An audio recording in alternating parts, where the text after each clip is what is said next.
We have some more Counter-Strike action coming up for our second day here at the Hoy Arena.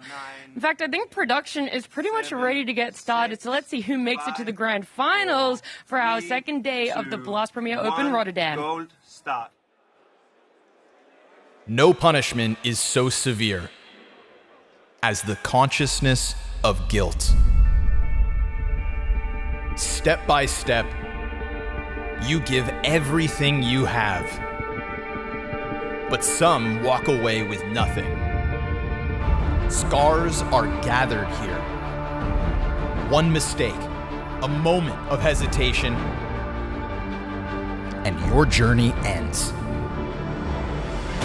Here, the fight isn't just against the enemy, it's against yourself. Regret is not something you can afford anymore. One foot in front of the other. If you dare to doubt yourself for a moment, you will be punished.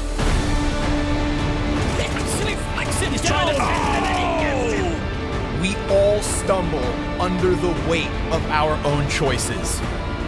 But it's those who stand back up that we look to. Mistakes are unavoidable. Regret is not. One step closer to the ultimate goal. Don't fall now.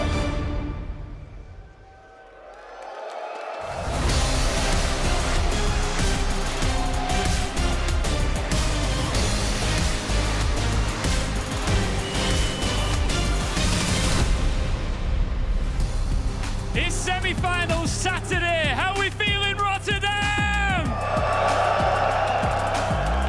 Welcome back once again to the Blast Premier Open 26. Now, of course, yesterday felt like a blink and you miss it kind of play day. The quarterfinals are long gone. We now have two best of threes separating us from finding out who will challenge for this trophy tomorrow. And these semi-finals are bangers. Let's talk about them. Fresh off the back of revenge, 2-0 over the Mongols.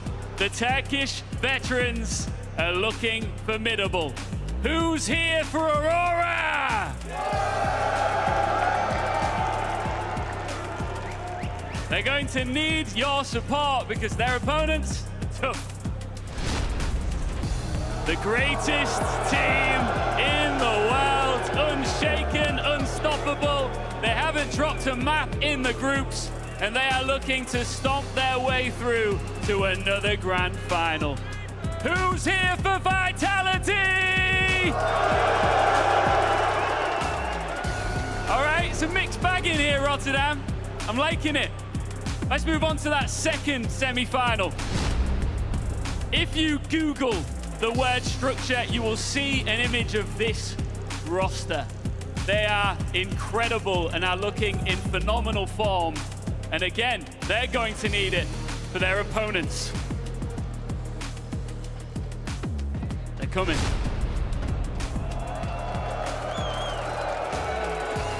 A lot of support here. Fresh off the back of a Pro League title. And they had an incredible run through the groups as well. So I'm going to do a quick temperature check for both of those teams. Any PARIVISION fans here? And what about NAVI?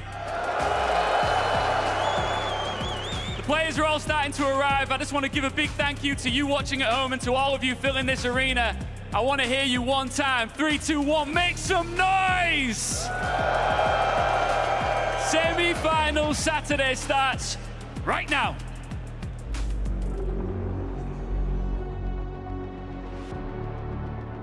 Welcome to the playoffs.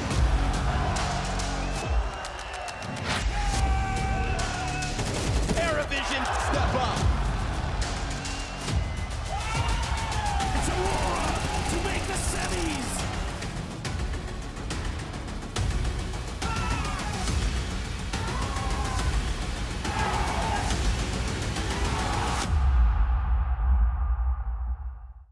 Who's gonna win? Vitality! Let's go, baby! Vitality!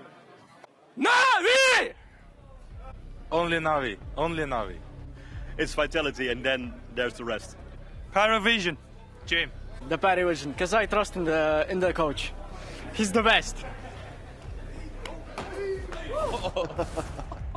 Incredible. I don't even know where that came from, and it feels like it wouldn't be a Counter-Strike event without a couple of surprises, and it definitely wouldn't be a desk without Maui and Dupree joining me. So excited. The weekend, it feels like, you know, we had it yesterday, yes, but the vibe is really hitting it now. The crowd going for a lot of cheers, but a couple of boos in there as well. I don't actually know who really is favored for the crowd. Yeah, I don't really feel we've gotten like a team favorite around. The crowd is not really cheering for one specific team. It was spread out with all of them, and maybe you have to give a little bit of an edge to Navi. I think they maybe got the one the loudest.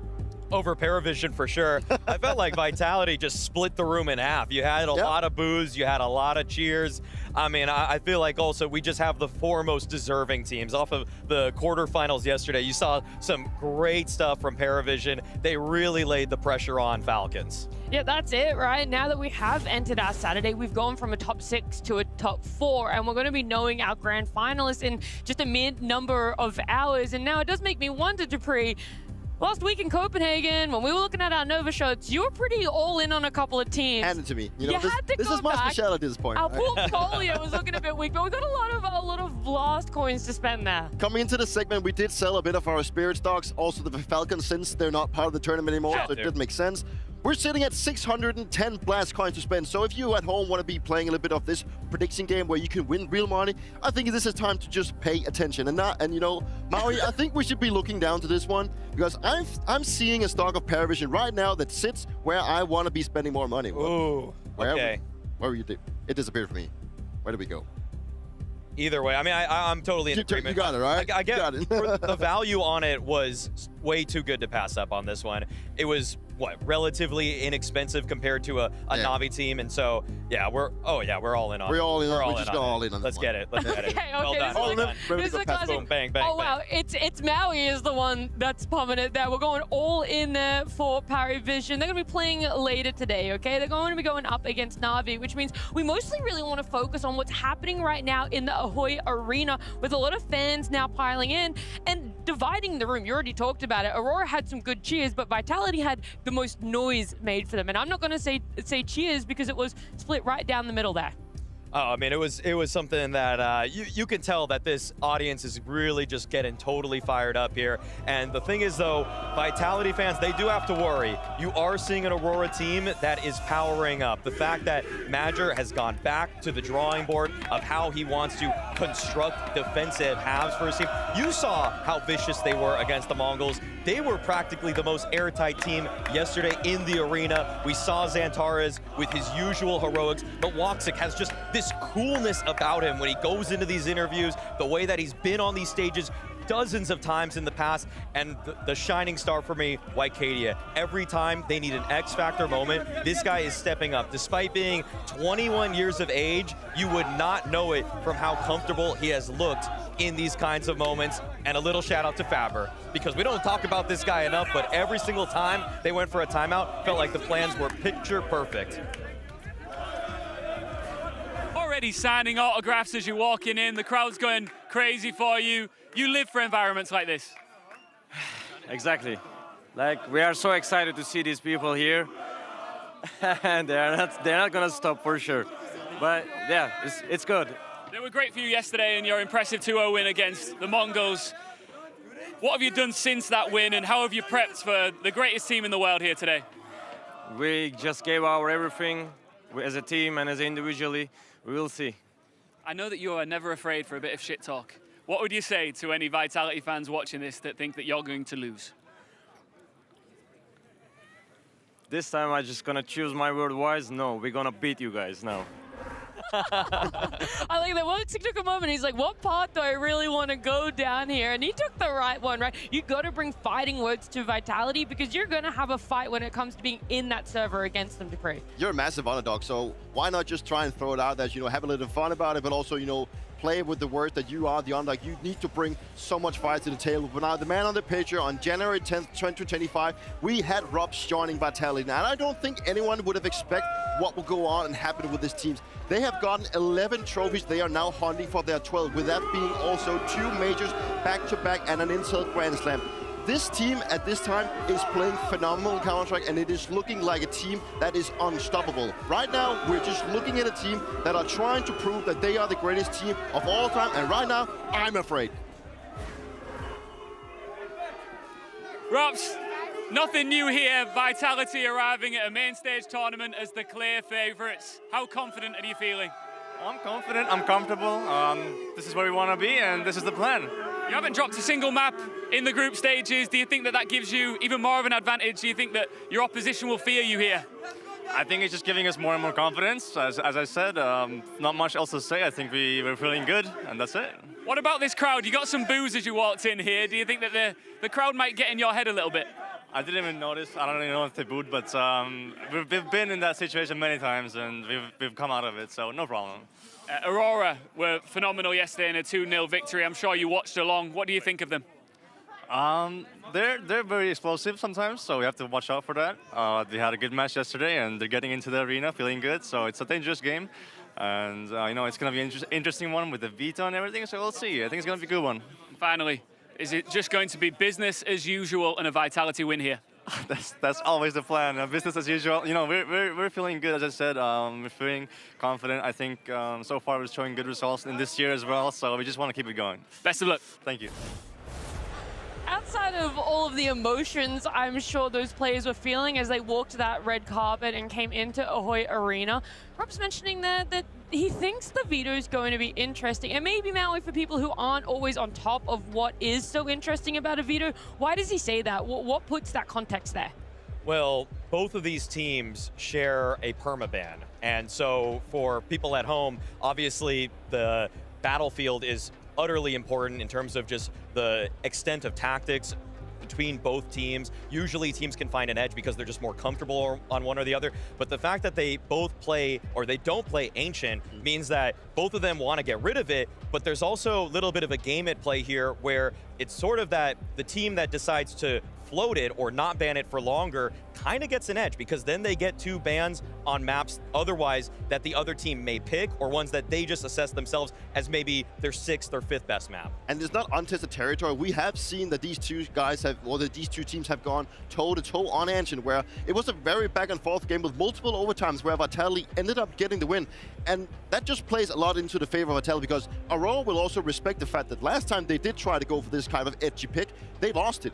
And that also just puts Vitality in the mental edge, but also in the veto map edge. And for that matter, you know, Vitality is having such a strong map pool. And for the side of Aurora, whatever they want to ban, Vitality is just going to pick the other side. If they want to get rid of an overpass, then it's just going to go for us 2, or it's the other way around. Yeah, the fact that we're seeing them have a strong map pool for Vitality, same permaban, you wonder who is going to buckle first in a game of Chicken. And we don't have to wait much longer because our veto is going to be rolling in. Ancient is a permaban for both you and Vitality. How do you think the veto is going to play out for you both? With veto, I think we come up with a good plan. We will try to make it work. Let's say we have some tricks for them. Let's see. Oh my god, I don't even know. Like, you ask the wrong people for that. I don't even know. Like, we need to ask Apex for after that, but I think it's, I don't know. I think they pick Inferno, at least. And actually, I don't know. Anything but Ancient, right? Yeah. I mean, I don't think, I mean, the voice is fine to play Ancient. I think it's mostly Aurora, like, maybe more scared to play and get us on Ancient. So, yeah, we are looking for it, maybe. Well, to be honest, we're pretty sure of what they're going to pick, to be honest. But we're not sure about what they're going to veto, because we all both have the same permaban, and they know we're not going to remove Ancient ourselves. So it's just a question of what they're going to ban themselves, because we beat them 2 times on Overpass. So let's see how it goes, but I think yeah, it can be, it will be a good match anyway. Lots of talk and anticipation in the air about this specific semi-final when it comes to picks and bans. Of course, as our desk alluded to, both teams have Ancient as permaban, so which team will ban it first? We've got a game of Chicken here, live in the Ahoy Arena. Let's get into it. Let's find out first, Aurora's first ban. All right. It's overpass. Mixed reaction here. Next, Anubis from Vitality. Okay. Ancient still in the mix. Let's move on to picks now. Aurora pick Inferno. And Vitality, they pick Nuke. This gets a big pop from the crowd. Okay, back to bans. Who's banning Ancient first? Let's find out. Aurora. Just 2. All right. There's 2 potential options here. Vitality ban. Ancient. So Aurora wins the game of chicken there, with the deciding map being Mirage. Will we see this played out to a potential full 3? Do we see Aurora with a little bit of an advantage here after this map pick, or a Vitality just too damn good? Let's find out.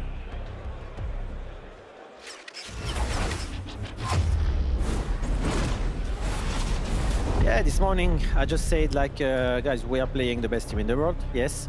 But if 5 people today, I need like 5 people to playing good individually. If we can succeed to do that, I think we have chance to beat them. They are human, like they are not robots, so they beatable, and we already did it in the past. We favorites on many aspects. The first one is, yeah, we get used to play on stage, and we won a lot on stage, so we know how to deal with that. Aurora has been improving massively the last couple of weeks, month. They went in final in Pro League, they hit in semi-final, they just keep delivering. So I think it's going to be a tough game for us. I'm not gonna lie, like, they're the best team in the world, of course, so it's gonna be hard for us. But I think we did our preparation good, and all left to us is, I think, shoot hard today. Obviously, playing Aurora is always dangerous, but we just need to be focused on ourselves first and be focused on what we can bring into the server and be able to play good CS. So that's gonna be our main goal today. Yeah, a goal that, of course, feels like it is just the most obvious thing to say, but you really do have to focus up when there's so many moving parts around you. And we're going to go back, talk a little bit about that video, because it came down all the way to the end. Vitality were the ones that took out Ancient, even after Apex said, like, I don't think we're going to ban it. We're not the ones that are going to do it. It's going to have to be Aurora, but they were forced into a corner, and they ended up buckling under that pressure, at least in the veto. It was actually one of the more interesting vetoes we've got from the playoffs here. So to actually see Aurora go the entire distance and not ban it, despite what happened last time the 2 teams faced off against each other, I would say that's what they need. They need these little tricks to try to tip the scales in their favor in what is obviously an incredibly lopsided matchup in terms of calling out Vitality as the clear favorites. There's no doubt that the Vitality map pool, when you go up against them, is just so good that it's hard to find a way to go, right? Because you've seen it in this particular matchup now, that the fact that we don't get to see Overpass, which is the map that they picked against them last time, they just go for Dust 2, which is their combo pick. And when it comes to the third map, I think it actually, Aurora can't really afford to be the ones banning out Ancient, because that would just solely ended up with Vitality getting Dust 2. And if you get both those maps in map pool for Vitality, then you're just going to lose straight up hand. I think Aurora, with this map pool they've got right now, Inferno is a map they always want to be playing into. It's their comfortable pick. Wasn't really a surprise for the Vitality guys either. So at this point, I mean, it's not open, not at all. I still think it favors Vitality greatly, but I mean, with what they had to work with, I think it's a fine standoff. Well, let's keep talking about Vitality. We saw Aurora yesterday. We know just how clean they were, how sharp they were there, but we're wondering, Vitality, they're not a team that isn't able to come back after a break. They took a whole tournament off, so it feels like these 4 days of not playing shouldn't really affect them like we might have seen some of the teams yesterday. Vitality get to watch on as the other quarterfinal rages, as Xtaz and Mad and Apex get to formulate a plan. And given that the roster's construction is just, this is the most elegantly put together team that we've ever seen in CS. And because of that, they can always mix and match. They can always tailor their gameplay to an Aurora team that every consecutive match they play, and even with Aurora looking sharper, it just means it's more data for the Vitality guys to download and then just tailor make a game plan to defeat. And it makes perfect sense in my book for them to take like a break, because they make deep runs, if not winning the tournament every single time. with my time in Astralis, that's also something we prioritize because we know how difficult and hard it is to keep traveling and keep making deep runs. It's like you barely have time to practice it, but you actually want to prioritize going home, feeling more rested, and coming to tournaments with that energy that you need to actually go forward. And with the past results of Vitality and how good they're looking, they're also just in a position where they are allowed to do that, right? It's not like they're gonna be all of a sudden looking like a worse team when they get back from that week's of vacation. So, I mean, I think it's the right way to play your cards. I think they have set them themselves multiple times as well. But overall, I mean, Vitality is just looking as sharp as ever. And it's something that we're still trying to find that one team that is the closest to beating Vitality. And I don't think it's going to be Aurora. Wow, okay. Degree's kind of just already putting it out that you don't think it's going to be Aurora, but we saw them yesterday and they looked good there. I feel like there is a lot of confidence that can come into it where you're just like, we were so good yesterday. We're aware of what Vitality is able to do, but we also know that there's more within us. The thing that's so impressive about Aurora is that last year, they were a team in the first season that won they made it to 7 consecutive playoffs, but they didn't win any games in those playoffs. They would always get to that quarterfinal, semifinal, but then they could never actually do it on stage. But this is a different Aurora. We have a round here that shows just how they've actually adapted some of their play to just kind of be more well-rounded. This is something I was asking from them for all of last year, where they went for this total 5-man deathball strategy, but now we're seeing an Aurora team that takes space. They take top banana control against Furia in this round here. They pressure for that map control, and then they reroute. They go back towards A after a big nade exchange between both of the teams, and then you start to see mid-rounding. This is, again, something we just never saw from Aurora last year, where the T sides actually have a lot more depth, that they're not so one note, that whatever they outline in the beginning of the round, that's not necessarily where they're finishing, because now they take bracket in this round, and with a great read from Wycadia here, he tucks into the smoke on this arch side here as Fury are going for a re-clear towards middle, and then look at the pounce play that he makes on Fallen as he catches him with his nades out. Fallen was none the wiser. This was a great Furia team coming into this tournament, but the way that Wycadia, Aurora now read the situation, they recognize they killed one of the B players, and now they make their way all the way back towards B, which they've already cleared out towards Banana, by the way, and then they're able to go for crunches like this. Dupree, to me, this is where Aurora looks different in 2026. We are seeing just tactical upgrades for the team. I think that's the difference that we've been looking for a long time for them, because you can get far in tournaments by playing off the system, playing this 5-man death ball, because that's the one you think you work off, right? But once you get into the deep playoffs, or semifinals, even grand finals, you need to rely on also making calls on the fly, adjusting, and also letting your players work out of intuition. And all the in-game leaders that I have worked with and all the coaches that I've worked with, they know exactly how Aurora plays. So if you're so set that this is the place that we're going for, then you also got to be making sure that you develop throughout the tournament. I am just getting really excited by the way that we're getting ever so closer. You guys are really hyping up Aurora, whether you truly believe they have it or not. I do think that this is going to be that close series. And I'm also just hearing the Aurora fans getting more and more excited. Like, they can feel it within themselves too, that we're getting ever so closer to seeing the teams come out on stage. They just want to be able to see Aurora put it up to Vitality. And so I do ask the question, you've highlighted all of these amazing things that Aurora has improved on, the things that they've been able to do for themselves. But when you really look at it on paper, in this atmosphere, where would they be able to have a good start and a good showing against Vitality to make those fans happy? Well, I feel like I'm really glad that the veto starts with Inferno as the pick, because to me, Vitality are creating another streak right now. They've got their 17-map win streak, but this is a map that Aurora has shown their own streak on. They've won 6 in a row on it. They look extremely comfortable in terms of the calling, the way that they've actually upgraded their style in general. And also, I just feel like on their CT side, even if they don't get everything done they need to on that T side, they can put forward a rock-solid defense too. The way Woxic is just so aggressive that he can get into the faces of opponents. He always finds ways to shave off oncoming Ts. And I also feel like Wycadia is just such an incredible late round player. I think that right now he has the best overall read of anybody on Aurora for live game, and I just think that they need him to be, I don't know, take like 10 scoops of creatine today. Okay, just like all the supplements, okay, some fish oil, just get everything to this guy, some caffeine, nootropics, anything, because if he's in his bag, he can be a difference maker in particular rounds. Well, I'm hoping he doesn't need all of that. Maybe just hearing the cheers of the fans for them is enough to get it, because it's going to get louder as our players are getting one step closer to walking out into that stage. Playing on a stage is very unique. You're playing in a large stadium, which is very unreal still. having this sensation when you're on stage in front of a lot of people. Definitely affects the way that you play in a way that you will have pressure, you will have the noise, the fans. You need emotion to play this game, but you have to control this emotion. I think I do have an advantage playing on stage, but understanding why the crowd makes louder noise. Oh, he's holding! It's bring new things and you have to adapt yourself. That is wicked sick. You play CS, you play very reactive, you play very adaptive. Zywoo's got all 3 kills. They think if I miss my IM, I will die. Think of us as the nightmare. This is gonna be good. Rotterdam, are we ready? Let me do another temperature check. I want to see as the Ahoy Arena really starts to fill up here. If you didn't get a ticket, what were you thinking? This place is going to be electric for this semi-final.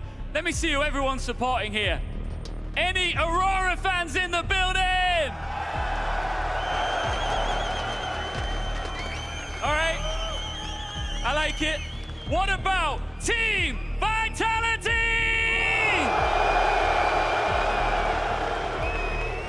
All right, look, the fans are amazing. I don't even think I'm supposed to do this, but I'm gonna come off the stage. Natus, you are the best cameraman in the business, Steadicam man. Let's go down onto the floor here. I might get sacked on my first CS job, but it's all good. Hello there, what's your name? Jurjen. Who do you think's gonna win this, and who do you want to win this, and why? I'm afraid Vitality will win this one, but I'm hoping for Aurora, of course. You really want Aurora? Yeah, man, I just want to see Vitality lose, for example. Okay, all right, I like that energy. Let's see if we can find some Vitality fans. Here's some guy. You look like Vitality fans over here. Guys, why are your team the best in the world and are gonna win again today?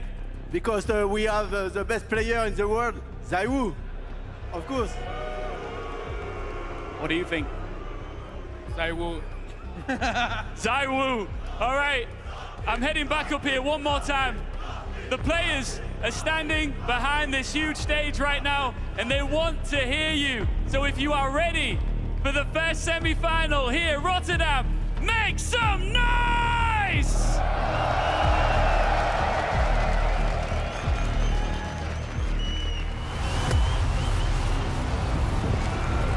Welcome to the stage, Aurora, Wicadia,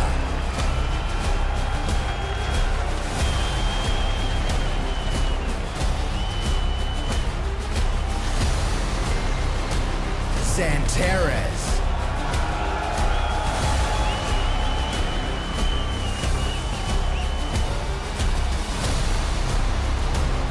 Major,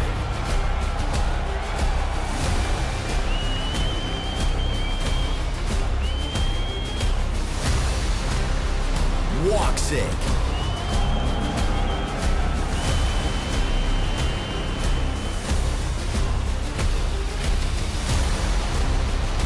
Soulfly,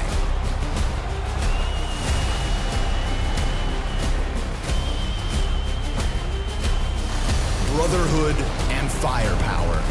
The faithful stand tall.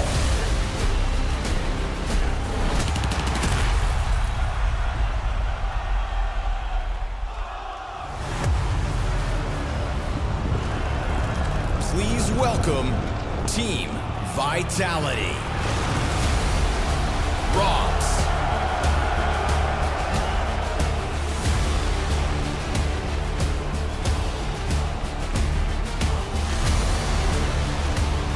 Zywoo,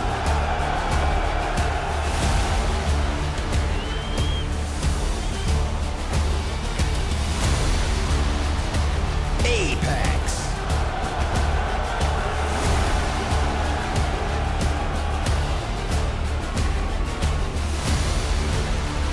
Flame Z,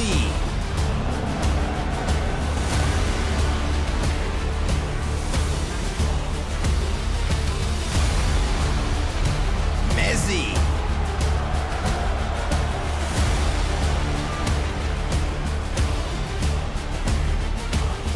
era-defining champions. You will find no quarter here.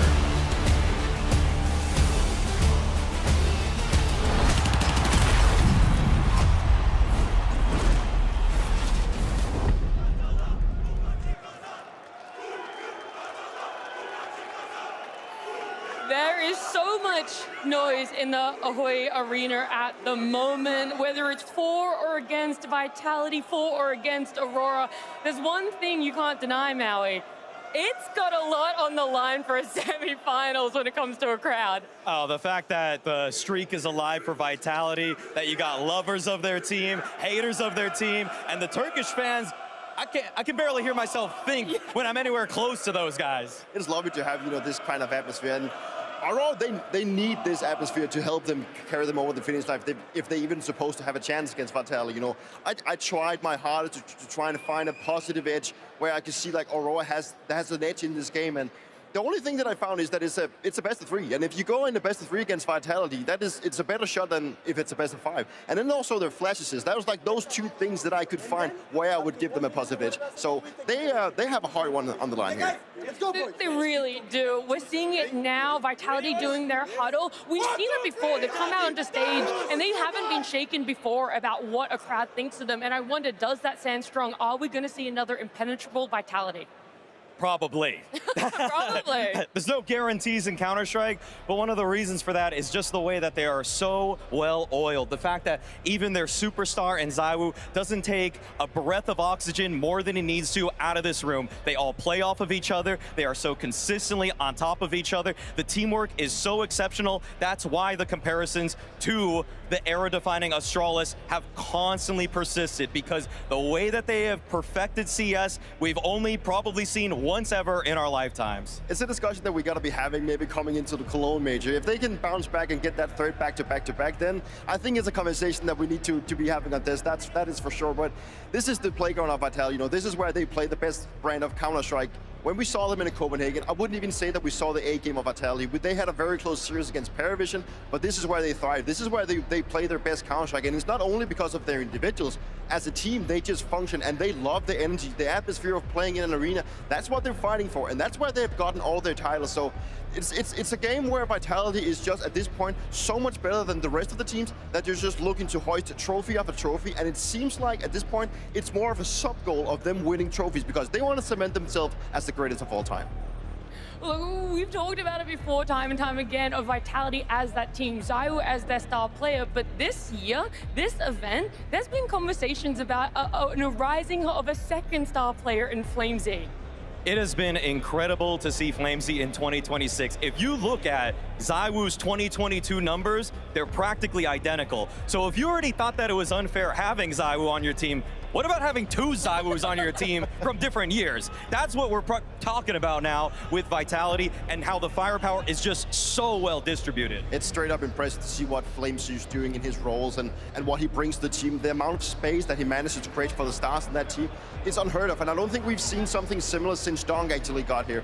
It's something that Vitality is playing off, and they're so good at utilizing him in those positions, and it can be on both T sides and CT sides where he gets so much job done. And if it's not FlameZ, then it's Robs. Robs have dipped a little bit in form, but then FlameZ have stepped up. And that's the beauty of having a good Counter-Strike team, that you will have players stepping up individually and having different forms in different periods when it's needed the most. Well, we're talking about 2 players to look out for on the side of Vitality, but on the side of Aurora, where should our eyes be going? Who should we be looking for to have that early start and that strong start for Aurora? Well, I feel like Cadia has become the hot new star for Aurora, but I feel like it would be a mistake to overlook Xantares. And the thing is that there's questions about Xantares now. We know that he has a bit of a hand injury, that he's working through that sort of pain. And we also know that sometimes in big playoff moments, sometimes it's the grand finals, but it could be the semis too. He'll have a little bit of a dip in performance. Aurora cannot afford a dip in performance from their entry fragger today. I don't think they can perform a dip in performance from anyone. I think they're a team where they have to play almost up to S tier level to actually have a chance of beating Vitality in this given form. I don't think there's a chance where you can have one guy even, or at least not two players dipping out of form and, you know, playing worse than he usually does. Of course, you got to be looking at the stars of Centeris, but also Vicadia, but we have to see a lot from the entire team that they need to have a slightest chance. I also don't even want to overlook Badger. I feel like there has been moments where on his T sides in the past, I've drawn a lot of it into question, the fact that it's so one-dimensional, but again, I'm going to reiterate the fact that he's elevating, that he's adding layers, there's depth to it, his mid-rounding, and also, I have seen more than a handful of series lately where Badger has looked like the best player on Aurora. That was not something I expected from a 35-year-old, okay? No offense to 35-year-olds out there, but I know that some of you are going to have a hard time playing as well as he does lately. There were a couple of boos in the crowd for you mentioning over 35-year-old CS players. Anyone out here over 35 and still enjoying CS? None. None. You are dead. I was really hoping. I'm not over that. That's way too boomer. That's way too boomer for this audience. Yeah, and unfortunately, it's not just that that's going to let us down a little bit as well. It's the fact that, of course, as the anticipation builds for this series, there's some tech issues, all right? The Steam having a couple of network issues, so we got to wait it out. We got to have a little bit fun, build it up some more in exactly what we could expect. If we could start the game, we would, okay? That's all we need to know. If you guys want to put it out there, because I've always asked players to be bold in their predictions, how they expect their matchup to go. I want to hear some boldness from you guys in a Vitality Aurora matchup. It's tough because anything that isn't Vitality sided just feels ludicrous. It feels like you'd be checking yourself into the insane asylum tomorrow. But you owe that?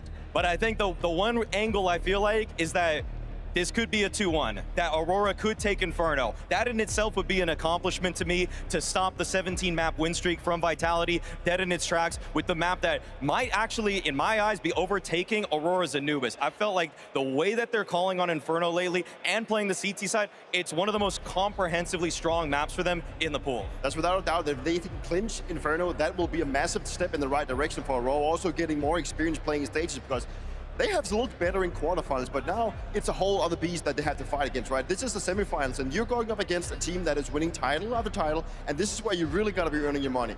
I think for the side of Aurora, we are looking now to find a team that are still breaking into this whole illusion of them also playing for titles, but I think there's such a big gap between being able to compete for it, but actually winning it. And I think that if they can win just one map here, that would be massive. But the series as overall, I think we're going to be seeing a 2-0 Vitality. But I also love the fact that there is that visualization, that when Woxic talked in the pregame interview, even though he knew that it's a far cry or it's a tough shot for them to win it, he said that they were going to do it. And that's the difference between a team like them for me right now, who's on the up and up, that's in a honeymoon in a way with Soulfly, and a team like Falcons that doesn't even visualize the trophy anymore. The way Nico responded in that post-game interview was a team that is destitute, that doesn't even imagine themselves lifting it.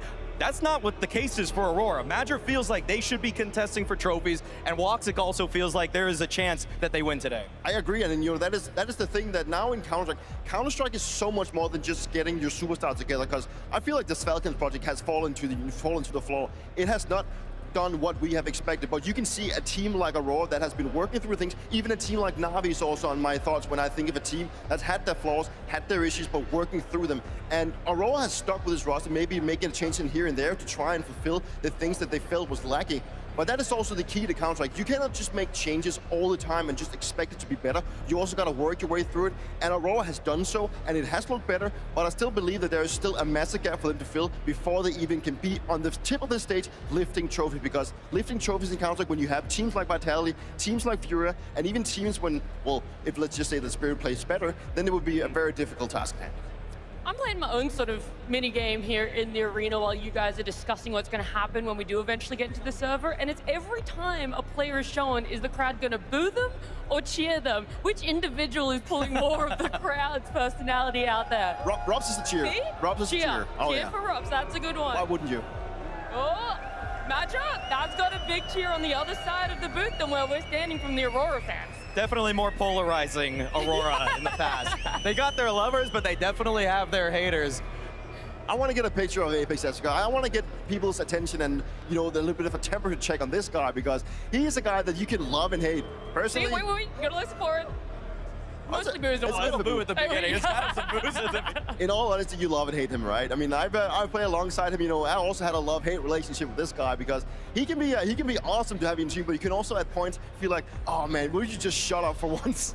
It's actually, the fans put on a veil when it comes to Apex, okay? They'll flip him off in Austin, but as soon as he wins, it's all applause, okay? They can't hate to watch you and all be gathered here in this arena. No, totally true. It isn't like that at all. And it brings me so much pleasure to say that you don't have to wait much longer to either cheer or boo for them at the end of this, because right now it's a best of 3 that stands between either Vitality or Aurora making it to the grand finals. Ahoy, Rotterdam! Welcome to the semi-finals. It's going to be Aurora taking on Vitality, and for the Turkish squad, the road to the grand final runs through the #1 team in the world, Vitality. And right now, beating them feels like an insurmountable task. They will be praying that ZywOo doesn't show up to this semi-final, and if they're not, they fucking should be. Some way, somehow, ZywOo just keeps getting better and better with every tournament he attends, and he's on track for yet another MVP medal.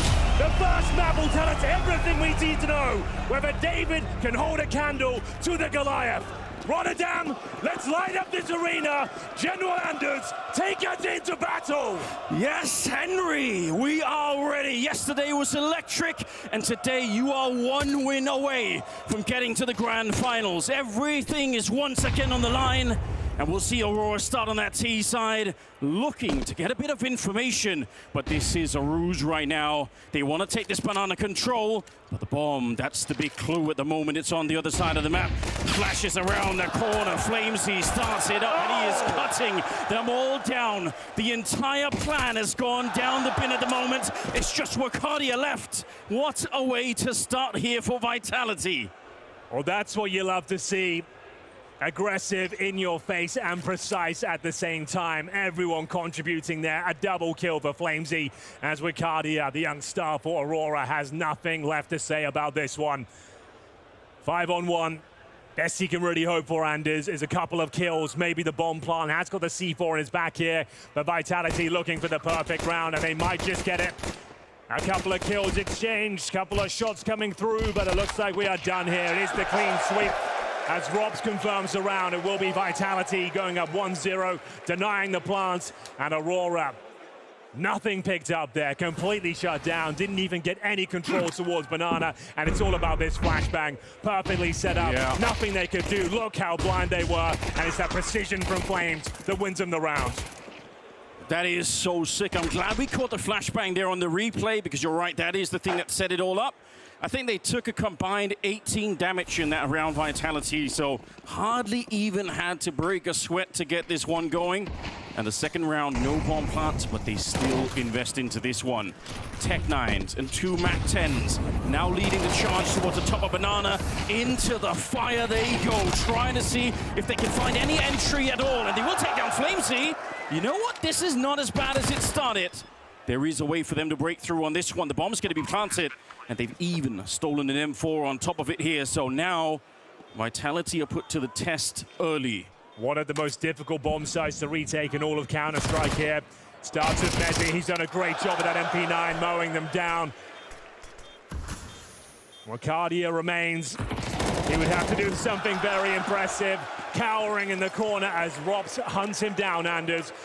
A good round, a good effort there. Most of the money invested from Aurora. They get a couple of kills and the bomb planted. Doesn't have to be the full eco going forward into the next one. Yeah, if it looks silly what Wakadia was doing, he's hoping that all 3 of them are retaken from the church side. Exactly. So it's not as silly as it seems. It's not like he's scared or anything. He was a big risk no matter what. And he was hoping all 3 of them will wrap in from this side. Cool round for Messi. I still think he doesn't get quite enough credit, but I guess it's very hard when you're on a team with ZywOo to try and steal some of the headlines, but I think he's such a rock-solid player, single-handedly trying to keep British Counter-Strike alive, doing a pretty good job, if I might say so. 3rd round here, and we're not going to have a lot to play with, unfortunately. Yeah, not absolutely nothing, though. You can see Xantares has the Mac 10, the helmet, Wakadia, Tech 9, and armor. Problem is, these rounds have been so convincing, so clean for Vitality. They are starting to build up a nice reservoir of cash. You're expecting them to win this one, but we'll see whether any further damage can be done from the Turkish squad here. 5-on-5 for now, Anders. Woxic will try his luck with the Desert Eagle towards top of middle, but Vitality are giving nothing away. Soulfly offers himself up for a freebie. ZywOo will devour the first. And now, Not really much left to be said. You're hoping for a Zantares miracle round with that MAC-10. Apex looking to get stuck in here as well. He's going to be finding an advantageous position, takes down his rival in-game leader. Arcadia in a lot of trouble as well. It's another clean sweep for Vitality. They go 3-0 here, Anders. Well, this all matters, right? They did a good amount of damage in the previous round, but then this one, not a single casualty on the Vitality side. And what that means is that the CT side will bounce right back on that economy. It would have been great for Aurora had they been able to pick up a couple of kills in this last round. A little bit of a funny smoke there, but ultimately it's not going to change a thing. Just forgot to jump, I guess. All good, though. First gun round is underway, ladies and gentlemen. Aurora will have AKs across the board. Woxic about his trusty AWP, currently 1 and 3. We'll have a look at the overall setup and approach from Aurora. Just running the depot right now. There'll be Zantares battling his way through that banana. He takes so much damage en route. His round is pretty much over, Anders. And this is the problem. Vitality are the absolute masters of util in the entirety of CS2. No one does it better than Vitality.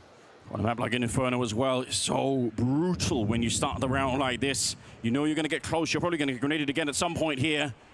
Ricardia, we talked about him as the guy who could maybe make the difference here. If he can play the kind of game they did yesterday, it could be interesting once again. They're in the middle. They will check it. That's a big turnaround. Ricardia, he had his back turned at the start of the fight, but he takes down Messi nonetheless.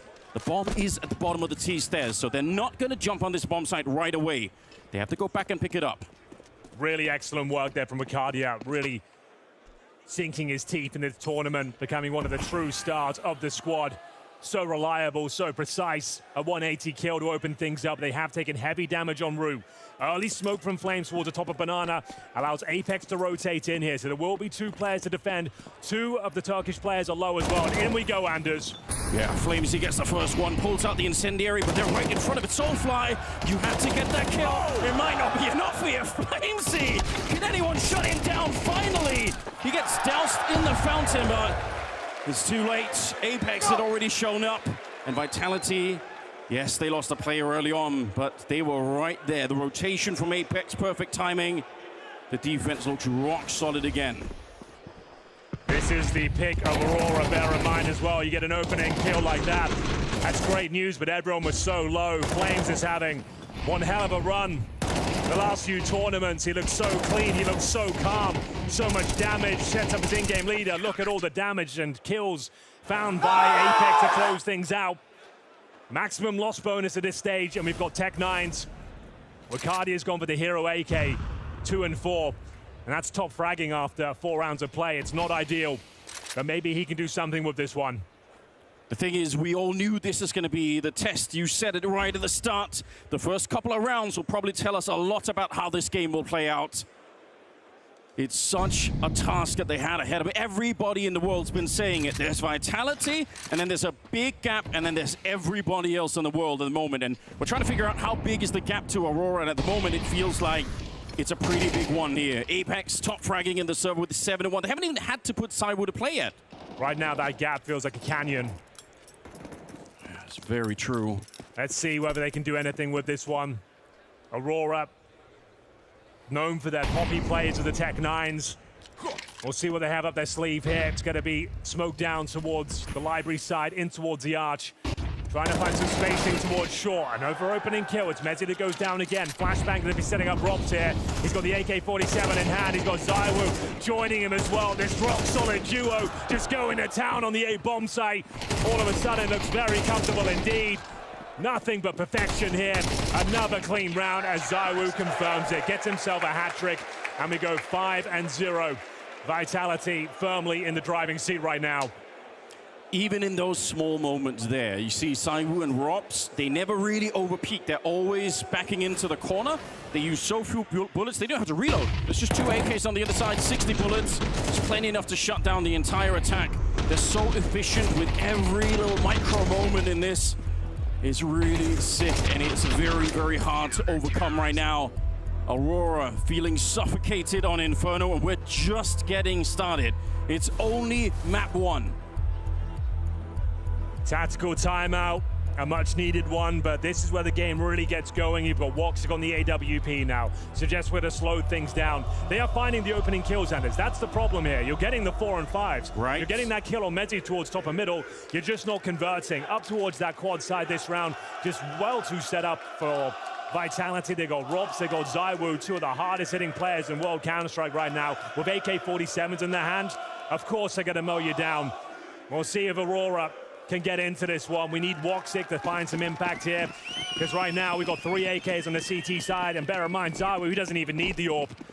He's looking so good at the rifle, yet to die. 4 and 0.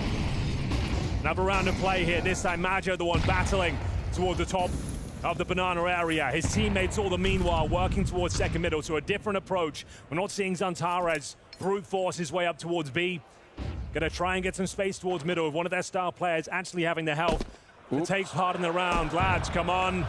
Got to be nailing these ones. No silent boost anymore. Big sound cue given away. The flashbang in towards the boiler room to set up Zantares. His signature peak. Normally finds one off this, but no one home. Yeah, they're all the way there, and they've already heard the boost, so they know that someone could be peeking that boiler room. They definitely are aware. Zantares, he'd love a fight here that goes his way without too much damage as well. A minute on the clock. Bottom of Banana is being controlled by the smoke that's been thrown in there from the Vitality side. And Flamesy's got another one in his back pocket, so if they try to push him, unless they shut him down with the AWP, then maybe he could just fall back and try and do it again. He's actually playing with them so much, that's wild. Such a nuisance. He's just showing presence there. Doesn't overcommit. Keeps the fear of God in them, trying to funnel them into that 4-man stack, Anders. But they might not take the bait. I don't think they are at all. Gonna leave Zantares on the lurk. 4 players with a B execution here. Mezzi in between both bomb sites. It's down to Flames once again, changing his position up. This time playing behind the smoke, up close and personal as Zantares hunts for one, and he'll take down Zywoo. So all up to Flamesy right now. Could he actually stop them? He's got a little bit of backup towards CT spawn. Looking good. Flashbang coming in. It's right on top of them, but they do trade him out. Very critical kill coming in from Wakadi. Zantares, the other arm of the attack, he's gone. Mezzi was well aware that was coming in. And it's another 3v3 retake. Last time, admittedly, Aurora didn't quite have the weapons to hold on to the bomb site. This time, big opportunity. If they could have landed that one, I think they have the round. But now it's still on. Vitality, they do not want to give them a break. They want to take everything away from Aurora here on the stage. And Woxic, he needs a flick. He's not going to get that one. Another attempt. He goes down to Robs. Wakadi fighting towards that smoke. He can't see what he's shooting. Towards the end, a triple for the captain of Aurora. They needed this so badly. It looked like it was falling apart once again. Maja, the unlikely hero in the 2v1 clutch. It was all falling apart. Woxic can't seem to hit a shot with the AWP. It was Mezzi that found one, and alley-ooped his teammate Flames to at least get one on the solo defense there. But Maja, massive impact here. Huge clutch towards the end, takes down Apex. They did need that desperately. The problem is, Anders, only one player survives. It means you enter with very little. 2 MAC-10s, a couple of AKs, and little to no utility after the initial barrage here. We normally talk about the apartment pops on these sort of rounds. You want to keep things quick, you want to keep together. Utilize that Wolfpack CS, and we'll see whether that's what they've got in mind. Pop flash being enabled here by Maja, trying to get some mid-control, spotted by Mezzi as he'll fall back. Some decent grenade damage. Zantares battered and bruised as they make their way towards A. Apex on the inside, rocks towards the pit. No one's even checking him. He's not flashed either. And now Apex joins the fight from the other side. The coordination between Rops and Apex just not able to break through at all. Usually, there's going to be a flash in the air. There's going to be a Molotov somewhere to try and push that pit player a little bit further back. But Rops, he had just clear vision. The flash is there to begin with. He gets that kill, and nobody else is facing him. He can just shut them all down. This is just peak Counter-Strike from Apex and his boys. It doesn't get better than this. Every crossfire, every read, every setup, it just looks perfect. Another partial buy. 6-1 down in your own map pick. Considered to be slightly T-sided these days as well, Anders. You're operating once again the Wicardia AK-47, a few Tech 9s. A couple of flashes. Again, a miracle required. And I'm not sure they've got it in them. No one really stepping up here. You got new boy Soulfly 07. Woxic doesn't look like he's locked in with the AWP. Needs time to warm up. Waiting for the initial utilities to subside. I assume they'll be heading towards Banana once again. They know Flames likes to be aggressive here. He plays on the front foot. Yes. If they can take him down, overwhelm him with the Tech-9s, there's a chance to crack things open. But this round, he is certainly not alone. Apex, who's playing incredibly well right now. 9-2 for the in-game leader. Another fantastic grenade. I can't stress enough how good they are with the utility. Very efficient, brutal with the HEs. Here it comes again. Yeah, you're Smoke's right, going Henry. down and incendiaries. You called it. Another attempt at the B bomb site. More utility coming up. They're just bombing them before they even get close to it. Woxic's gonna burn after the fact there to Apex Incendiary, but they're on the site. It's not impossible here to win the rounds. Very tricky to retake it. AK in the hands of Centaurus. We haven't really had to call his name yet. But this is the weapon where he does the best work. And when he's really good, he might be one of the best in the world with it. So let's see what he can bring. Soulfly has yet to get a kill as well. This would be the clutch that they need. Otherwise, I think this first half is a complete wash for Aurora. They need to do something. And they're going to get a headshot each. Saiwu now, you can never count him out. You know the absolute madness that he brings to a game. Ready to take this fight in the corner. I don't know why you're peeking that. That's so dangerous. But he does miss the shot, and they're not respecting it. So they take the fight to Saiwu, and they bring him down. Well, finally, some fortune favoring Aurora there. Felt like they didn't have enough to make their way in towards the B bomb site. Absolute chaos as they run through the smoke. The fire and flames. It's a Tech-9 to come out on top. Woxic goes down. They have the man advantage. They find the rifles. And all of a sudden, Saiwu, he's dropped. He doesn't perform another miraculous clutch here today. 6-2. Slowly but surely, Aurora are bringing this one back. It's still possible to tie this half up. And this will be the most important round yet. If they can win this one, they break the bank of Vitality. But Saiwu on the AWP now, holding towards the outside. Slowing things down. Utility slowly but surely makes his way towards Arch. That will land in front of Saiwu. Yeah, all of the standard utility. The fight here, that's everything. Mezzi, So clean. Flamesy again. The swing is in. They're just so good at defending it. This is a core part of the map. If the T side can't control Banana, then there's not a lot that you really can do. Rops has traded out. Soulfly, slow start, but he's found 3 kills in the last 2 rounds. The bomb, oh, they might push through. Mezzi, did he hear him step? He did. That's the bomb. He heard Madge's footstep. He decides to push through. And now Saiwu's on the other side. Didn't expect that, but Vitality, they look like they're just warming up. Doing a little homage to Stewie 2K with that one. There's Mezzi, Soulfly. He's on the hunt here, but the bomb is lost, and Soul just for the scoreboard at this point in time. There's not enough time, I think, for him to hunt down all the players, find the bomb, try to find a bomb site. He's battling against Saiwu. Come on, kill him. With him. There we go. But there's only 24 seconds, so probably you can take the AWP here. You're not going to recover this bomb. Let's see what he can do with it. Certainly won't be winning the round. Will they hunt him down, though? The money's not great for Vitality, as we discussed. The fact that they don't pick up the AWP is probably an indication of what kind of a round we're going to be seeing next time. You said the ult makes you a bit slower. See what Madger's going to be cooking up if it's going to be all AKs. Well, there it is, another convincing one. Nice work from Soulfly to keep Vitality humble. Round number 10 coming up. They need a few more, though. $3,000 on average. Soulfly doesn't get any further cash. This was such a nice little play there. The jump peek there from Mezzi gets the information, drive-by kill, and then the audacity to push through that smoke, find the bomb as well. Got a little bit awkward with Saiwu. Definitely made him work for the kill, that's for sure. But he will be saving the AK-47. That is the headline. Soulfly will be working again with the Tech-9s, the MAC-10s, and Robs wants to take the game to them. Smoke down towards the bottom of middle, tucks himself behind it. More damage the entire PARIVISION team combined. That's crazy. Just to add to your point, Henry, they're really good at throwing that utility. Rops, no one was expecting that. The smoke is suspicious. They'll find him. Okay, bit of luck there through the smoke. We'll take it.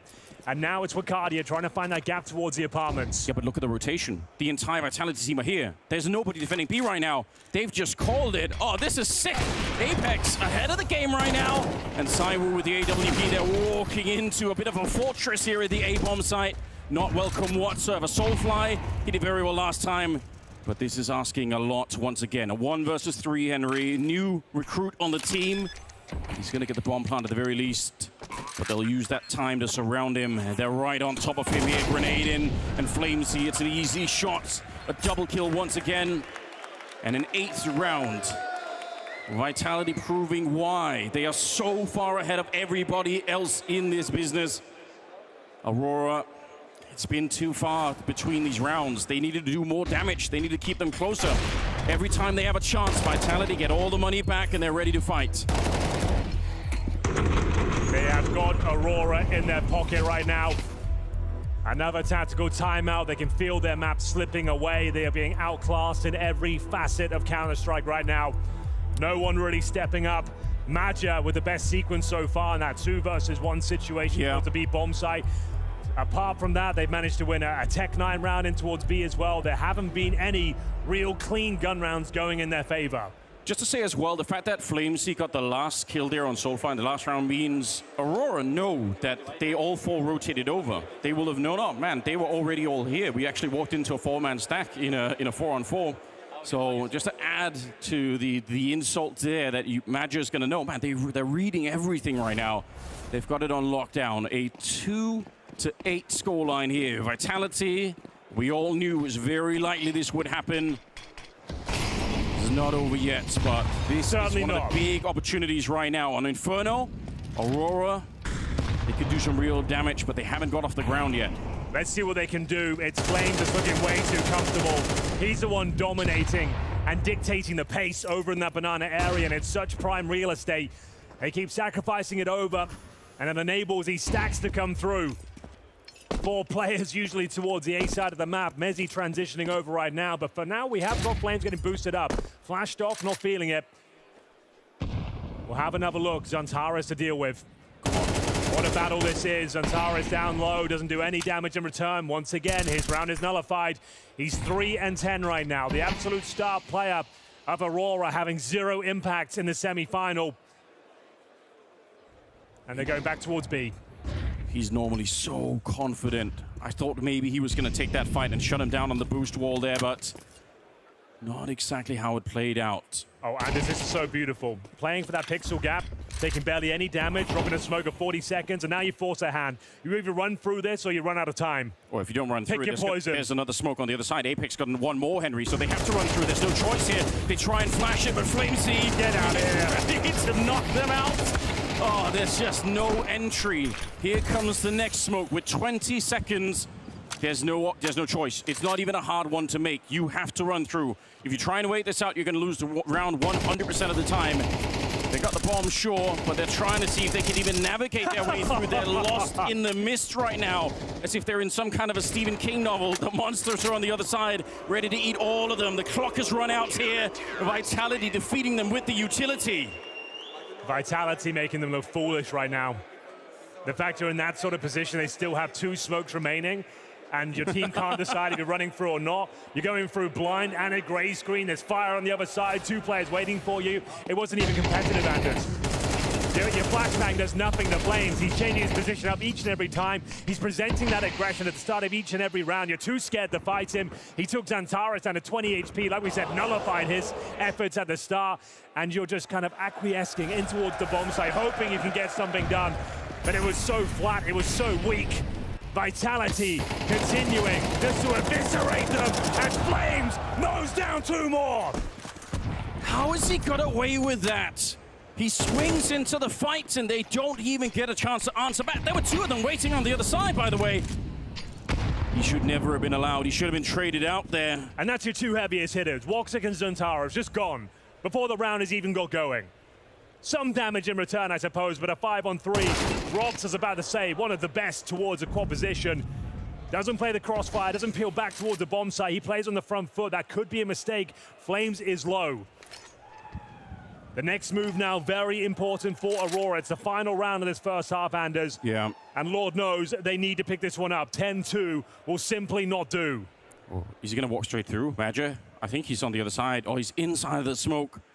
He knows there's going to be another one thrown, so it's possible that he will just try and take a couple of steps forward. Yep, here comes the next one just as they throw. It's a really cool idea. Maja You have to admire the IQ to make that play, but unfortunately, Apex still had the gun out, and he was ready. They've jumped on the other side now, but the retake is on. There's a little bit of damage here on some of these Vitality players. It's not exactly a clean 2 versus 4.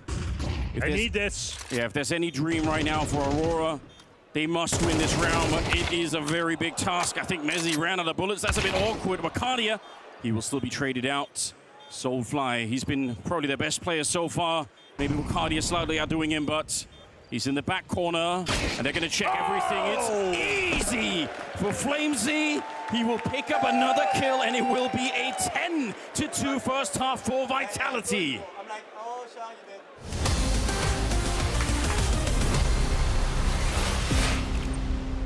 I don't even think he saw him for a second there. The monster is back. Let's play a game. There are some players that are just born differently. Some try to intimidate you. He doesn't try to. Everything he does is deliberate. You never really feel outplayed. You just feel late.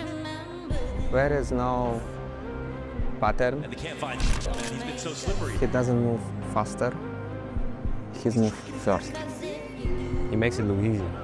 And that's the scary part. He was made for this. It's not about losing to him. It's about arriving at him.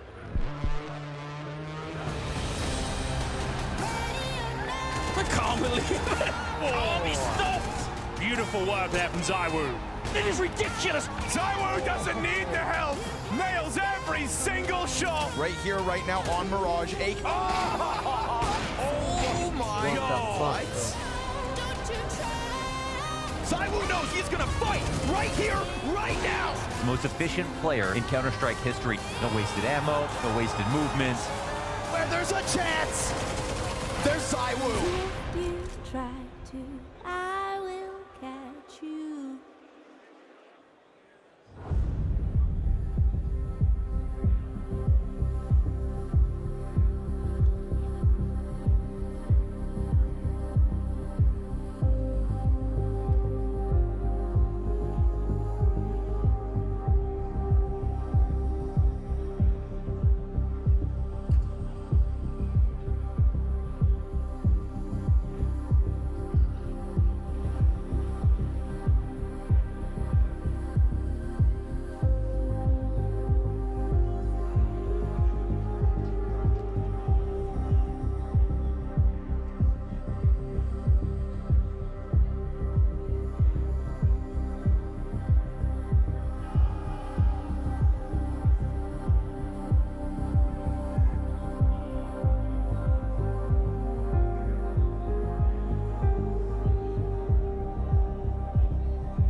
Welcome back to Blast Open Rotterdam 2026. It's the first map of the semi-final between Aurora and Vitality, and it's nothing but pure domination here, Anders. 10-2 on their opponent's pick. The world's best continue to impress here.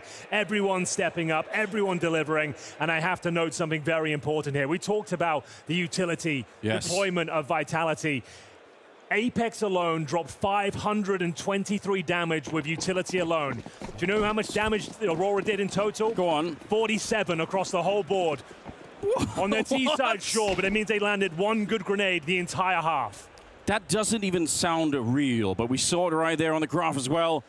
Here we go, ladies and gentlemen. Second half is coming up. Vitality, they look to be cruising straight into the grand finals here in Rotterdam. Aurora, they wanted to step up. They finally got the win against the Mongols at the quarterfinals. That was a big highlight moment for them. But they must have woken up this morning knowing what was ahead of them, knowing that they were going to be facing Vitality here today. The good news is Maja is the master of the B bomb site himself. Known to be very impressive in that position. They need this pistol. They need to lay the foundations, and it needs to be clean as well. You need to be denying the bomb plan here for Vitality. They win this pistol, I'm afraid it is GG. Time will tell. Mid-smoke goes down. It's going to be the apartments pop. Is Woxic ready for them with trusty P2000? Oh, he better be ready. Flash is already in the air, but he's trying to find that kill. He can't do it again. It's Flamesy just dancing around the fire like he was born into it. And now Cardia, you need more than that. I wanted to see him with the dualies, but it was the USP to get the kill instead. 4 versus 3. The bomb is going to be planted, and all the while, Henry, Apex is lurking in the apartments. He's holding that, but he knows there's no flank coming. And eventually, he can get out there. He can start to shoot them in the back. This is a real IQ play from Apex. Where Santaris, it's a good kill, but again, a couple of steps away. Apex, there he goes, running out. It takes off. But he will find the kill, that late backstab. And no pistol round, very likely no win here on Inferno for Aurora. You know it's a good play when you can miss 6 or 7 bullets and still get the kill. Yeah. Great stuff there from Apex. Comprehensive victory once again from Vitality. Waiting for the initial aggression. Smoke down towards middle. Leaping out of the apartments as well. You can see those 1 CT there to deal with it. P2000 in hand. Wicardia did well to get 1, but overwhelmed on the bomb side. Flames, you're right. He is off on a tear right now. It's so Is, ridiculous. 18 and 6. You have to force buy. You cannot go down to map points in round number 2 of the second half. So what have we got? MP9s. A stack. A stack in towards B. The Lion's Den has been set up, but Molotovs to dislodge them. You're going to see the bomb site engulfed in flames momentarily. Smokes down, double Molotov. Woxic, what have you got for us? Oh, he wants to be a little bit in front. He's hoping and catch the first. If they just get the first kill, then it's on for the defense. They got everyone here, and Santaris, I'll take that. That might be enough here. Woxic on top, Soulfly. Now they realize Vitality, they've walked in again to the entire army of Aurora on the other side. Okay. And this is enough. Maybe a little bit messy there. Coming in from Vitality. Didn't run the default, don't fill out the map. Go for the early call, the BXQ hoping to give that knockout punch, but it's perfect. You saw them throw every piece of utility as well. It's Woxic dodging and weaving those flashbangs. They pop the smoke open, but very well done. Managing to hold on here. That's a very important round. Maja with a 5-7 to close things out as well. And now we have a chance of a good game here. 11-3. Oh, yeah. Got to convert this. You're up against the Tech 9s and the Deagles. It's a week 5 of Vitality, and goodbye to ZywOo. All right, listen, if you're going to be trying to do some damage here to Vitality, you need to do it before ZywOo wakes up. It's impressive to see Flamesy on top of the scoreboard like this, but you know eventually ZywOo's going to announce himself in this game. And when that happens, not sure if Aurora can really hold on the other side. You got a bit of a moment here, though, where he's actually looked mortal. They fought him straight up. I think Soulfly twice in the first half took the battle to ZywOo and actually came out on top. So you've proven that much. You've got a chance here. Maja's been dinked up in this round, but just 4 people left with pistols and not really that much else. A little bit of body armor to add to it, but they should be their round. You would hope so. It's looking very good so far. You got that man advantage, Apex low, and it will be Wicardia. Super locked in, ready to be flashed. As soon as he detects pressure on the other side, it should be fine. The flashbang will be coming, Anders. There it is. And there's the spray down. Triple kill for Wicardia.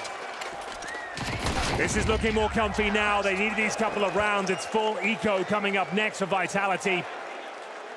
And now we're getting somewhere. For just a second, I was worried they were going to peek him right before the flashbang got there, but it really couldn't have been any better. 4-11. No bomb plan in the last round. Damage, not really anything to discuss here. Aurora will even keep the Galils, the MP9s. They're building a pretty big bank early on, especially to get some more of these SMG kills. They're going to be filthy rich coming into some of these later rounds, and they will need that money. Vitality only 2 more rounds. It was Woxic that couldn't really get going on that first half. You could say that for pretty much the entirety of Aurora. Oh, yeah. They're getting stronger now. The confidence starting to flow. This game is far from over. It's their map pick for a reason. CT specialists. Got to fend off the Glocks now, though. Keep this one clean. Keep the money strong. Perfect weapon for the job. You got that Galil, 35 bullets. Flames will answer back, but the back stab from Arcadia should be enough here. It's getting a bit messy, though, Anders. The fact you've given up 3 kills now, and the round is open against a full eco is alarming, to say the very least. Now, what's your call? Do you go back and defend the B bomb side? Do you stick together and try and retake here? They'll be able to hear Woxic rotating through CT spawn. He's making a lot of noise. Do they have a smoke? I don't think they do for the cross, and he misses his shot. They have no armor, though, so those HEs that are left here could do some real damage. It should still be there around. There we go, grenade around the corner, but he's already backed out. Bomb's going to be planted now. I'm real nervous for Woxic. Maybe settling the nerves a bit here for himself as well. Soulfly finds the last one, but I think you're absolutely right, Henry. That should have been around. That should have been very easy for Aurora, up against nothing, no armor. You're supposed to win that every single time, and it got down to the 2v2. Yeah, that's certainly one that rattles you. Trying to get aggressive, trying to take the game to them. The Galil really not Zantaris' day on the stage right now. He's looking weak, looking uncomfortable.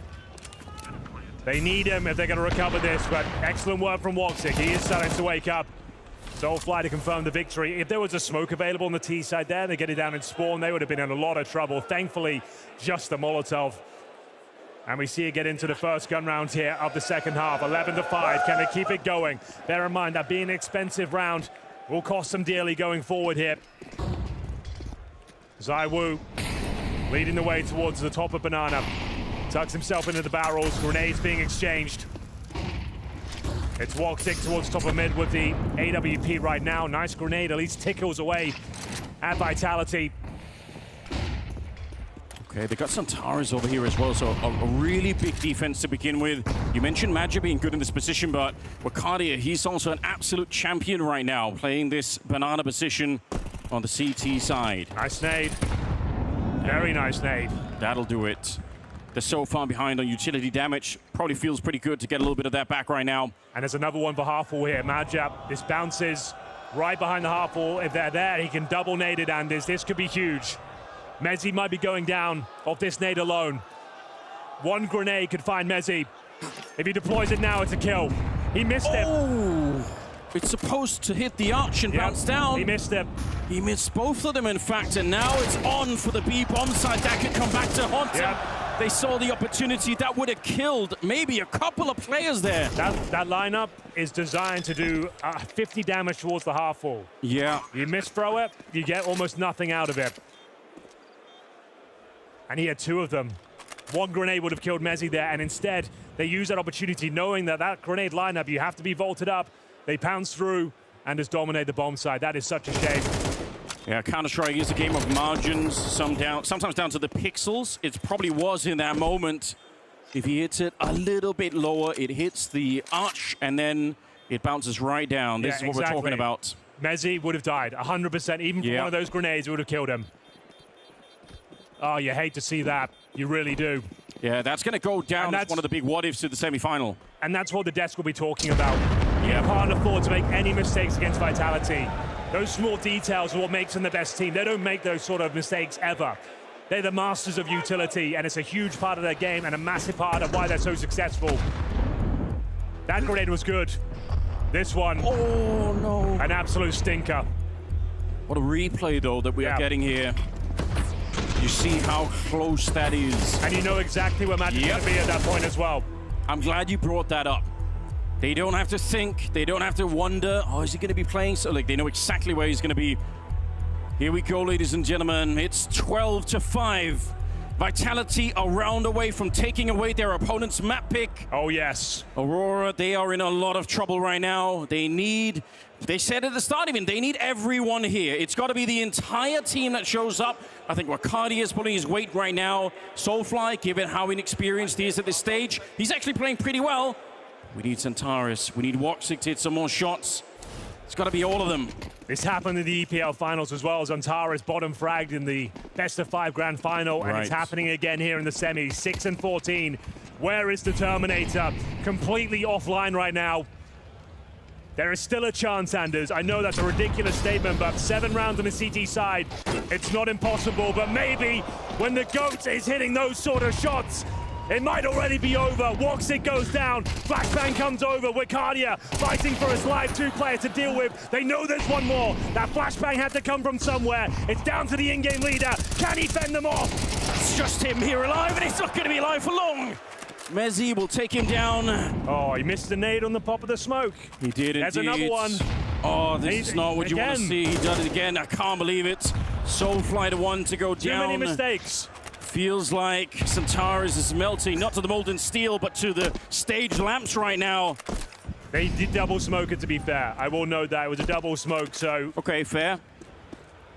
Oh, Wicardia as well. I don't know if you caught it, but he peeks out. There was a second player that was flashed by the barrels. That Wicardia, just in the chaos of that situation, he didn't realize. I think he could have had the second kill there, and that might have changed a little bit for the defense. But there's nothing to do right now. Centaurus, they've already planted over on the A-bomb side. He's trying to get closer. So 1 versus 4 for the map, and it will be Vitality looking easy on this one as they pick up Inferno in a 13-5 fashion. That is just so convincing. You can't ask for much more than that, Anders. That's as good as it gets. We talked about the utility, the coordination, the star power as well, and the fact you're not even relying on ZywOo. He bottom frags that game as they go 13-5. It's all about Flames. He may be en route for the MVP medal at this tournament. He's playing so well right now. And the thing is, where is Centaurus? Where is Woxic? We need those guys to step up. That's their map pick, and they're getting absolutely dominated on the server right now. It does not look good going forward. No, it really doesn't. What a hard game to start with here. Early in the day, still the semi-finals, but yeah, Vitality, they look exactly how you'd want them to be able to win another trophy. They do indeed, and I'm standing by with Apex here. You smashed through Aurora on their map pick. It just felt like another day in the office for Vitality. Well, yeah, I think we came prepared, and we did a really good city side, to be honest. I think we had the upper hands on the whole rounds, and we knew what they were doing, so I think overall it was pretty cool, and yeah, we played great. Nuke next, your pick, of course. So you're looking to close this series out nice and easily in 2 and book your spot in that grand final. Yeah, I mean, when you're Vitality, your goal is to win every event, and that's what we're trying to do. No, yeah, they changed the veto. They had to try out something because last few times it didn't work for them to play another pass. So here we go on Nuke, and let's see how it goes. All right, thank you very much. Best of luck. Thank you.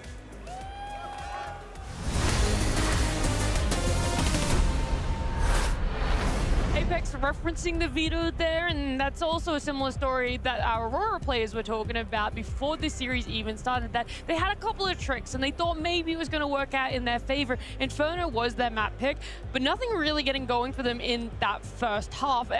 Story that we're seeing here now, Maui, is as much as we want to hype them up, as much as we've seen amazing things come from them in the past, it's not really enough right now to push against Vitality.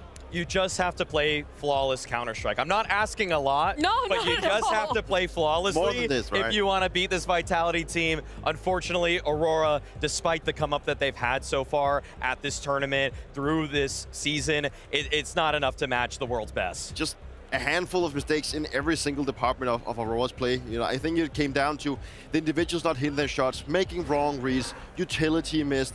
Also, whenever they got the advantage, they would still fumble situations and being too tunnel vision on one guy taking the fights. You just don't beat a team of Vitality's caliber playing like this.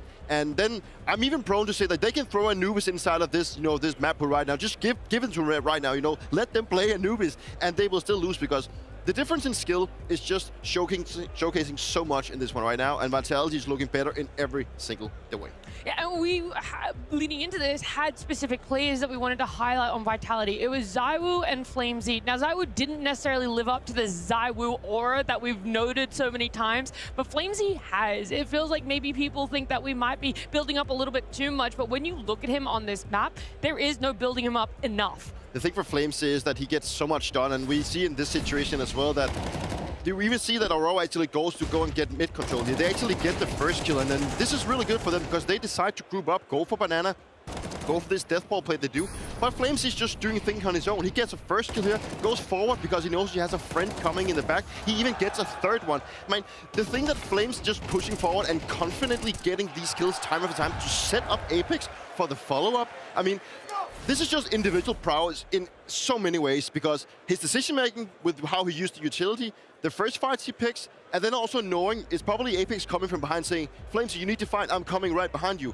The way that he goes forward, gets the second and also the third, sets up Apex perfectly. And you just close it out the rounds. And this is also how you can win Counter-Strike. It's not always about being the best team, throwing the best flash. You can simply win by doing things yourself, and Flames just showcased it right here. It's not often that you draw something up in practice and then it goes exactly according to plan, but that's seemingly how almost every single round goes for Vitality. That is exactly the action and response that they went over back whenever they were scrimming this map last. It's crazy to see execution really just meet that preparation, and that's why it's so hard to fault Vitality for anything really, but on the flip side, it is a little bit harder to watch Aurora have such a great quarterfinals for themselves yesterday, win it 2-0, and then there's certain rounds where we're seeing missed utility, things that should be netting them that advantage there, but ultimately actually being the thing that undoes them and draws a lot of fans to ask questions about where is the Aurora of yesterday.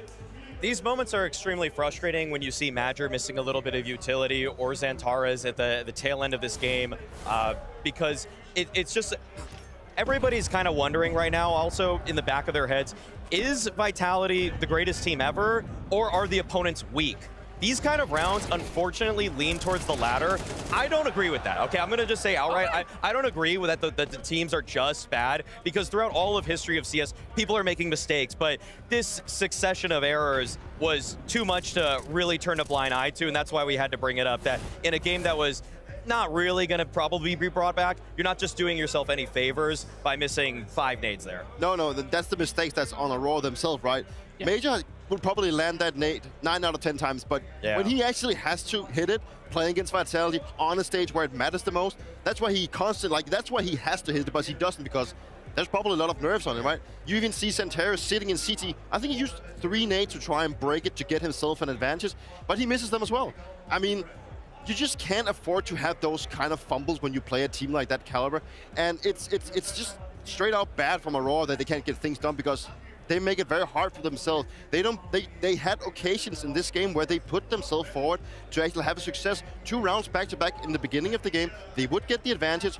But then if you look at the stats of Vitality, they have their 4v5 conversion rate is sitting at I believe it's like a 47%, which is absurd. It might even be higher after this one now. Probably even, right? Yeah. Whereas the normality of other teams or the elite teams, it sits at 37, so they are 10% better at winning out 4v5s. And if you can't convert them, if you can't convert those advantages, then you're just not going to be winning. And it's just as simple as that. It was rough to just see how hard Aurora were hit by starting on that T side too. And again, the conversation can also be flipped to just being how strong Vitality's CT side was, right? We already looked at that earlier round 4, but looking at round 7 as well, this is where it feels like even more strengths of Vitality are showing themselves. Exactly one of those rounds that I just pointed out, they actually get an advantage here by getting the first kill to the guy that is fighting them out. And the thing here now is Rob says he's hiding on balcony. He gets a lot of job done by getting the attention of Messi. He drops down, but look at the camera. 3 Aurora players are solely looking at Rob's input. He took all the attention, which then sets up Apex. In theory, this is very simple to pull off because Messi is the first guy of contact sitting at Moto. He gets the first contact. Then what happens is that turns Robs into a favorable situation. When he gets a kill, drops down, that sets up Apex. It's this ping pong between them on the CT sides in their crossfires that makes them look so good. And you can see this was stage blues from Aurora because they're screaming in TeamSpeak, he's in pit, he's in pit, he's in pit. Everyone's looking in that direction that all 3 players forget about Apex. And Apex is like, I'm just gonna mow you down, guys. You're not even looking at me. They get tunnel visioned in that moment because the Vitality players are kind of, in a way, I think it's praise to PARIVISION that they can look similar to at times, where they take that first contact, they get the kill that they're supposed to get, but then they don't overstay their welcome. Any defender for Vitality, they make sure that then play off of the second guy who's supposed to get the next contact, and the way that they're able to just telepathically work off of each other is why they're in this just era of dominance as it continues here on Inferno. There's a chance I might be being a little tunnel vision right now in what I'm about to say, but I heard the caster say it too. Flamesy, potential MVP if he keeps this up, right? He's up there, that no doubt without it, because he continues, and if he continues his form from the group stage he just had, and now converting that into playoffs, which we know he can, and what he just showed as well, then there is a case that we can actually see a guy outside of ZywOo, inside Vitality, winning an MVP. And I don't think that has ever happened before. I even had a bold take saying that I don't think it's ever going to happen, because ZywOo is just so good and so reliable in playoffs that he will always be putting himself out there. And with what Flames is doing and with his position and what he's bringing to the team, this is a massive performance. And I think he's on the verge of actually doing what I thought would be impossible. I have to look at the stats again after this particular map, because that's a good graphic, by the way. but looking before this game, I brought it up in the pregame, Flamesy's numbers are practically the same in terms of kills per round and damage per round as ZywOo in 2022. Yeah. And ZywOo has just been a nearly flawless top 3 player his entire career ever since he hit tier 1. For them to get a second guy like this today is just so absurd. I feel like if he actually pulls this off, if he's actually able to capture an MVP, I kind of hope in a weird way that it doesn't change the conversation, because for my money, ZywOo is the best player of this year so far. I have no doubt about that. There was a conversation last year, but if Flamesy gets that one MVP, I don't think that actually undermines ZywOo's greatness as much as some naysayers may think. But look also at ZywOo's 2026. Like, he's been massive. He's had a phenomenal year so far. Like, Flames is even putting up the same numbers as him right now. That is absolutely absurd. I mean, there's still a gap between them, surely, but what he's doing right now, that's absolutely incredible. Well, then it begs the question that if you guys were to predict who might be MVP of this tournament, what exactly would you say, and what do you think Polymarket might have in the chances of that? Well, looking at this one here about will any team beat them, I don't think it's getting any more favorable than now. Like, it's gonna be really tough. Aurora already lost one of their chances. To me, if in this series, Dupree, for Aurora to win it or have any chance, I thought it needed to happen on Inferno. 100%. Like, it needed to start there. There's no way back. I think it's over, as we would have gone, right? I think you do need to look at the other side of the bracket to try and find a team, obviously, that can actually beat them outright. I think Navi or PARIVISION has a way better shot at doing than Aurora, but that's gotta wait for tomorrow. Look, the odds might be low, but it's never zero, right? There is always that chance, and it does change a lot because we're always getting more information, trying to change things of what we might want to be predicting here. And whilst my desk might think it's already over, there is still another map that we get to look forward to. So we're gonna go to break on the other side. We'll see if Vitality are able to keep that streak and that map win streak alive for themselves.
We're turning our eyes towards Nuke now with Vitality 1 map advantage in this best of 3, looking towards that grand finals. And right now they're probably licking their lips just being so close to it. But on the other side of Aurora, you want to bounce back now. You want to be able to have a fighting chance on making it to that grand final. What was so disappointing for Aurora there on Inferno probably has to be summed up not only with the round total, but with Xantares' individual performance.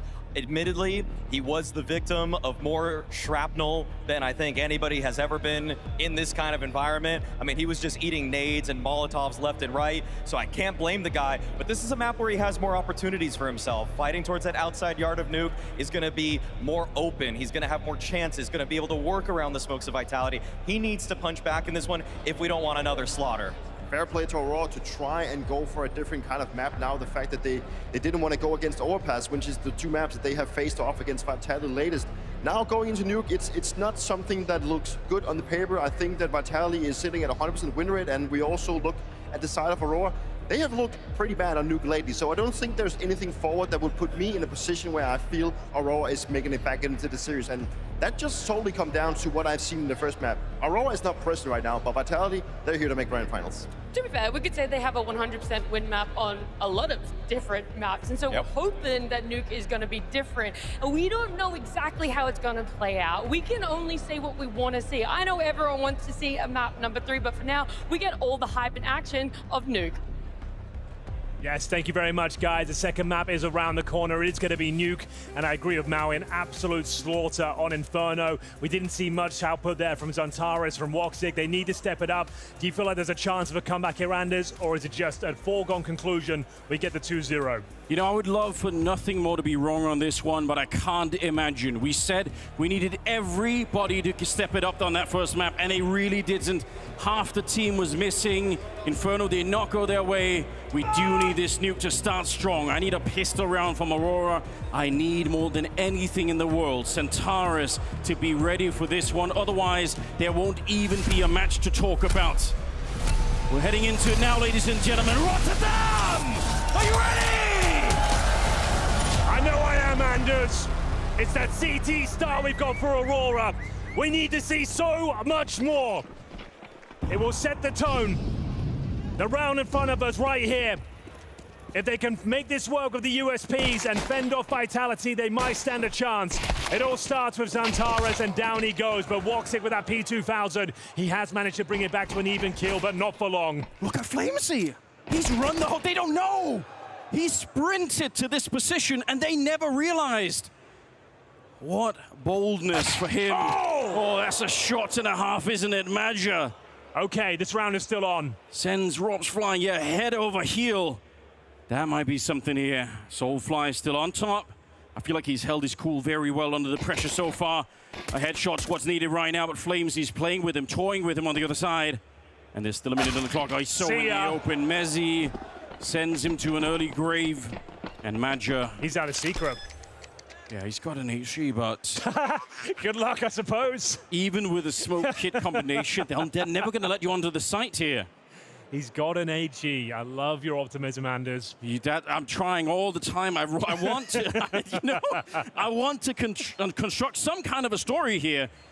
I'm on industrial levels of copium to try and see if I can find a way to get Aurora back in this game. Madja trying to do the exact same thing. Probably more likely to see than I am. He's swinging around the corner. Bomb already ticked so far, and Mezzi finding the 3rd kill here. Very, very well done. Vitality, it's another pistol round to them. It's all about Flames once again. Only gets 1 kill, but sabotages the back lines. They had no idea. He snuck his way down. Opening kill once more. Xantares down with nothing. And you can see the pressure being applied in the pathing as well, just getting into that ladder room so quickly in towards hell, causing chaos. It's Flames, Mezzi, just once again making it look so comfy. We've got the force fight. It can be possible on Nuke to make this work. Lots of close range encounters. SMGs can prevail. They've gone for no 5.7s. They've gone for a Scouts, 4 MP9s, and very little to no utility remaining. Vitality, though, slowing things down, and it looks like we're setting up an upper execution, Anders. Think about double Molotovs towards the bomb site floor on top of the hut, 4 flashbangs coming through the windows, and then everyone breaking through in towards the upper bomb site. That's what we're expecting. Looks very likely that's exactly what we're going to get. Well, you've drawn the entire outline of the strategy here for us, Henry. Best I can say is good luck right now to anyone holding this bomb site. Fire is everywhere. Madger, that's actually really well done. He gets the first one. He almost kills Saiwu as well. The scout that's in the back headshot. That was Saiwu low from earlier. Madger, he might have done enough in this one. Rops and Mezzi trying to bring it back into the round. Rops, how does he live? He knows it's the round player. He's got 5 bullets. There's no helmet on Soulfly. 5 bullets is enough. And if Aurora weren't already crushed, losing to 1 MAC-10 might just do it. Oh! Robin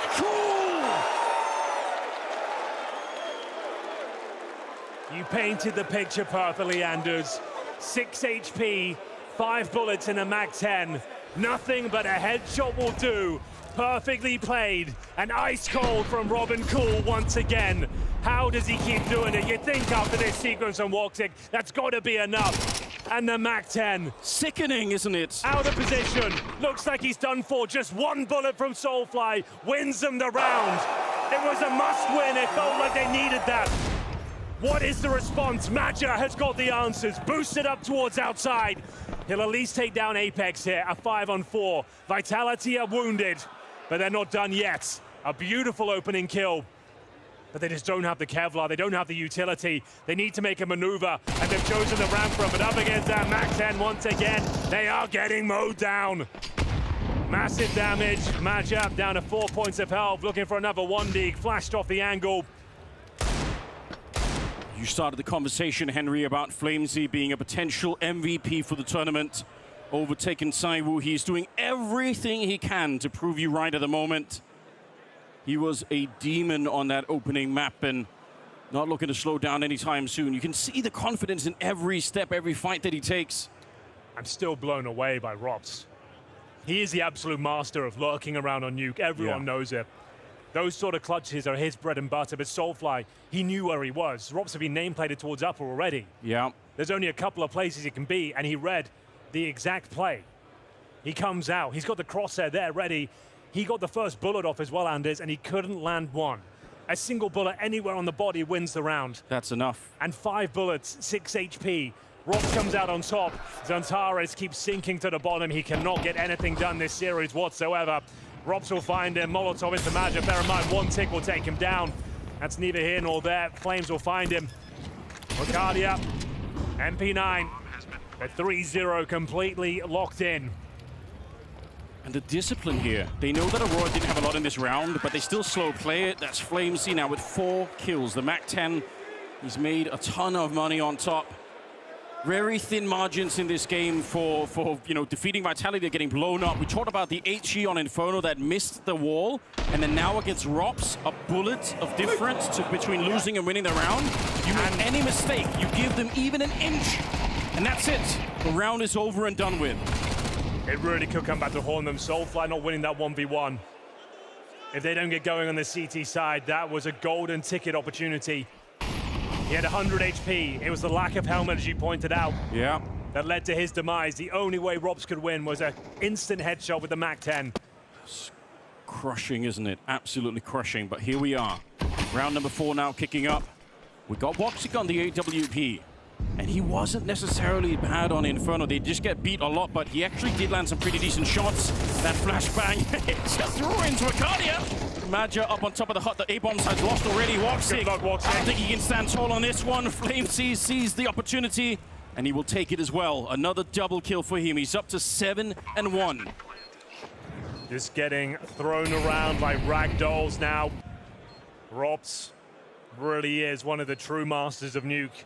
And you can see why. His timing, his gut feeling, his instinct, whatever you want to call it. Dropping the Molotov, dropping the smoke, running through the utility, catching them when they're juggling grenades in their hand. They're completely blind.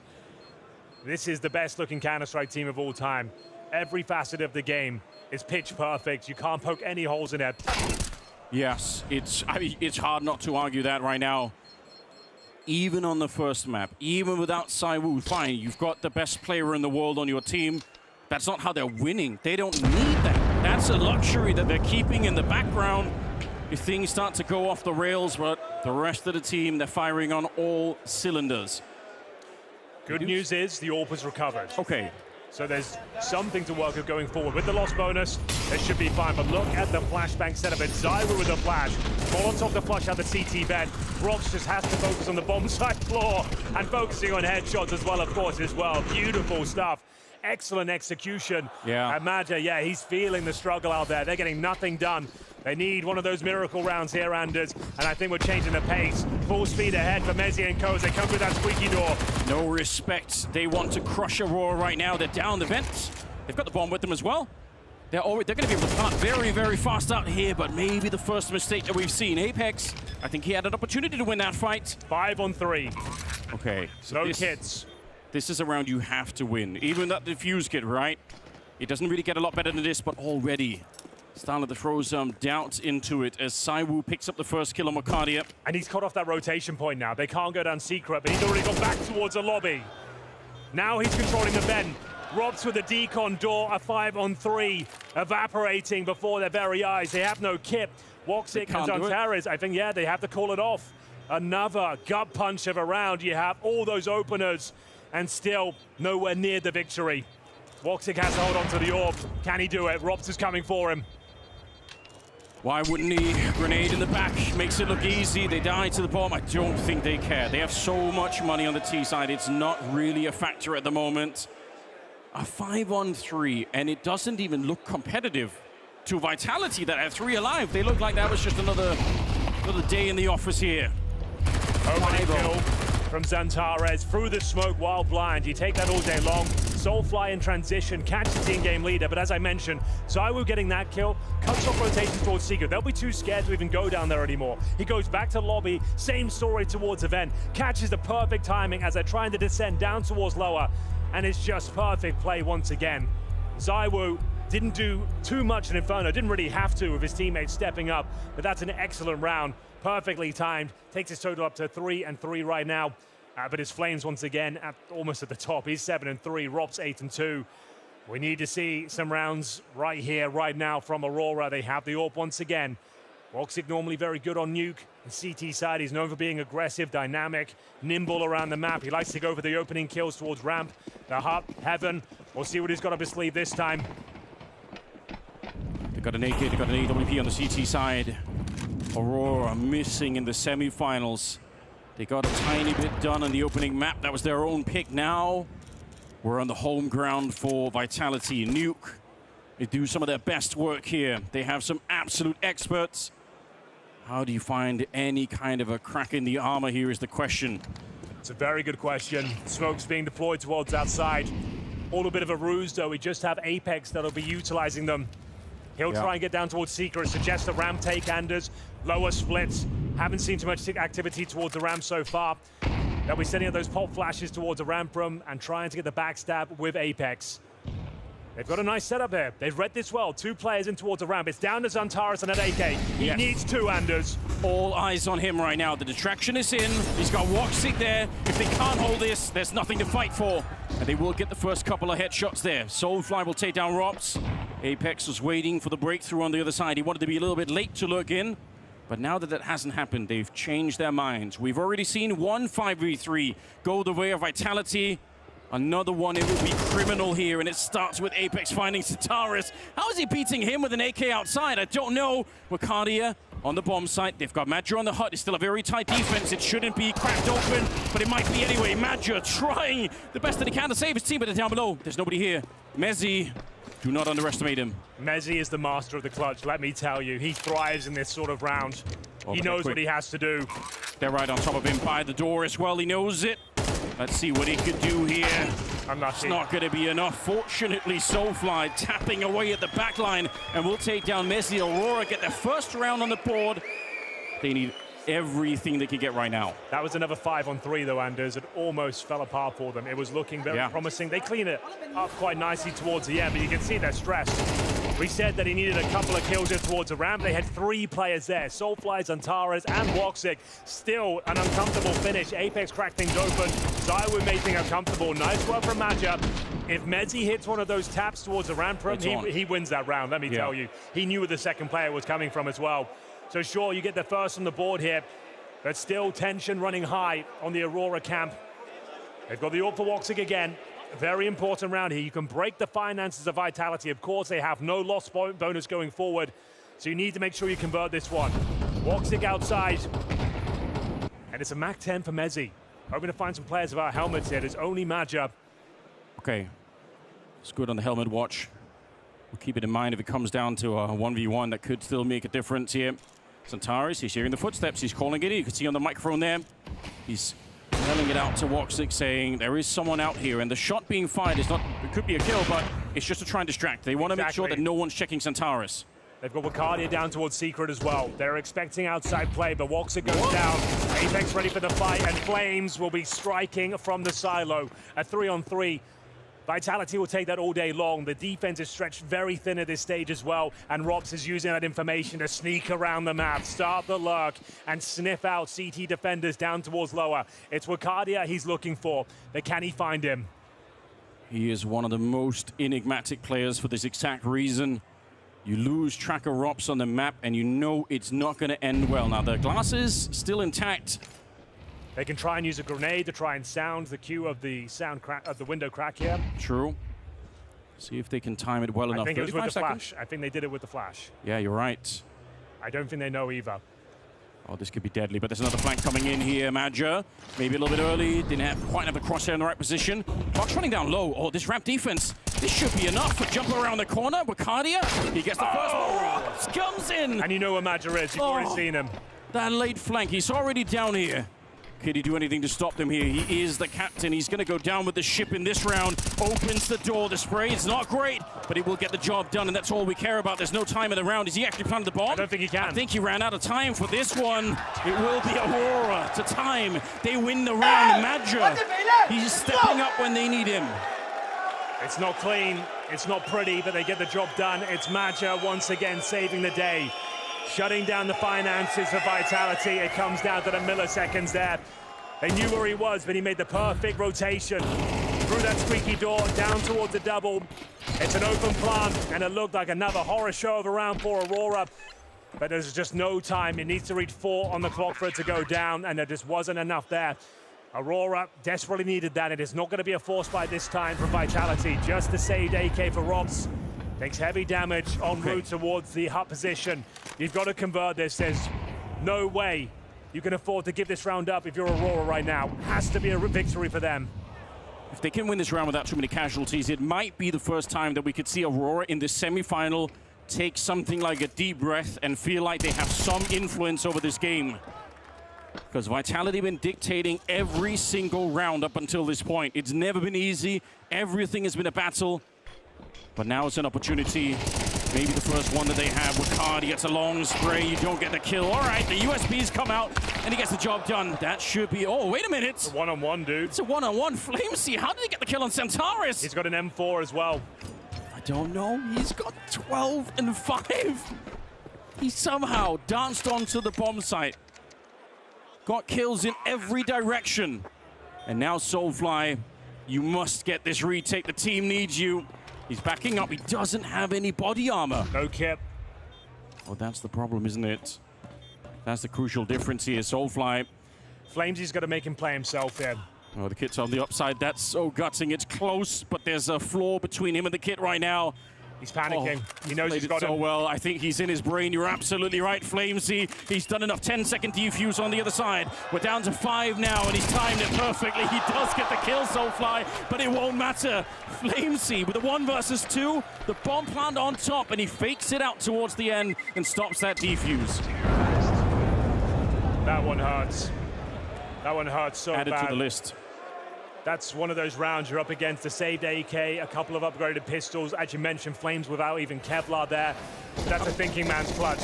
He knew he would have Soulfly panicking. He had no kit, no information, and his upper rush is absolutely everything. Look at Xantares, he's coming in like he just has no impact. I know we've been saying it. Xantares, 1 kill and it's done. Oh my God, 6-2. Such a nice round from Flames as well. Not the flashiest clutch, but certainly one of the most impressive. Like I said, you allowed Soulfly to play himself. Yeah. Well, think about what a big switch up it is from how Flamesy's been playing, right? Because he's been so aggressive hunting, and he can change the pace of his own game in a matter of seconds, suddenly he's passive, he's elusive. Very, very hard to do, especially when you're hitting all these shots. But he knew not to fight Soulfly. Bomb is making its way down the hallways. There's only one defender. If they get Woxic right here, then there's not a lot of round to fight with here. The thing is, they can take away his vision now. It will call for rotations. Wicardia will join them, and he's actually done pretty well, to be fair to him. But 1-for-1 with no further damage doesn't really help out their case too much. Apex patrolling the extremities. In terms of, you can see the rotations down towards lower now. I don't think they finish up there. I would say after showing this early presence with that Molotov, they go back in towards upper, finish around there, knowing the gamble stacks have to happen, and I think that's what you're going to see. All of Aurora have gone down towards lower. It's perfectly played. You got ZywOo to stop the backstab. He'll hold secret, but we're going in towards the upper bomb site, and it should be a foregone conclusion here. As long as they patrol the vents effectively, should be no problem, and Aurora are starting to realize what's happened. Just another great call from Apex here. The mid-rounds have been very impressive. Knowing what you're up against, knowing that there's early presence down there towards lower, you can take his vision away, apply pressure towards Woxy. He's got a call for backup, and it comes in spades, but at that point, they've already vacated the premises. They're watching every rotation. Rops, as you might expect, perfectly positioned. Job's done. Surely you're going to be saving the rest of the guns here. They need the rounds, though. They'll give it a look. Okay, well, let's see if they could even find anything. They do have Centaurus down there with the AK, but giving that one up, it could be very painful. And I think they realize they're kind of getting pushed out as well. The grenades are going down towards Mini. Not a lot of positions left. Yeah, they're backing on out. It's going to be 7 rounds to Vitality. This is a very comprehensive victory right now for Vitality. They've never even been tested, it feels like. Just absolute peak calling from Apex. Yeah. I guess that's one of the benefits of having him lurk out in the yard like that. Okay, a funny moment. Take it. Doesn't matter too much here. Firing on all cylinders, everyone feeling good. Don't even need ZywOo in his final form here. Pretty average by his standards. Pretty pedestrian. They don't need him to be going supersonic right now. No, they don't. They got Flimsy leading the charge. Rops up there as well. Tension mounting. Aurora can feel this one slipping away. The dreams of taking down Vitality and booking themselves a place in another grand final looks very unlikely at this moment. You've already been battered and bruised on your map pick. You're now on Vitality's turf, and they are not slowing down. They're even killing each other. Yeah, showing Aurora how to do it. Centaurus, we're still waiting. It feels like we're going to be waiting until it's too late. He's got the AK again, Anders, I'll say that. The Terminator's best weapon. That's where he does all the work.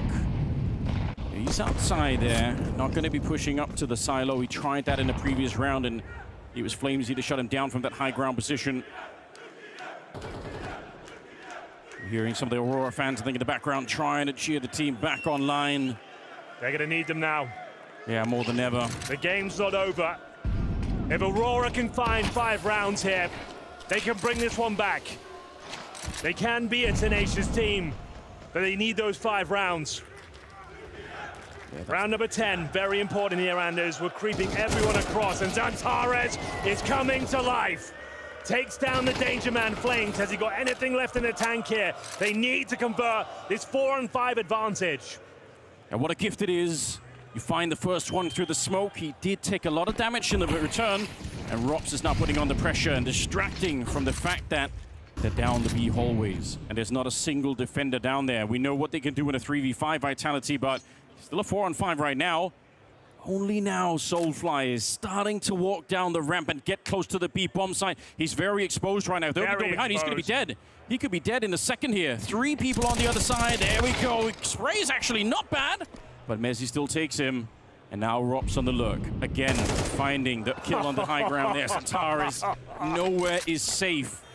It's ridiculous. Mezzi continues to frag here. A 2 versus 1. ZywOo, the GOAT, to step up. Can't turn quick enough.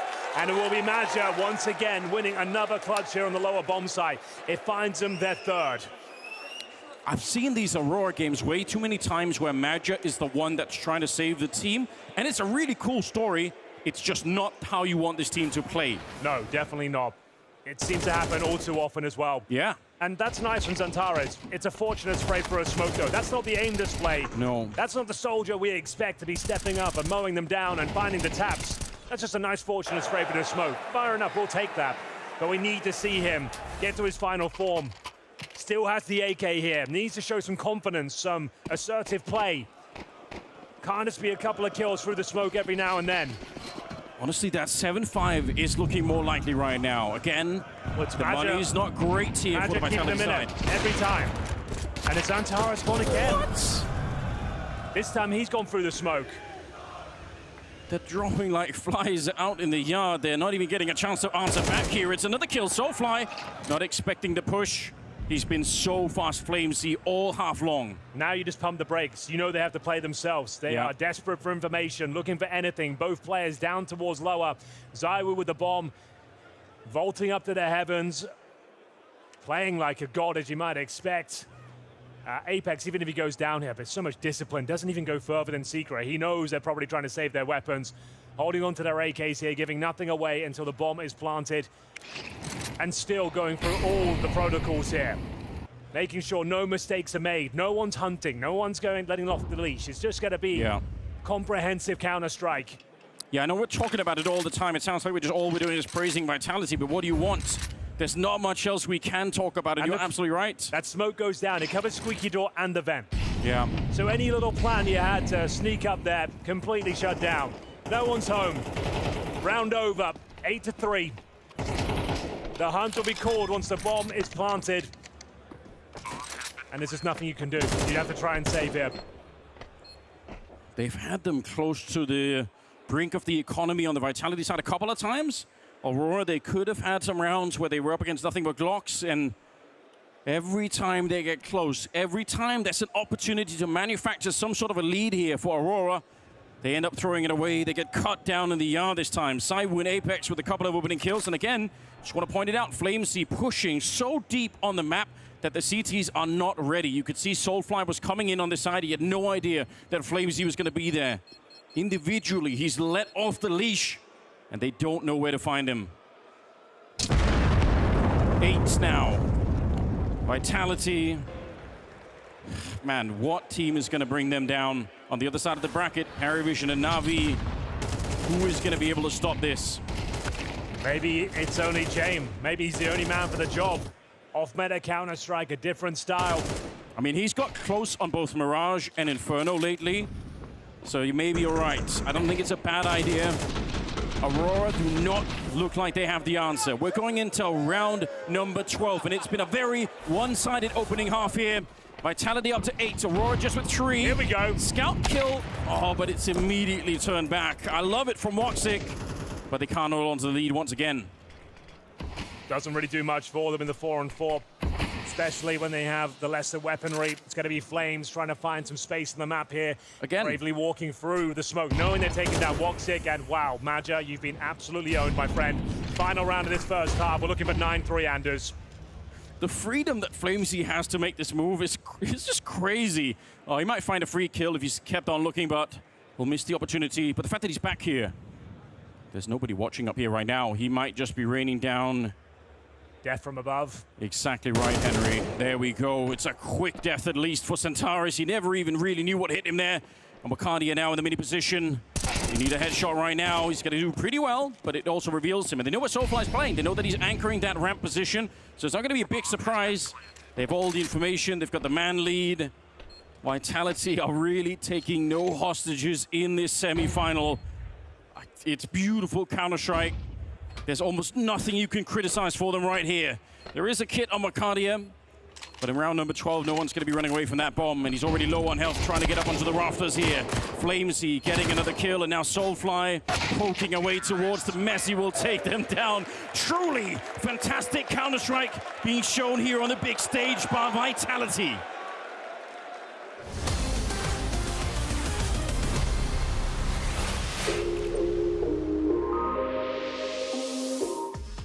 Hey guys, Jacob Pimp Vincere here. Do you think you know enough about Counter-Strike to win your fair share of $15,000? Then you better pay attention right now. You've probably seen us use the NovaShots app on broadcast before, and I'm here to tell you exactly how it works so you can claim bragging rights against your friends or your enemies. It's completely free to participate, so let's go. When you sign up, you're getting 1,000 tokens. Those tokens you can use to buy team tokens, or basically team stocks. Now you need to pay attention to who's playing who and on what maps, cause if you predict correctly and you invest into Vitality just before they're playing their first map and they win that map, you're getting a 20% airdrop bonus, which means you have even more tokens to invest into other teams or to invest furthermore into Vitality. Team prices move live based on what people are selling and what people are buying. It's a free market after all. So let's say Furia is about to play a game. And the map they're playing, you know they're great on the CT side, but they struggle quite a lot on the T side. You now see they're starting on the T side. So instead of investing from the get-go, you can wait out a little bit. You can wait for people to panic sale when they're not doing well on the T side. And then when they move over to the CT side where they're doing the best work, that's when you buy into them. That's where you buy into the comeback as well. Here's my top tips in order to maximize your tokens. Firstly, pay attention to game as it's live. You can buy and sell your tokens at any time, which means that the prices go up and down as the game is evolving. Let's say Vitality is playing. Let's say they lose the pistol, they lose the second round, they lose the third round. People start panic selling. And if you believe they're coming back, maybe that's where you buy in. You buy the dip and then maximize your tokens. Don't forget the 20% map bonus. You don't need to hold a team for the entire tournament. Get in before the map, write the success, then reassess. There's also a daily mode where you can predict match winners, match scores, MVPs, etc. So you can flex your Counter-Strike brain even more and win daily prizes. Make sure to get the NovaShots app and see if you can beat me and everyone else.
Ladies and gentlemen, welcome back. We are ready with the second half here. It's the first semi-final here in Rotterdam, and it's been all Vitality all the way.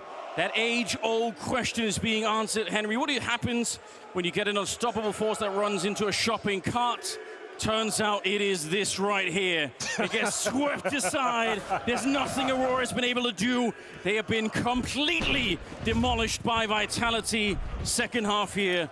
A pistol round, it'd be nice, but I can't see how they can make it back on this one. Some nice shots from Woxic, but ZywOo answering back quickly there. You can see Flames is taking that space, and once again, they absolutely dominate that first half.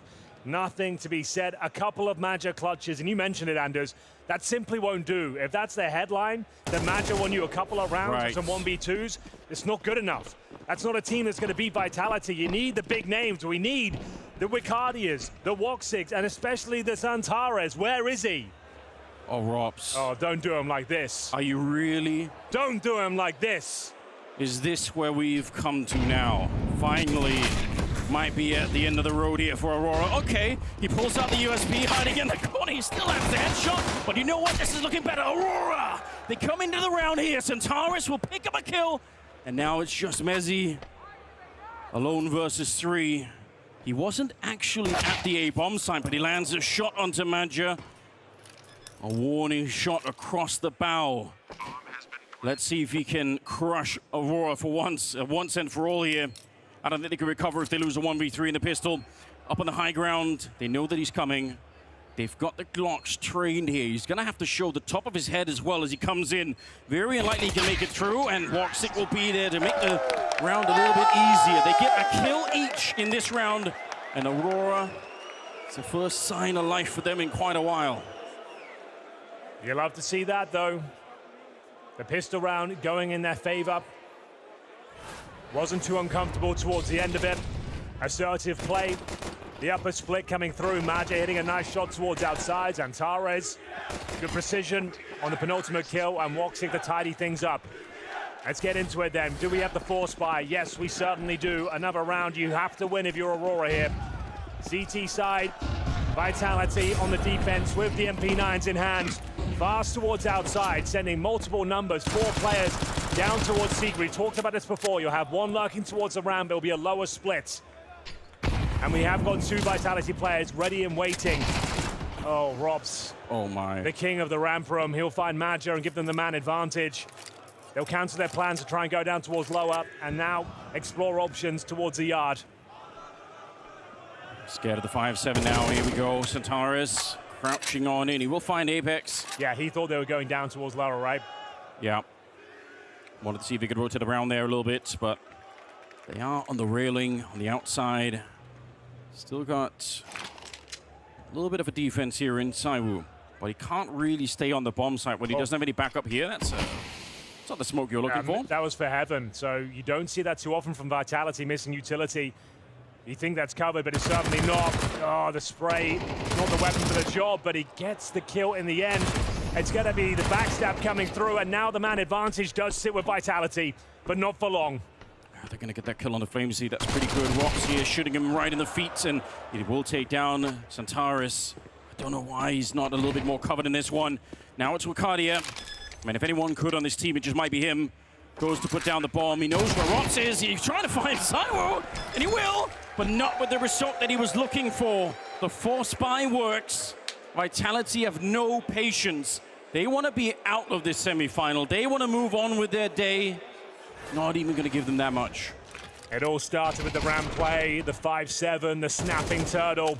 Xantares brought it back to an even kill. Even with the missed smoke from Zaiwu, you thought, okay, now we've got a chance. But of course, even after a double kill from Wakadia, it's Rox, perfectly positioned, takes down Xantares. Zaiwu in an unpredictable position will find that final kill. And it has to be the force buy in response here. It was Xantares posting 6 and 15 on Inferno. He currently sits at 8 and 11. These are not the numbers of the star player we're looking for. I know we're bringing it up a lot, but we expect so much from the Terminator. We call him that for a reason. But it's always in his big games that he seems to fall off. We are only bringing it up because we know how good he could be. We're Xantares fans. Yeah. You and I love it. We would love to see him come alive right now. It's because we know it can make a difference if he shows up, but he isn't. And that is hurting the team. Another problem in the horizon, for as long as it lasts, is the fact that Mezzi, if you're into statistics, he is the best A anchor on Nuke in the world. Yeah, true. So attacking that position, it's just not going to be easy. And you've got Robs towards the ramp. I don't know the stats like you, but I'm pretty sure he's up there as well. Oh, yeah. Yeah, I think it might be his second best position in the game, pretty much. So you got some experts pretty much in every position. What can you do? I don't know. That helps quite nicely. Apex now left to his own devices here. Gonna throw up an incendiary, but can they hunt him down? Oh, he swings back in. That's madness. Okay. Hold on. There's low HP. They've got the man advantage, but yeah, there's some grounds to win this one now if you're Aurora. Mezzi and Zaiwu. Zaiwu low as well. They're so far removed. I think this one might be an Aurora round all day long. You might just be holding on to the AK. AKs, I should say. Yeah, that's it. So Aurora have broken through. We said they had some of the best ramp players in the world, but it's Rops going down with nothing at all. 17 and 8 right now, but the flashbang takes him off the angle for a split second, overwhelmed by those Tech 9s. And we got another Aurora round, but they do save as I will vacate. Same story for Mezzi as they make their way back. Well, good on you guys for taking the opportunity to boo. You're not going to have many, but that was one of them. You know, you got to take them when you can. It makes sense, obviously, but I appreciate it nonetheless. There's a lot of support here today for Aurora. A lot of people really wanted to see the underdog story. Somebody just wants, they want to see somebody beat Vitality finally. The clock hasn't struck midnight yet. Okay. 5 to 10. An uphill battle. But we've seen it so many times in CS2, MR12. These games can fall apart. The finances can be destroyed. But you need to build up momentum, of course. You can't just win one round and offer it up straight up in return. This will be very indicative as to where this game's going right now. Aurora, you have to convert now. Take the lead, ruin the finances, and you're up against ZywOo. He lets one pass. Oh my God. He should be dead. How has ZywOo survived that? How has Xantares not killed him? I don't think he knows how to any longer. I feel like it's been 10 rounds since I've seen him do anything. Magi will get a shot there, but Apex is holding down below. We're going to need to see the replay of that one. was in the flames as well. Yeah, he's running back into the fire. It's an AK on the other side, shooting him literally directly above him. And somehow he spins and gets the kill, but now they found an empty bomb site, Henry. Even if they're a man down right now, this is winnable. But it's Rops. So good with these timings, always such a nuisance, and Wakadia will get him. That's really nice. The other lurker is ZywOo, but he's so low on health here. He needs the instant headshot, might get a free kill on Soulfly. He wasn't ready, he was grenading that high ground position. Woxic and Wakadia, a 2-on-3 to try and hold on to the map. You let Vitality back in now, you're not going to get another chance here. They traded out, but now he's in the corner. A 1 versus 2, a grenade at his feet, and now being swung. ZywOo, it's an easy kill by his standards. A triple, even when they got him to 9 health, he's still dangerous. ZywOo couldn't have played that round any better. You can see the comms flowing. He knows he's a vulnerable target. He found the freebie towards the hub, but he doesn't overextend. He doesn't swing. He waits for the rotations to come through and manages to time with his teammates the perfect play, give themselves a huge advantage. And that opening kill, Xantares. Oh, what a nightmare. How you haven't got that frag. That really will come back to haunt them. But that flashbang, it sets up his teammates. It allows Messi to come through. They get the information as to where Cardia is. They nade him, swing him together. Once again, it's perfect Counter-Strike on display here from Vitality. And Apex isn't happy with that. Volts himself up on towards the garage, and it's down to ZywOo again. Doesn't show us the trigger discipline, but does show us the brutal aim. Can he get 3? You better believe he can! The hat trick for the world's best. 18-9 right now as we go into a 4-on-2, hunting for series points. This was supposed to be a quiet ZywOo game where he was just warming the backbench, but now he's up to 18. That all happened in a flash. They miss 1 corner, and they're all dead in the yard. Rops here, a little bit of a labored fight. My God, all it takes is one mistake. You could give nothing to this team. Vitality, it'll take everything away from you every single time. Anders, I know I said must-win rounds a few times, but if Aurora give this one up, they will get $1,900 into the next round. Yeah. They are fully invested here. It will be series point, grand final point for Vitality. A 3 versus 2. You've recovered 2 rifles here, but Wakadia, Maja desperately low on HP. 35 seconds to work with Wakadia, working through the back lines of the lower bomb site. Maja will join him from the ramp as well. The hot on their tail is Messi. Maja will get the bomb down. 2 players from the ramp. And the MP9, unfortunately, the perfect weapon for this sort of job. Maja needs at least 1, and even that wouldn't be enough. Yeah, I think you're right. And they're already low on health right now. Vitality, they're right on top, just crouching in. And Messi, he makes it look so easy. They've got to smoke for the bomb. They could do everything. They got kids smokes for the bomb. All right, Wakadia, there's the first. But if anything touches him right now, he's going to be dead. He's trying to relocate, wants to play up in the control room. That's a little bit risky. With the smoke there, they could just be inside of it. But he's made his way in. He has to shoot into the smoke. They might have been, oh my God, Flamesy just airborne. And he takes him down. Good try. Bomb planted does give them a bit of extra cash. $600 extra per player, Anders. We're reaching deep now, Henry, to try and find anything that could be a positive for Aurora. This was unbelievable from ZywOo. Come on. I would say his best sequence of this map so far. No question. The 3rd kill, just an absolute thing of beauty. Look at the control, look at that precision.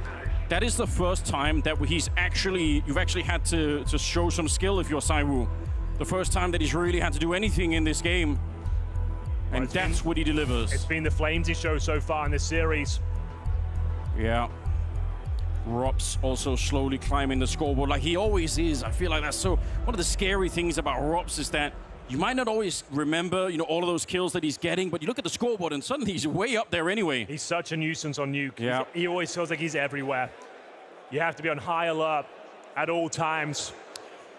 But right now, Anders, it feels like we might be done here. They're on the CT side. Yeah. It's their map pick. They were destined for the grand finals, it felt like, before this tournament even started. Semi-finals here. It's been nothing but smooth sailing. First map was pure domination. Similar story here. Last chance saloon for Aurora.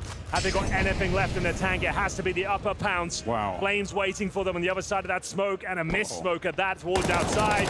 Should be a bit of a gimme here, Anders. Time will tell. One last hurrah for Aurora as they try to crack open the A-bomb site. They're not welcome.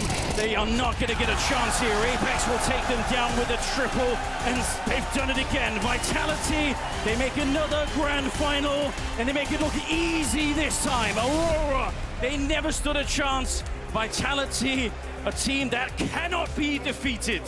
Just another display of perfect Counter-Strike.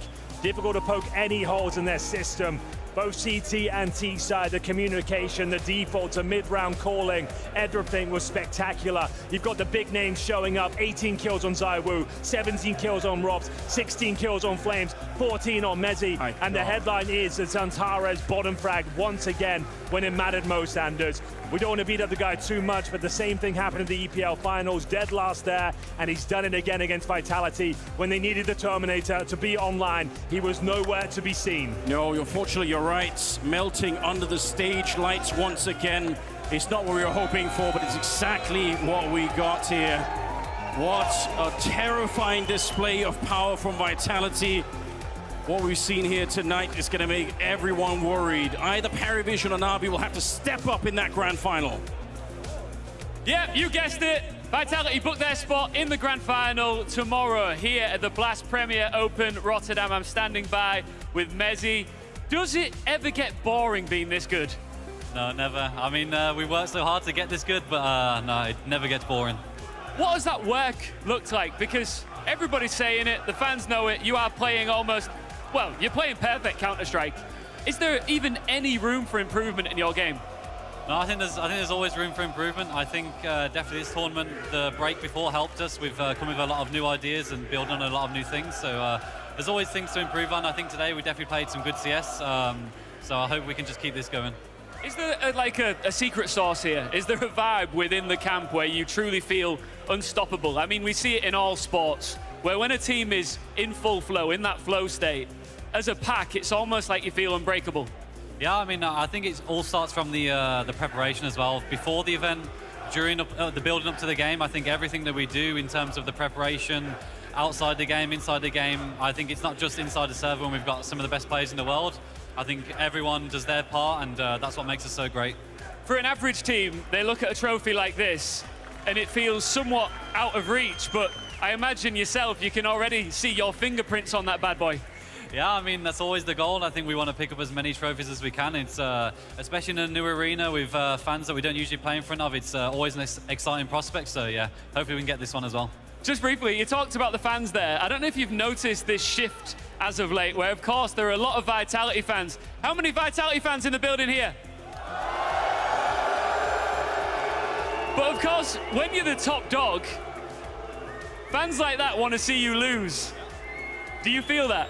Yeah, I mean, it's normal, but I think it's something that we thrive under. I think whatever the support we get in the arena, whether it's for us or against us, we build on that. We love the vibes in the arena. So yeah, if you're against us, it's fun, but we also love the support as well.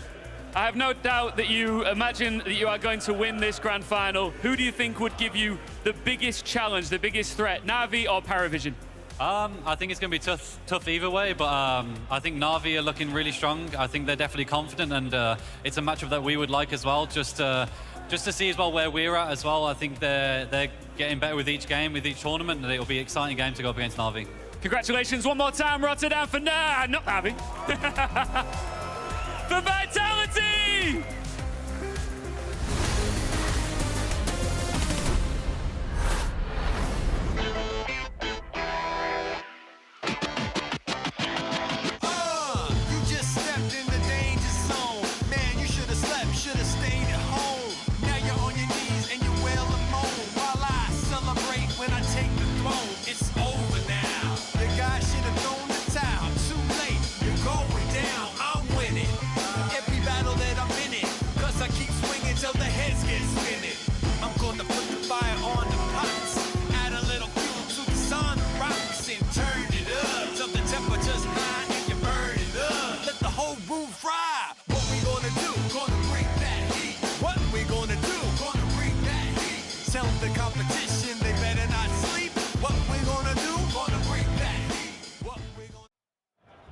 You know, guys, I might as well be very honest with you. You're probably thinking to Pri, why did you bring a Vitality fan to the B desk? But this, ladies and gentlemen, this is Matt. He is the assistant coach of Team Vitality for as long as I can remember, and also one of the old guys with the French Counter-Strike scene. So, Matt, thank you so much for taking time to come here and talk with me. I thought it would be interesting to talk with you about your time in Vitality, but also what you bring to the team. So, I'm going to start off asking you, how close do you work with the coach? How close do you work with Apex? And why do you think that you guys have become so good so fast? Hello, everyone. First of all, thank you for having me. Of course, if it wasn't you, I would not have accepted. Obviously, no. Of course, you know me better than anyone, so I'm really close to the players, but also with Dan and the coach. No matter what it was, like Remy or Danny, I was also like, and I'm still close to Danny. But the thing is, I just believe the fact that more I'm gonna try to bring ideas, advices, more we're gonna talk, better that can be, because no matter what I'm gonna say, they're gonna build something better around. That's my way to work and to function. And when you come to preparation, you are doing a lot of the work. That's what you did with me in the team as well. And you look and you work closely with, back time it was Danny, now it's Xtas. How much do you like? Also, when you come into the games, like how much do you work with the game plan together with Xtas or together with Dan? Are they everyone chiming in, or is it like the coach is making the biggest call? I think it's tough to say. The thing is, we have a particular team for that. We all know that, obviously, Dan is an important part of the game plan because he's the IGL, and also he's setting the tone, and also for the T side, and also for most of the move on the CT side when it's related to like specific CT team move. But the thing is, what I like the most is just I'm trying to gather a lot of information on what I saw on all the softwares, and I'm just gonna go on every players. I'm just gonna tell them 1-2 things. And once again, they're just gonna look into it, and they're gonna build something better. And I think they're just gonna bring that into the game plan. I'm not asking them to do, please do that 100%. It's just, I think it can be nice. I think you can play there. I think it's just about like giving them advices and trying to help them all the time. But obviously for our particular team, yes, we are building the game plans with everyone. But yeah, for that, Apex obviously is setting the tone, and Remy is also having a really important look on the big picture. I want to talk to you a little bit of a funny thing, because when I used to be in Vitality, you did not like to watch our games. Whenever we played these important stage games, you would just normally sit out back, looking at your PC, preparing for third map. Is that still a thing? Of course. Imagine having an assistant coach that doesn't want to watch your games. Why is that, Matt?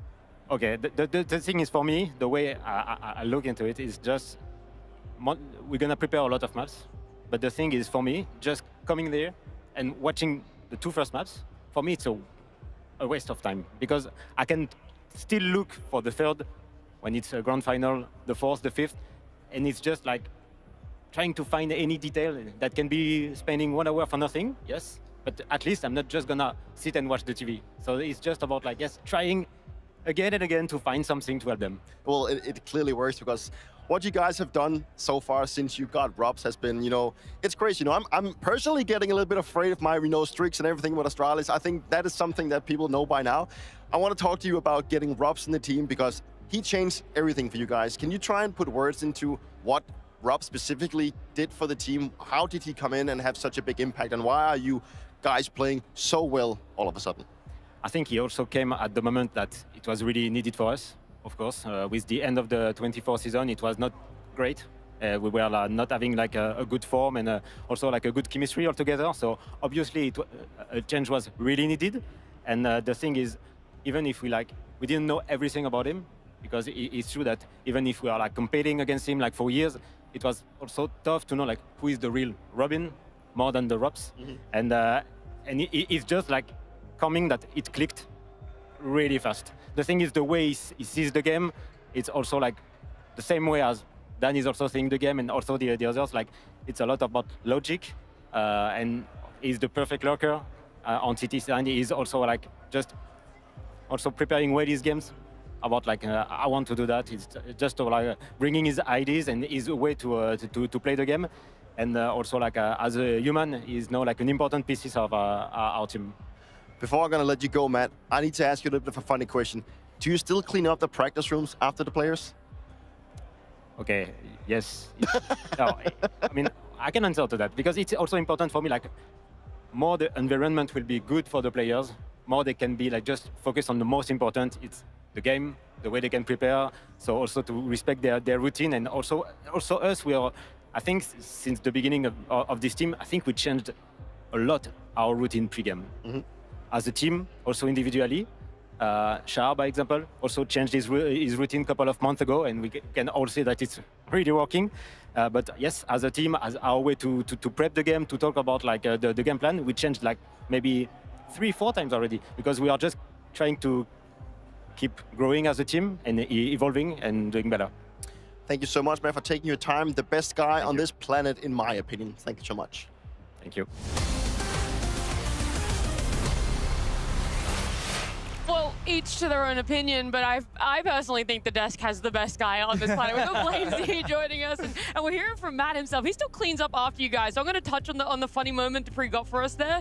How messy does it get? Well, some tables are different than the others, but okay. I'll say that Apex could sometimes be messy. I'm very messy, so you know, you just come back at the night and your jerseys are folded, your mouse is charged. He really takes care of us. He's actually such a sweetheart. How about Messi? Obviously, his name is Messi, but yeah, surely not. He's so tidy, so clean. Yeah, like nothing happens on his table. Like just. That's ironic. Yeah, that's nothing.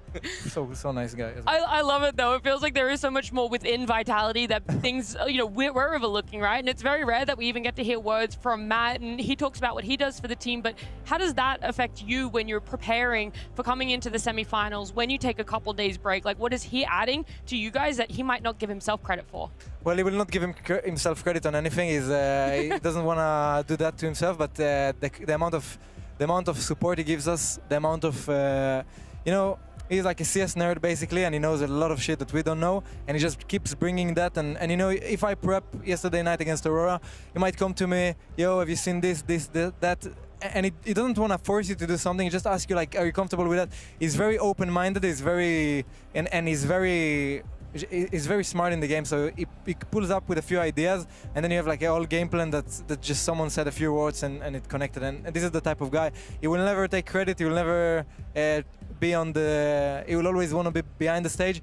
But he's such an amazing person, and actually like he's the best person I've ever met in my life. How do you integrate that though into your gameplay? Because sometimes it's a little bit difficult for an analyst to say, hey, every time they get mid control, 60% of the time they finish A. Are you? No, he's not this statistic shit. Okay. Like, what he does is that he per se will come to me and will say, you know, when they take middle, this guy does that and that and that. Do you have any idea against him? When he has like 2 ideas at the back of his mind, but he's just, you know, he wants me to kind of figure out what I want to do. Okay. And then if I'm like, I'm not sure what to do, then he comes up with his ideas. And usually he's like a coach, you know, he's in the practice with us, he's always with us. So he kind of knows what is comfortable for us to play, and he just comes up with sort of a few things that he knows that I'll be comfortable with. He knows that I'm very aggressive, very like I want to go through some smoke splashes.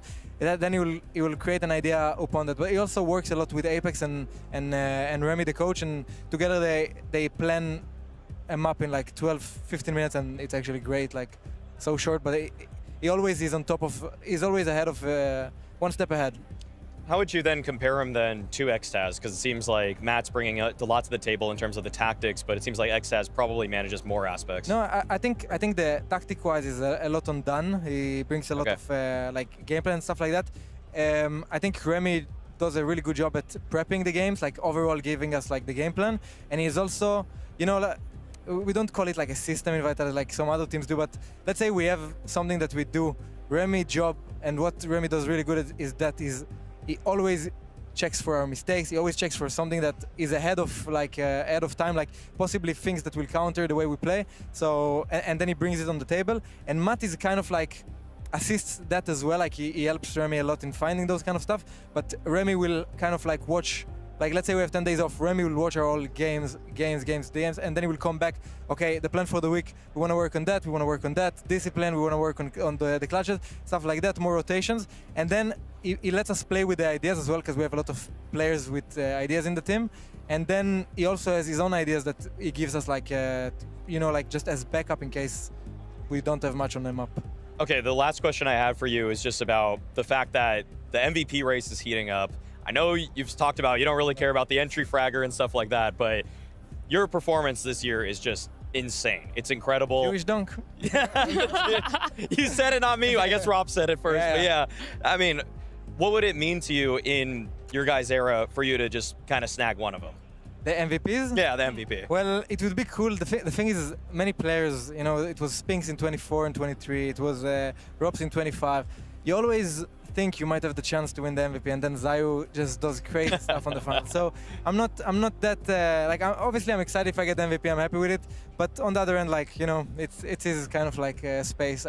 All the trophies Vitality got is the MVP of all of them. So you never know. Like if tomorrow is like individually I'm shining, I also feel like he is gonna shine as well. You know, like I remember in Krakow, in IM Katowice in 2025. Robs had a map, the best map of his career, and then Zayu just right after that had the best map of his career. So it's just you can expect it, you can want it, you can think maybe I get the MVP this time, but man, this guy is just insane. Like, he has cultural impact. At this point, can't deny it. Yeah. It feels like you definitely can't. Flamesy, it was so much fun to have you here. I wish we could have talked a little bit longer, but I'm going to let you go back, join all the boys in Vitality, so thank you again. I really appreciate it. And enjoy, of course, the fans that are still hanging around to go and see you. We'll see you tomorrow for the grand finals. Thank you very much. Have a good one. Thank you. Enjoy the rest and everything that comes with winning the semi-finals there and preparing for what is going to be their Sunday showing. That's tomorrow. And for now, we do want to shift the conversation a little bit because we do have another best of three, that next semi-finals. But before it, it's looking at the fact that Aurora didn't amount to what we really wanted them to be able to do. We wanted to see more of them, especially in that first map. We should have seen so much more out of Inferno for themselves. And they almost showed up a little bit broken on the side of Nuke. It's really rough to have to bring this up because he was such a cult hero for such a long time, but just add this to the tally of performances where unfortunately Xantares is not able to live up to the billing from the group stages or practically every tournament you look at for Aurora back to Eternal Fire. He's their star. He's their best player, and he was nowhere to be found in this series. On Inferno, he just got battered by utility. On Nuke, I would say he had a few more opportunities in this one, but still just couldn't find any impact in this kind of environment. And it's kind of heartbreaking because it's really the guy that's been carrying the torch for Turkish CS for such a long time as an individual. So I would love to see him succeed in these moments. But at the age of 30, it's tough to imagine that he's going to have a huge mentality change that's going to suddenly unlock all of the potential we've seen over the last decade of his career. There's no doubt that Xantares has always been the one that we've been looking out for whenever the Turkish squad has been playing, and it's not the first time that I personally see him, you know, fall to the pressure or fall to the stage or whatever you want to be seeing or what the issue with him is. But for the likes of Aurora as a squad, you know, it's still the gap for me that is the biggest issue when it comes to like the skill difference coming into the display on the server. And of course, Xantares has to be the front runner, but he can't do it all by himself. But if even he can't really step up to the occasion, then I don't see anyone doing it in that squad. It's a hard one to really draw a conclusion from, with Vitality feeling like they're another level, part of Aurora maybe not being ready for it, whatever reasons there are. It does unfortunately end their run at Blast Premier Open, and Ian got to chat out with Magic just before he left the building. Magic, commiserations, it's never easy. You've been playing this game a long time. Dropping out of a semi-final in this fashion is hard, but you were up against an incredibly good team there. Yes, we lost Vitality. I think losing Vitality for any team right now is okay. There is not to be sad. Nothing, like, that's the only things. Why do you think that was? Like, I think they just choke us, like, individually, and as a team, they play way better. And I think my teammates and me and everyone in the team, we cannot fight or show performance today. But this is my only regrets. Like, I would like fighting more, you know, but I feel like we really lose hard, you know, and yeah. As a player yourself, you are evolving and growing as a caller within the team. Even after all of these years in the game, you keep switching up and improving the levels of your calling. Do you think you could have been more of a vocal leader in this matchup, or do you feel like you did enough?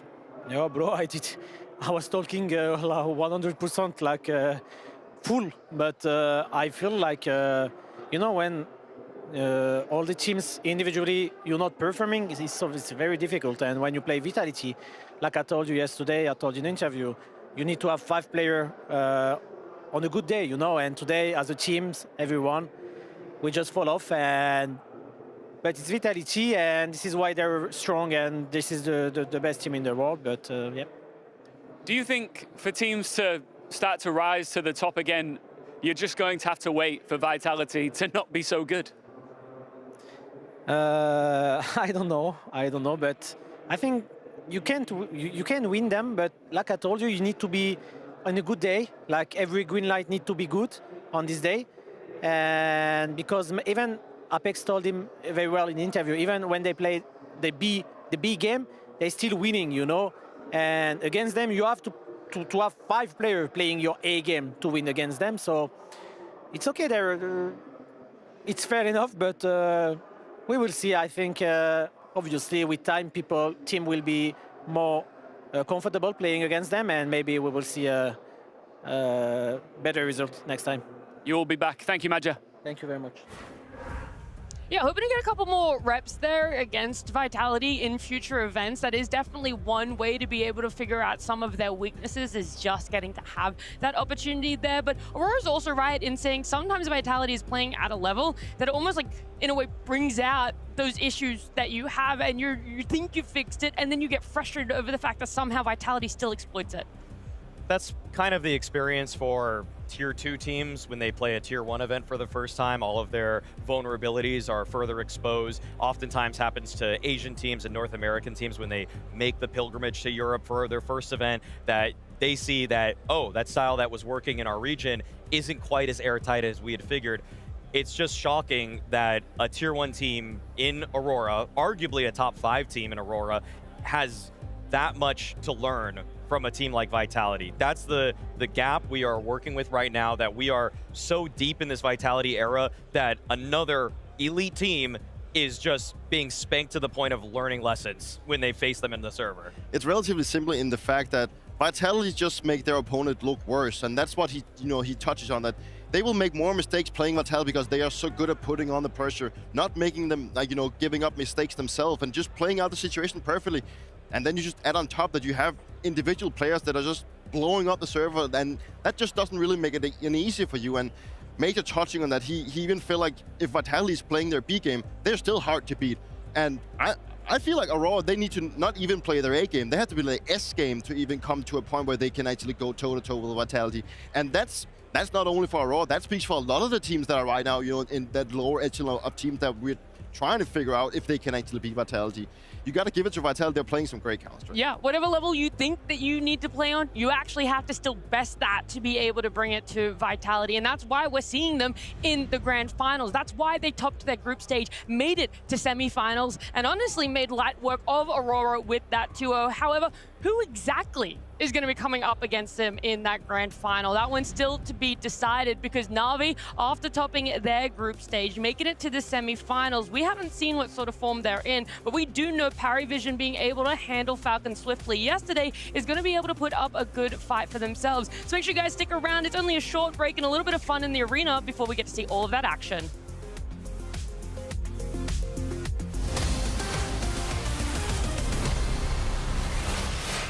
This was me just 6 weeks ago before I started my training program. Commentating, stressed, depressed, but look at me now. Headshots. Another headshot. Headshot again. It really is that easy. I'm here to teach you competitive Counter-Strike on maps such as Dust 2, the Power Plant, and of course, Meringue. And that's not all. We'll also cover advanced maps such as Infernio, the Egypt one, and Aztec House. With the Henry G system, you'll get your professional player certificate in no time. Have a look at mine. It's already arrived. Some say years of practice are required. They're wrong. I will teach you good habits, such as smoking, flashing, and of course, winning. For example, you throw the smoke, and now you wait. The enemy becomes confused. Come on, this is strategy. I've coached many players using this plan. Some of them improved, and some were already professionals. Now, you don't need to memorize all of the smokes, of course. just the coolest ones, such as mids, the other mids, A room, and ban banana nana. This is a very strong flash. As you can see, it even blinded me. And this smoke will land somewhere near a bomb site. The enemy will not expect it and will run away. And if the smoke misses, that's fine, because you are smarter than them. I personally don't use smokes. I simply know where the enemy is going to be. And if you do lose a round, remember, it's not your fault. The other team is cheating. Go to http://www.henrygsports.co.com. Sign up now.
Doing after that series of Counter-Strike? Let me hear you. How are we feeling? Pasha, what a series that was. I mean, Vitality running over Aurora was looking a little plow-like. Yeah, that was like a plow, like old VP days. I think Vitality is too strong right now, and the opponents have like a big sheet on his pants. Something like that. You'd know something about being too strong. You're a little bit of an expert on that. Do you think we might want to test the strength of some of the fans here in the arena in Rotterdam? I think we need to find the strongest biceps in Rotterdam. We're on a quest, folks. We're on a quest to find the strongest biceps in Rotterdam. And what other way to do that than with a good old-fashioned competition? So I've got a few contestants for us. These gentlemen, can you come join us here on stage? Rotterdam, make some noise for, what's your name? Smokey. Smokey? Your name, sir? Pavel. Pavel. And you, sir? Steven. Steven, and your friend? RJ. Okay, RJ, Steven, Pavel, Smokey. You gentlemen are going to be competing to be the strongest biceps in Rotterdam. Pasha, what do you think of our contestants? Guys, I'm gonna be the admin of this server. So listen to me, we have some rules. So we don't like cheating. No, chest to the ground. And one more important thing, straight elbows. We do some push-up challenge, okay? So be ready. You looks like you being every day on the gym, so it's gonna be easy for you guys. What you train the most? Everyday gym? Everything but the legs. Yeah, you looks like very big legs. And you, what about you? The right arm. Any experience with the gym? Only aim. What about you? Fingers. Fingers. It helps you. It helps you. That's the key here. Can we, before we get the push-up started, can we get a flex for the fans? Can everyone give us a nice biceps flex going on here? What do we think, Rotterdam? Okay. Now, the way this is going to work, I'm going to be doing the counting. Pasha's going to be doing the judging. He's our expert here. So, gentlemen, I'm going to need you all to assume the position. Can we all get into a nice push-up position here? You would like to show me or no? You would like to show me how to do it? Are you good, right? You're good. Okay. Let's do it. Everybody, into the push-up spot. I'm going to count. You go on my count, and Pasha will be judging. If you don't live up to his standards, he's kicking you out of the server. Last one standing wins. You rest a bit down. You rest a bit down. Yes, yes, yes. All right. Are we ready? 1, 2, 3, 4, 5, 6, 7. You can do it. Come on. 8. Don't give up. 9, come on. Don't give up. Don't give up. Okay, GG. 10. GG. First contestant out. 11. 12. Okay, seeing some wobbles here. 13. Oh, the next one drops. Unlucky number 13. 2 left. Pasha, it's come down to the final 2. Can I get a 14? 15. 16. Imagine this is like a major final, guys. 17. Oh, we have our winner. Straight arms, he's hitting the 18. One more for good measure. Pavel, you've taken the victory here. Fist bumps on land. Well done, sir. Pasha, how do you rate that performance? I think you can be like a second Pasha Biceps. I could be. You could be, right? Yeah. You're playing CS? Of course. Okay, I need to ask, what is your max elo? 2600. 2600. Not that bad. You are a sniper, lurker, entry fragger. Rifler. Rifler. You was like an entry fragger. Yeah. GG, my friend. GG, my friend, indeed, and you have won a fabulous prize. We have for you not only a t-shirt, but also a fabulous hat here and a framed picture of Nuke, the map that we just witnessed here in the arena. What do you think about all this, Pavel? It looks beautiful. Already bought the hat yesterday, but this one looks nice. Now you've got a second one to work with here, Pavel. Tell me about the championship mentality. Future Pasha Biceps, we know that here. What was going through your mind as you hit that 18th push-up? I was thinking about nothing. Yeah. Is that how the champions win? Think about nothing? Lock in? Bright future in front of you, my friend. Bright future. Bright future indeed. Instead of win prize, I have an offer to Pasha that we could play some Face It together. And I have a last thing to say. Polska Górą. Thank you very much. Thank you. One last question here. Who's winning the next series? For sure, NAVI. For sure, NAVI. What do we think, Rotterdam? They don't seem convinced, but we'll have to find out. Rotterdam one more time. Make some noise for Pavel!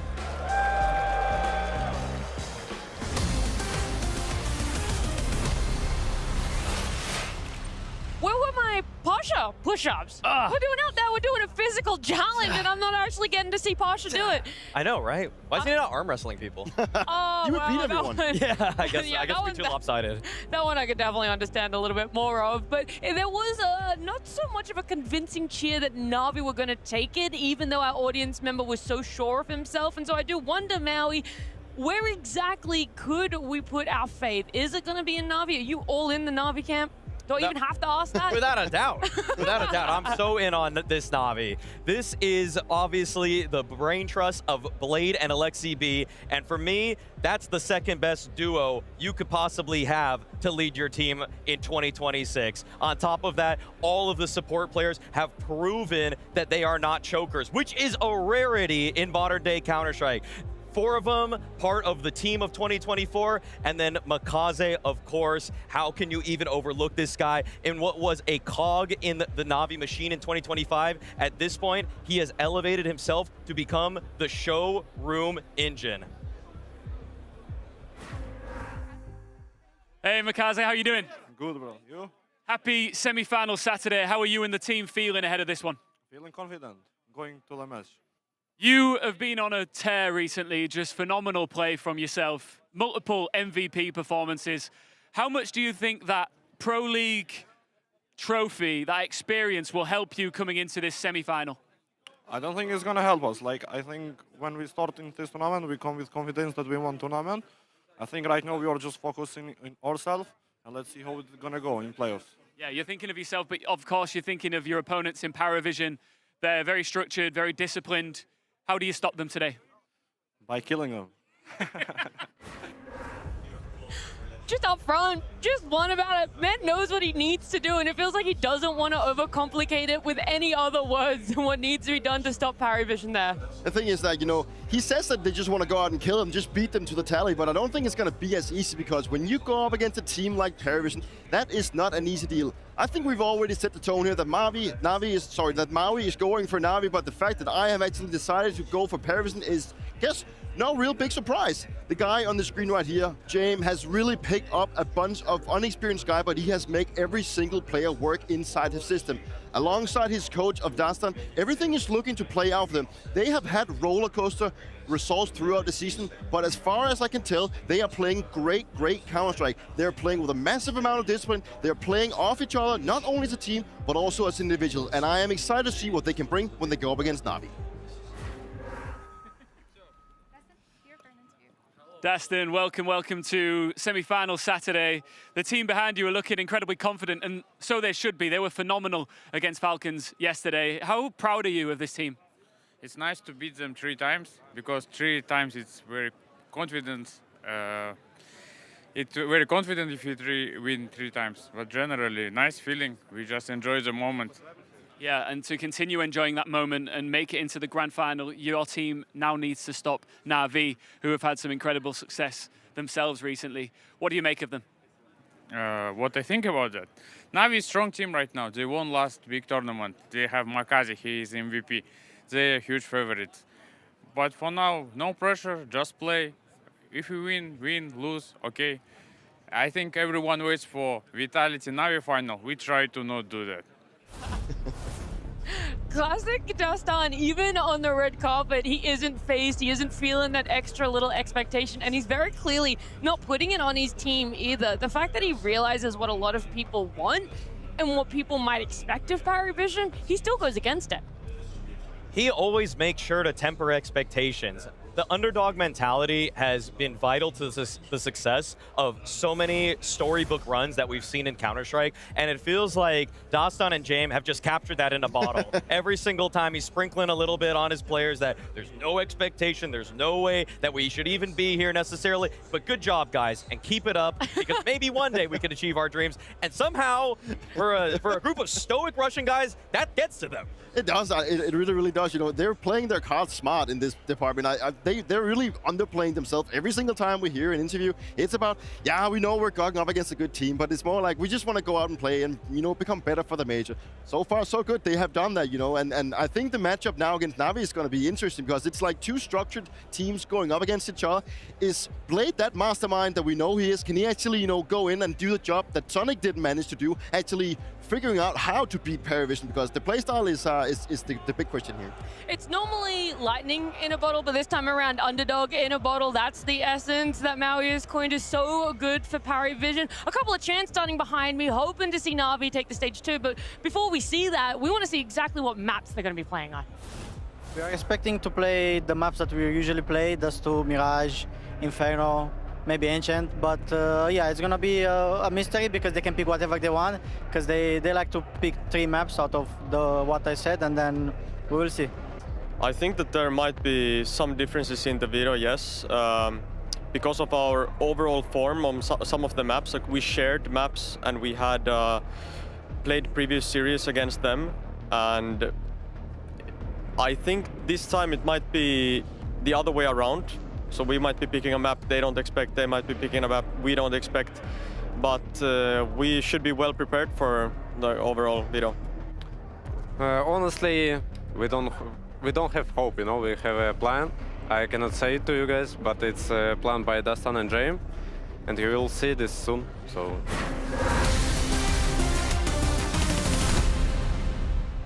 Interesting thoughts from the players there. Should we expect the unexpected? It is time for our picks and bans ahead of our second semi-final. Rotterdam, are we ready to find out? All right, let's do this. Let's see if there's any controversial picks in here like last time. Our first ban, PARIVISION, ban Nuke. Okay, let's move on now to NAVI's first ban. It's Overpass. All right, this is where it gets interesting. Let's now move into the picks, starting with PARIVISION and Dust 2, which gets a mixed reaction from our crowd here in Rotterdam. What about NAVI? They pick Inferno. Now that's interesting, because we expected either Ancient or Mirage from NAVI there. Let's move on now to our final 2 bans. Ancient from PARIVISION, and NAVI's final ban is Anubis, which means our deciding map is Mirage, which of course was the map that NAVI built their 2024 Team of the Year case upon. This should be a tasty one. Who knows which way it is going to go? But Rotterdam, are we ready for our second semi-final? Let's continue.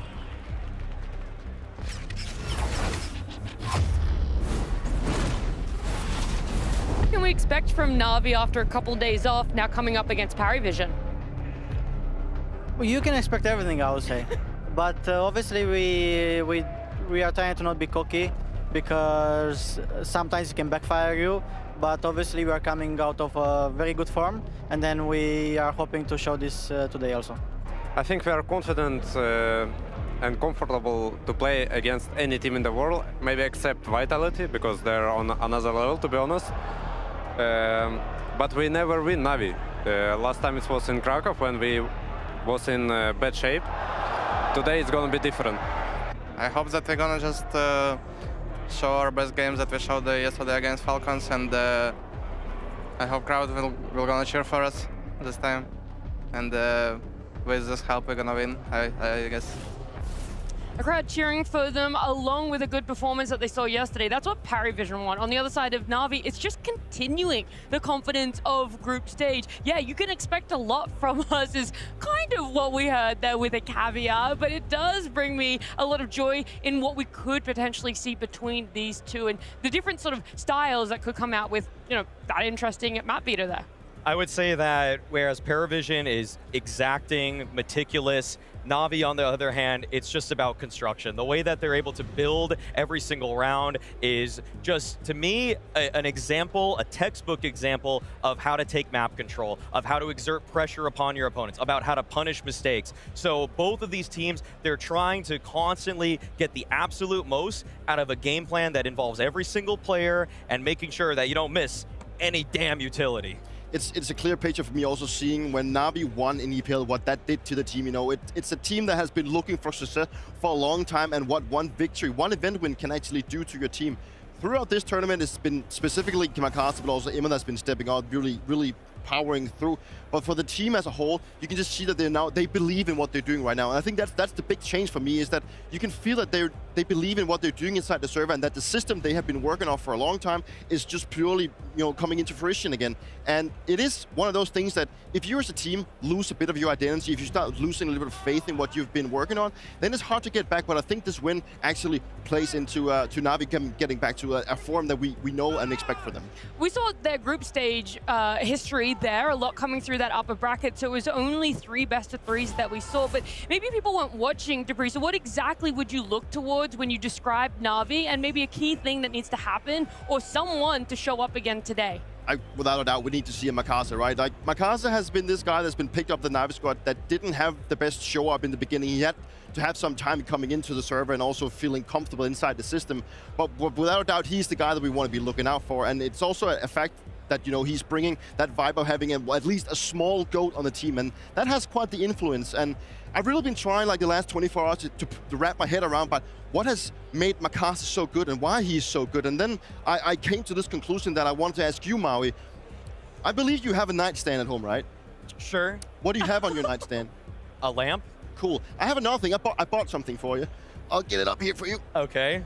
What are we doing here? What is this? What is I thought now that we are going to be talking a little bit about Makaza, I thought he should be present at this bit, right?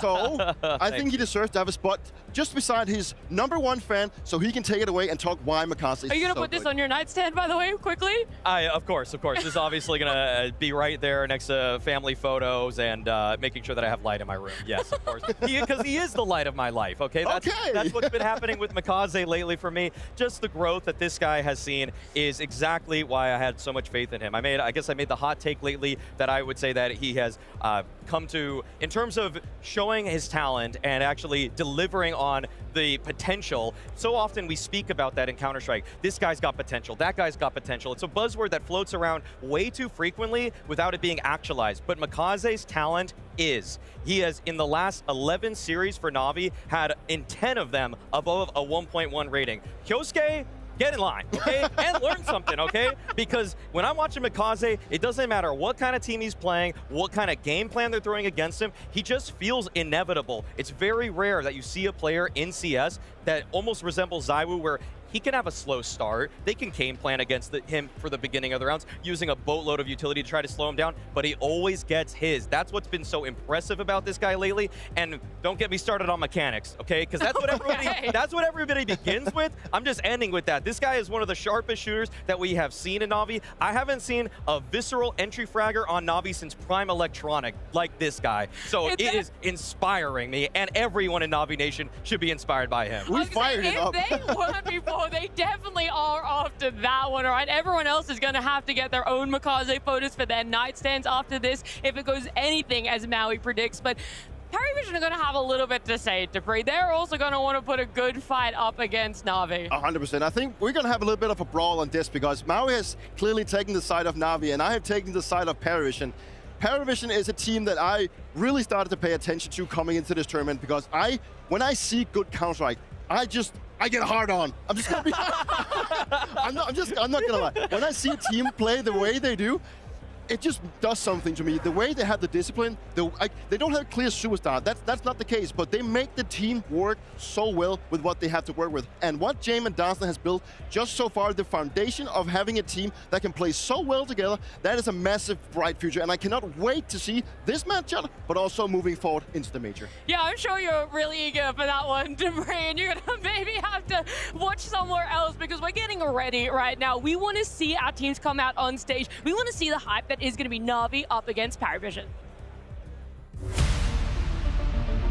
Playing on a stage, you're feeling so much more emotions.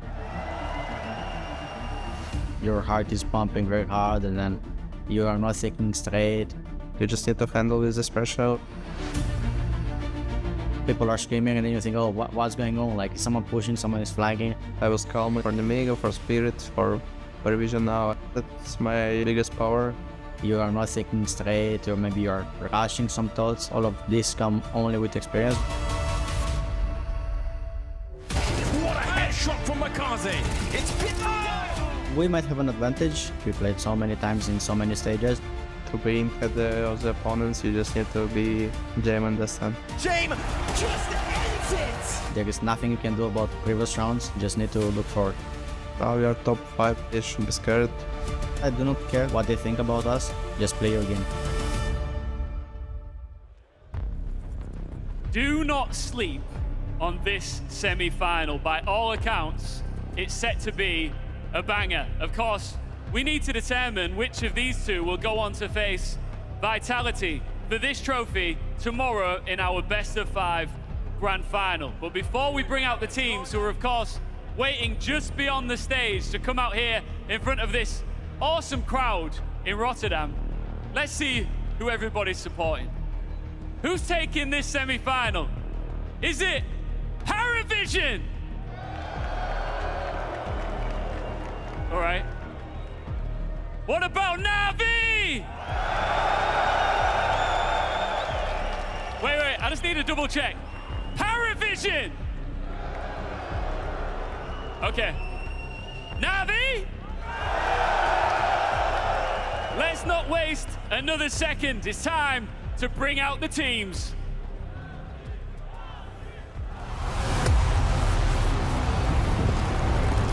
Welcome to the stage, NAVI, BIT,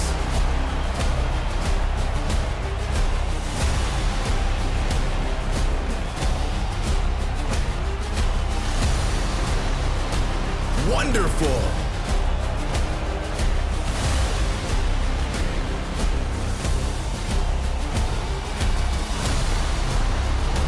Alexi B,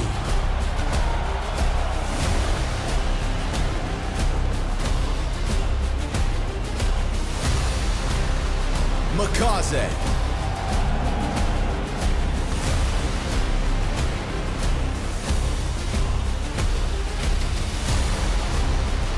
Eman,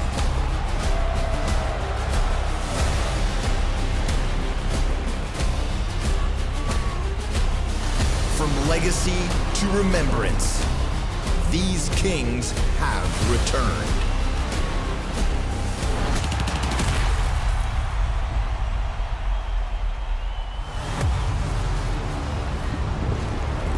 Please welcome PARIVISION. Yellow.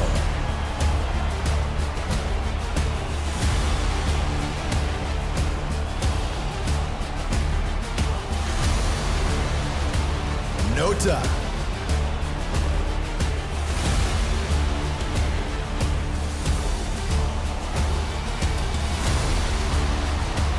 Jane.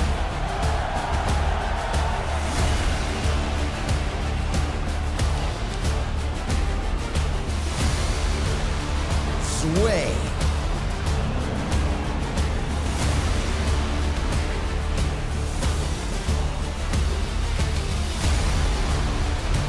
Beltranok.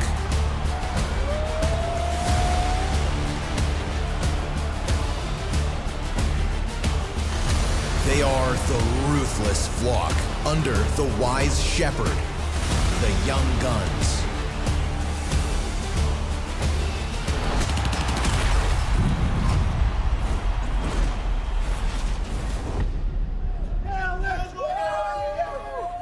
What a crazy crowd right now. Navi Nation in full force, I'd say, Mal. You got a lot of counterparts in the crowd that are cheering just as hard as you are.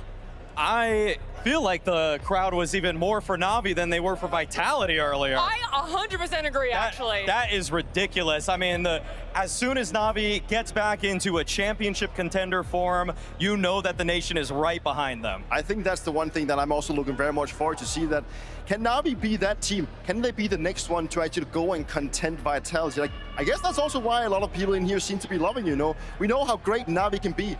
I love the fact that Navi has stuck with the roster, now adding Makasi, bringing that extra firepower to now become a team that has worked through their issues and to become a team that we need to be looking out for. We can't overlook the fact that James himself also had so many cheers from the crowd, to people loving and re-believing in him as an in-game leader. James has catapulted himself back into the top 5 of the main character power rankings of CS. People love this guy. The redemption arc that he's been on has been absolutely unforeseeable, and the way that he's whipped these guys into shape, it is downright impressive, and it has already produced results. It's incredibly what he has done, and I don't think anyone would have thought that when James was done in Virtus Pro, when he would go to PARIVISION, pick up a bunch of young guys, cater them, tell them how he envisioned Counter-Strike, together with the coach of Dastan, they have now created a unit that plays so well Counter-Strike that it's hard to sometimes find the gaps. The small gaps that we might be seeing is because of inexperience. That is something they have addressed themselves. They've been talking about that when they get to the stage, it can become a little bit more hectic. And the further they go, the more we ramp up. So I'm interested to see if they can keep up the high level they showed against Falcons yesterday. The patience from PARIVISION is a lot of what makes their opponents frustrated. It's easy to get over-eager for yourself, and on the side of Navi, I wonder who's reining that in, Maui? Who's going to be able to make sure that they're a team that's able to deal with what is so tough about PARIVISION? Oh, if you think that James and Dasan are the progenitors of a slow playstyle, Blade is the prototype. Blade was the first to go for that. His flipside teams in the past, even the Navis of the past, all of the ones that have been led by Blade, they try to work for every single inch and they give you nothing back. There's only love for Blade. I think he's one of those coaches that I have been looking at when I've had my time with Sonic, being the second best, if not the best coach that we've ever had in Counter-Strike. There's no doubt that Blade knows exactly how to get his unit to function. He knows how he wants to play, and he's also about bringing that out into his players. He's probably a very strict coach, but a coach that knows what he wants, and that's what you want to see for a guy that they have to work through the issues. He has to be the front runner to show them what it's capable, and to see how he has brought Navi back into the whole iteration of being a contender all of a sudden, it's nothing but impressive.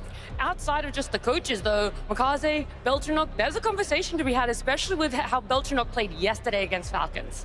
Beltranok has been the late round luxury for a PARIVISION team that has needed a little bit more clutch. The way that he's able to slink in the 1v2s, 2v2s. I thought it was going to be Zway, but Beltranok, seems like a lot of these guys on PARIVISION take turns, and it's his right now. That's the case for PARIVISION. They don't have a clear star, and I think that also eventually it's gonna do them dirty if they don't find a star or have one that steps up to the occasion more than Belgian has already done. I think it might be difficult for them, because if you only rely on playing good as a team, you can get as far, but the individual has to shine when you get far in tournaments. I've seen some good stuff from Belgian in this tournament. He's had some crispy situations where he can really turn things around, but I'm at a point where I need to be seeing more out of everyone in the server. Our first map going to be Dust2 picked by PARIVISION, so what could we predict from this? What could we potentially see coming out from Navi to halter PARIVISION's comfort there? I would say there are two trademarks of the PARIVISION style on Dust2. One, it's the one map where James is aggressive with the AWP, really tries to impose himself, pushing down mid with it, looking for picks off of shore, through the double doors, but the other is their gamble stacks. The gamble stacks that they have towards B, I want to know, has Blade cracked the code? Has he been the one that can actually figure out that there's a stack on a bomb site so that he doesn't send all 5 of his players into the waiting arms of James and company? It's a map that will allow you to just play more default style. I think it's where it's also easy to set up the team play that PARIVISION is so good at. It's going to be around getting the catwalk control, then doing a small couple of B fakes to bait out the utility of the Navi players. Keep them guessing that PARIVISION is so good at, then grouping up, going for those cat executes, or at least going back to the B bomb site where they are so notorious for just hitting with full force. It feels like there is ways. It feels like there is going to be a potential for that upset. But do you guys want to talk about how close this could come down to? Where are more of the emotions of walking out, hearing a crowd cheer for you or against you? The craziest part about this PARIVISION team is that it does not feel like the big stage gets to them. The fact that all of the poise from James, it exudes to his other teammates. They all have come into Tier 1 with very little experience other than Zwei, and they did not look like they lost a step when it came to what they did at Cluj, making it to the grand finals there. And so even though I'd usually lend Navi that experience difference, I don't think it's as big of a factor here as much as just the pure tactical play. I think the composure of bringing that playstyle and then still showing that high level of composure when you hit playoffs, when you go into the server playing it for the trophies and even for a potential spot inside the grand final, that's why you really need to be stepping up. That's why you need to make sure that you stay true to the things that you know work for you as a team. And yesterday with Falcons, they did it all the time. They did it on the T side, on the C side, when they were like getting on the way to having how do you put it, like a comeback. But overall, it's more like the fact that PARIVISION, they stay true to their style, regardless of the result and regardless of the situation. And that requires a lot of spirit. We've mentioned many times of head-to-heads between teams, how one is more favorable than the other. Right now, that's for the side of Navi. And for you, Dupree, you've been there multiple times. Do you think about that? Do you factor that in? Is that anything that actually needs to be held to a certain level?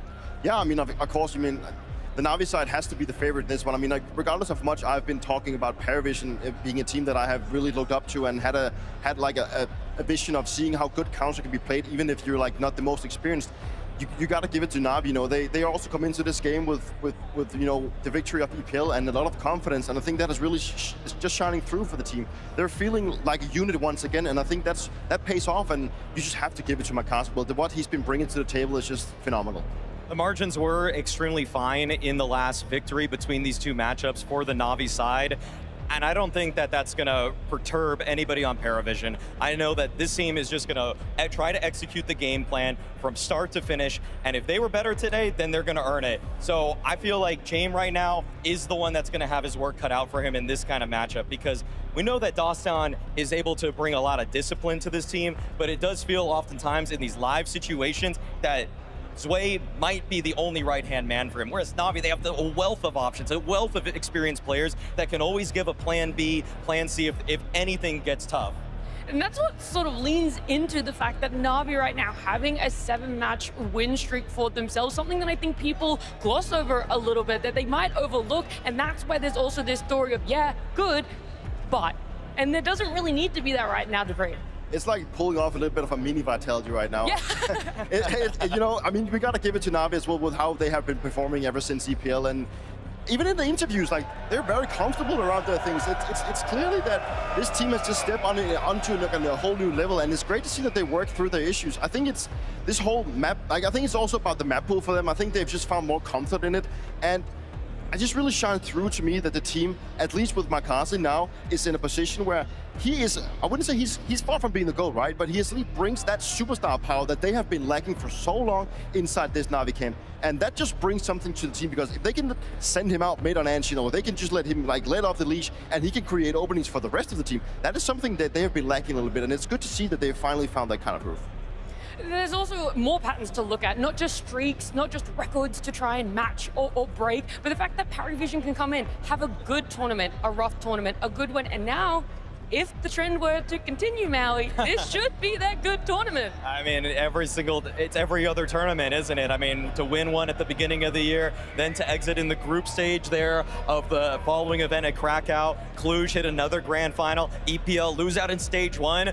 Feels like it's their time again. We'll see. It just seems like it's rocking back and forth for them there, but that is meeting the streak. What do you take in there? The oscillating form of PARIVISION or the pure streak that Navi's on right now? It feels like it's not easy to sway one way or the other for sure, and I'm really enjoying a lot of these shots of the crowd. There's a lot of fun signs. I think you guys missed one, but there was a big crowd cheer for when someone had a sign about wanting a new operation. Oh, right. Yeah. I wish I was into operations when I played as well. First to hear like he doesn't play Counter-Strike anymore. Okay, I played my share, right? That's about as likely to happen as Aurora walking away with the trophy right now. Okay. Oh. Come on, Val, give us something. Bring something back. I love it. I feel like there's at least a little bit more of a chance there, a little bit more of a semblance. Sure. It's an above 1% chance, we'll say that. And that's a much larger number than I feel like people would have given it earlier. But right now, we want to know just exactly how tight the margins are going to be between PARIVISION and Navi now that we have Dust 2 ready. Yes, sir, that's right. Time to get into the show that will be Navi versus PARIVISION. We're talking about teams that are built on strong systems with big brains behind the operations and what is seen to be, as 2026 goes on, absolute fireworks in the frag departments. So Rotterdam, here we go! Second semi-final! And on the other side sits a Vitality that basks in the glory of their greatness. They look down upon every challenger, watching tonight to see who comes out in form. Oh, he got shot in the head and suicide. James jumped down and instantly took a bullet. A quick message from Makaze. Surely he's not going to be that good, Launders. The 3 teams remaining. The 3 best teams with coach and IGL combos. 2 of the most structured systems here going head-to-head for a spot in Grands. The split's coming over towards B. James still waiting outside a long. It tries to turn it around. Flashbang not the best, but there comes that hit from Zwei to try to clear it out. James' patience with only that HP still works. They actually make this into an A play. Somehow the bomb can get out of there. Oh, all right, we're playing games, huh? Right off of the rip here on Dust 2. Zwei in a chance to just close down now, but look at Alexi scratching his head. How the hell did we get out-rotated? This is a winnable situation for Alexi. He has 83 health. I'd still rather be the 2 guys in the post plant, but there's a chance. He's working with no kit. Belchanok holds position within sight. Oh, did he not see him? That. Yeah, he did. Calmed. Knows he's got to keep his head down. Belchanok with the repositions, just going to shoot him in the back. And so PARIVISION with clean positioning and a beautiful fallback. And we saw, I think, glimpses of that yesterday too, Mo. They're so hard to pin down right now.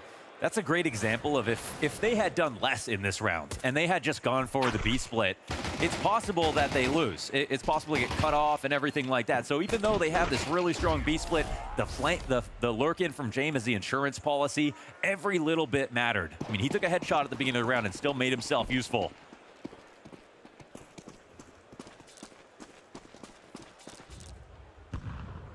Nades towards long, but nobody's home.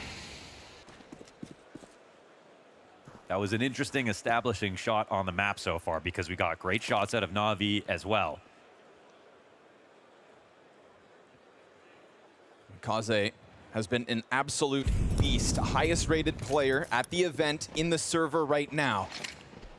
Trying to keep his name up in the lights alongside the likes of Zaiwu, the likes of Flamesy. Him and Ima, the core of this Navi run so far in Rotterdam. That's a good tag. I mean, you got Zwei still out here in the tunnels. No commitments made just yet.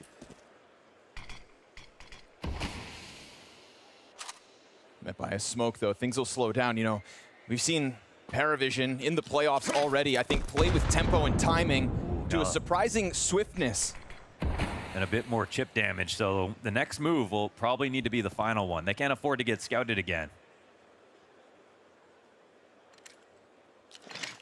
Flash in for the doorway, but nobody home.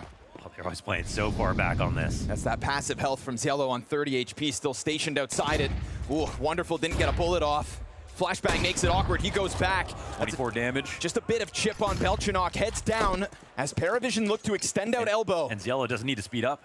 He doesn't need to. If this bomb gets planted, there's no friction whatsoever. He knows that they're gonna try to find him or exit, if not retake. And so they're trapped. Two of them stuck on long, the other three not even moving a muscle off of that B bomb site. Navi's unwillingness to really sign up for these duels, obviously because we're looking at a potential double scout, triple pistol in the follow-up as well. It's impressive when we see PARIVISION always find the right site versus a lot of teams. But versus Navi, I think that would be their final test in some senses. They've already done it versus Vitality. And somehow they do find an exit out the back door. Nicely done for Alexi. Ooh. Okay, and there's 2 kills. Collect it. A little bit of damage for PARIVISION to deal with, and Navi in a perfect state. It's not every day you get to take everything you brought into round 2 and apply it into the next one, so Navi can't be too upset about that.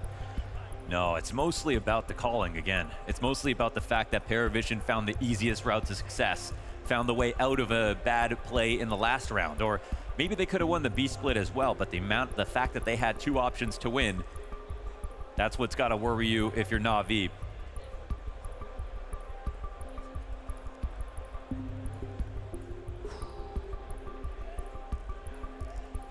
You said this is the final. Sometimes when I think about going up versus Vitality, that's kind of like in this current form, in this current state of Counter-Strike, swinging at Vitality is going for glory. It's going for gold.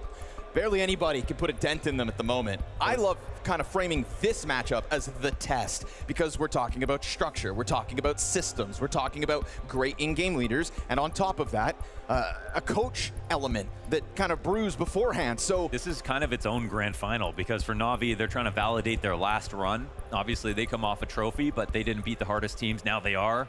And for PARIVISION, they go up and down in form constantly. Getting to a grand finals for either of these rosters is an excellent start to the year. And then pressure is off when they play against Vitality. Now it's not like, oh, we're going to be the team to beat Vitality. Everyone's just saying it's okay to lose to them. You can't be upset about it. No one even gets mad at you if that happens. I'm sure when both these teams look across the server from one another, they see a bit of themselves in these opponents. VRS ranking number 2 and number 3. So tonight we figure out who gets that chance to swing the world's number 1 again.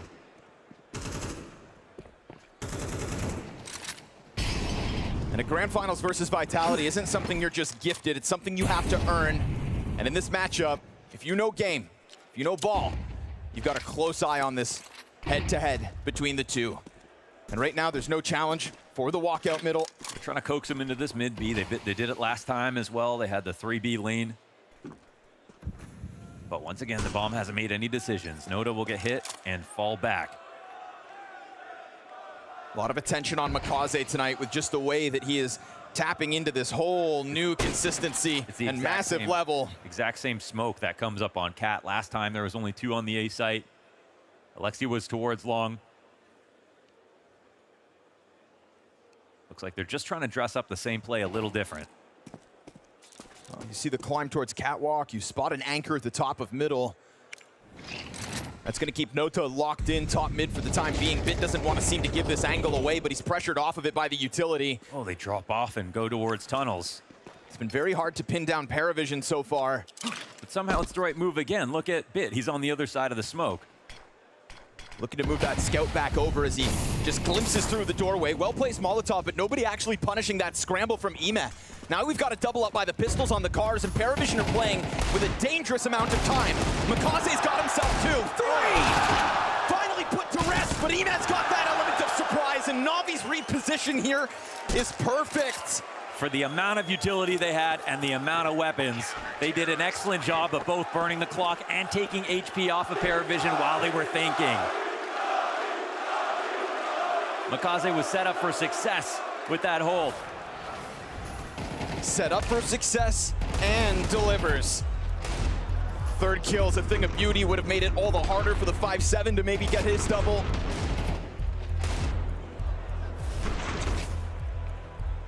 This attention that Makaze has found lately is well deserved because it's again earned.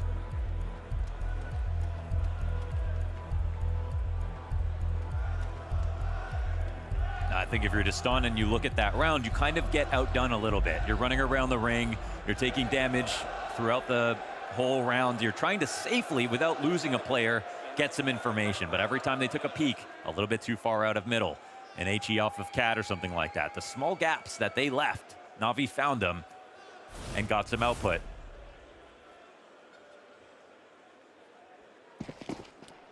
Makaze's KPR increases from 0.69 to 0.78 in arena maps. And it's palpable. Everybody wants to sign rising stars, but it tends to be that collection of players that then tapers off. Wavers under the bright lights, not Makaze, and especially not as of late.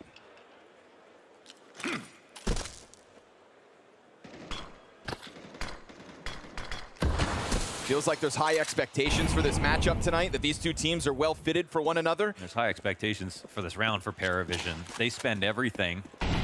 They get 3 guns out of it. They have some utility to work with. And it's off the pause. Bit is kind of alone right now. Makaze will be the first to try to help out. Makaze gets to the doorway in time, just slides right through it. Flashbang interrupted the follow-up exit, and that's all he needed, just enough. It opens the door for Bit. Belchanok tries to take it back by cutting off the other supportive piece, and Bit's not able to get the multi-kill Makaze did. Car player holds. Oh, Belchanok! Going big. Triple kill to his name. Wonderful's made noise outside of the window. They know about him already, but he creeps in, gets his. He's got you stuck behind the tall box. Belchanok, can you end it? Absolutely not! Because across the board this evening, there is capable hands on Navi's squad, and Wonderful shows us his first 2 kills in that retake. A highlight already. We talk about, our Maui brought up on PARIVISION that the clutches were changing hands. Everyone was taking turns being the hero. Well, here on Navi, they have the same deal, right? And Dupree brought up the missing consistent superstars. Navi have that right now with this event. For PARIVISION, it's a little weird because we actually see Belchanok take on some of the biggest moments for PARIVISION on this run so far.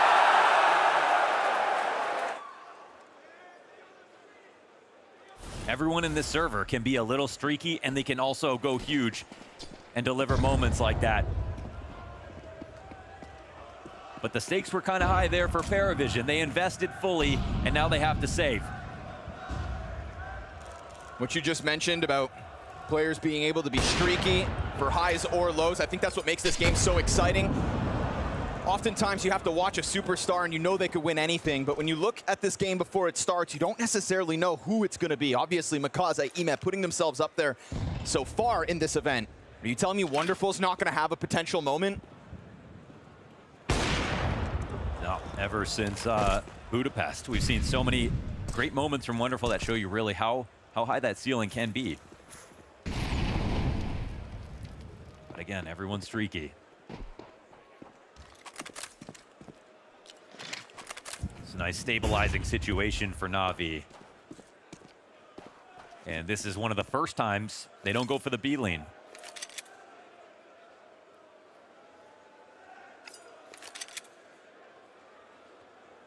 Thus far in this game, Navi respectful of PARIVISION's positioning.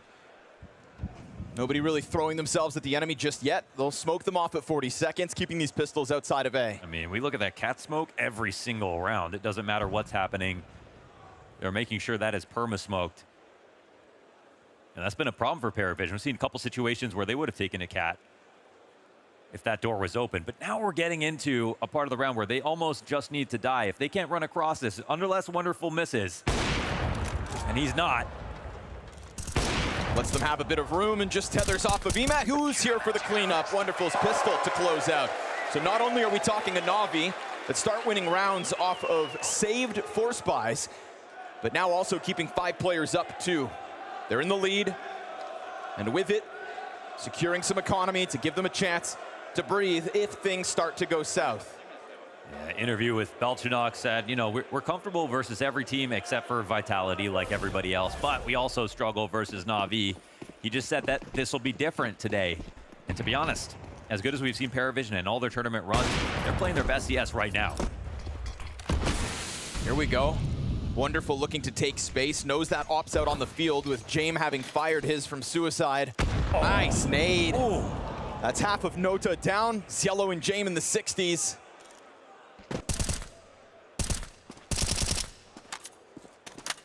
That is a quality damage, and it's dust too. That util damage is definitely going to come into effect. A lot of pack plays. Less 1-3-1s.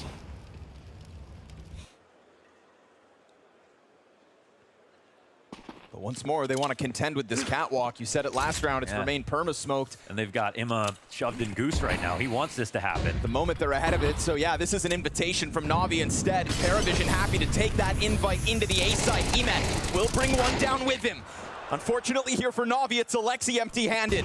And Wonderful flashed off the angles, is gonna have to forfeit some control. I'm not even sure if they can just simply go for this retake. I mean, they might want to think about it, but such a strong spot already for PARIVISION. So it's the palm tree flash from Imma. That's great. It sets up a peek from the ramp as well, but you see now a glimpse of the firepower that PARIVISION have to offer. They don't have to win rounds off of great calling alone. They really have some shooters on this team, and those were 2 insanely sharp entries.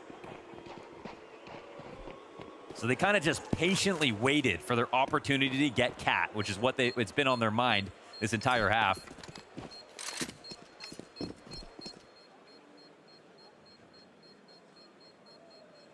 Felt like a handshake between the teams to just kind of duel it out. Unfortunately, Alexi with nothing to show for his hold. Oh, God. Damn, 2 deaths off of that. I feel like James still had 70 health. There's that nade that set it all up. Yeah, this helps. Oh. So again, this flash is so good because you can't dodge it. Going through that palm tree, you'll never see it. You just have to assume, you have to know that someone's Goose or you're kind of screwed. And it was the perfect time to peek for Alexi, but that's just a matter of getting outgunned. That's Counter-Strike right there. So it becomes a tied game, and it'll be Blade to go into a pause this time. What do you think of the brewing battle we'll have tonight of the coaches and Blade versus Dostan? I mean, one thing's for sure, the 3 teams left have the best coach IGL system. That's just point blank period, the strongest. We've seen the preparation is just so visible when they start playing their rounds. The reads that they have, the setups that they have. Sometimes it looks like a gamble. Sometimes it's so smart it doesn't look like a gamble. It looks like they had information that we can't even see with the whole map. So we're definitely going to get some high-level CS. Oh, and some fast CS as well. On top of that, James still young. Oh, but it goes both ways. Nota on the jump spot. What a catch. Was Wonderful pre-aiming a little high for the jump. Caught midair. Desk brought it up that Jame a little more aggressive on this map with that op, so clipping somebody through the doorways, killing Mikaze, that's a huge start. Wonderful keeps Nota at the bottom of the board. Misses a chance of getting the Xbox player on the retreat. Looks like Emez going to take it on his terms, and he will blindside Jane top middle. But again, the trades are good from both sides still. My goodness, yeah. And now Wonderful says, okay, let's get in the action. Brings him back in. They have a lot of active players right now, and we're talking about pick control here for PARIVISION, which is an interesting prospect. But Bomb, they have to go and get it back. If they want to take this to long, they can. That's Belchinok waiting for the long walk up, but feels like Alexi at the moment just wants to be reserved in sight. Slowly we might get there as we start to watch Navi take a look towards long.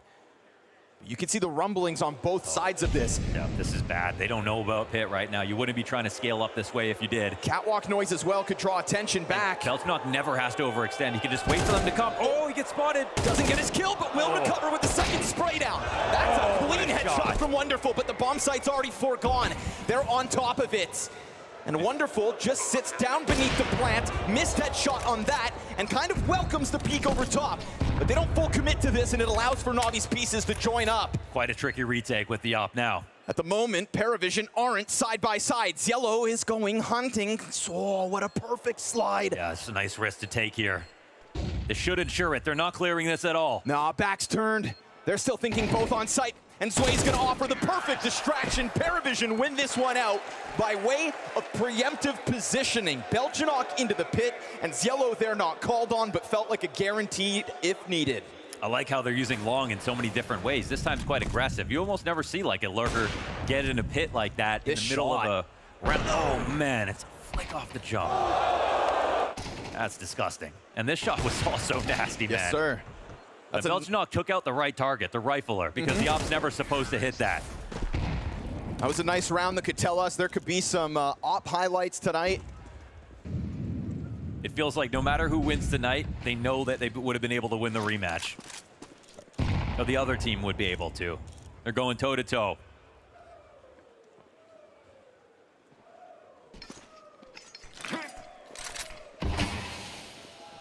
That catwalk smoke now getting a little deeper, and this is after we've seen Navi go test the cat extension once or twice.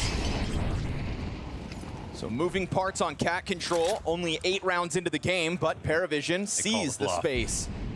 They called this bluff out. Now they can actually go a little faster. And Wonderful's not operating with any assistance next to him, but he will clip Beljanok off the extension, doubles down into Yellow, still a chance, no.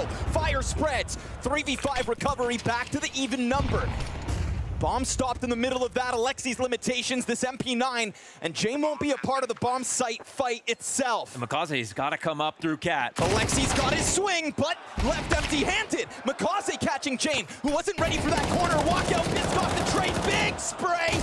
And Nota, that's only his 3rd of this map so far. Missed the flash. He's got a 2nd. Makaze, close proximity, toys with the fight, wins it, and will tie this game again. What a move. How do you ever trick Jame like that? Not jumping up on Xbox, but taking the long way around. The patient route here for Makaze. Made that clutch look easy. Nice 2nd kill here from Wonderful. Crazy audacious from Wonderful. Taking, oh, that's how he, oh my God. What? Yeah, we're getting all kinds of crazy shots right now. The ops are on point.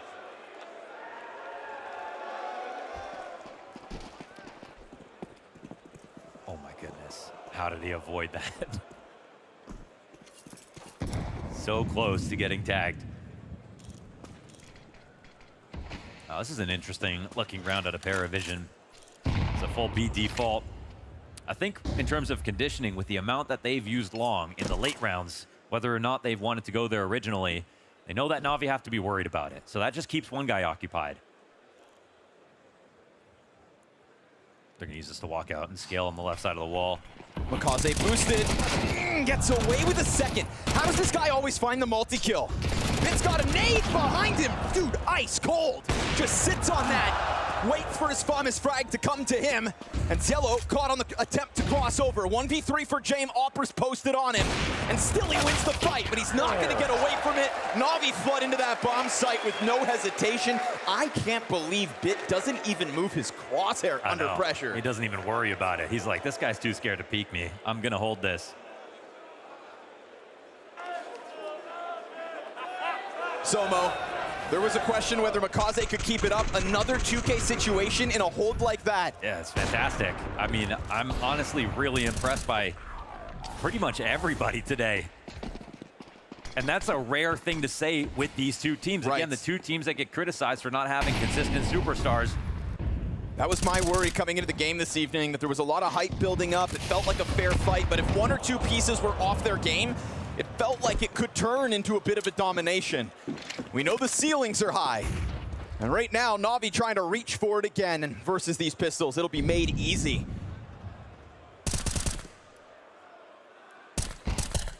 So far throughout this event, it's really been Ima and Makaze towards the top of the ratings.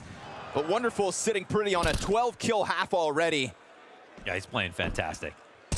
I mean, it's like, it's not like overtly aggressive, but it's explosive. Right. And he's willing to risk his own HP. Again, this is like an evolution for Wonderful, who used to just be a guy with so much skill packed in, but just a little bit too passive.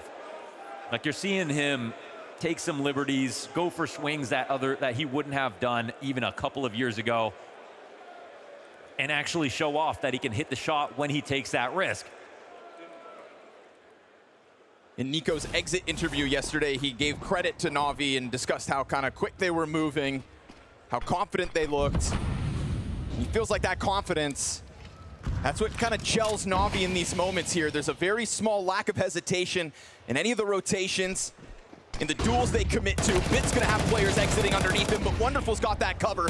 Flashbang's fantastic, and PARIVISION not really afforded an exit. Not on Bit's watch, not with Wonderful's watchful eye in through the window.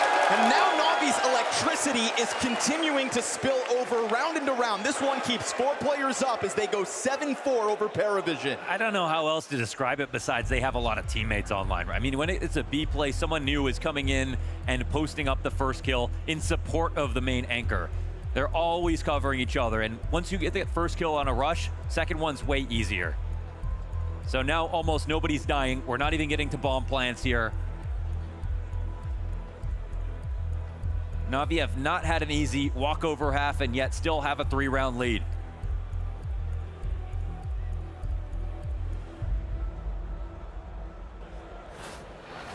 These guys are whetstones for each other, trying to get to a point that they can be competitive enough to face off against Vitality.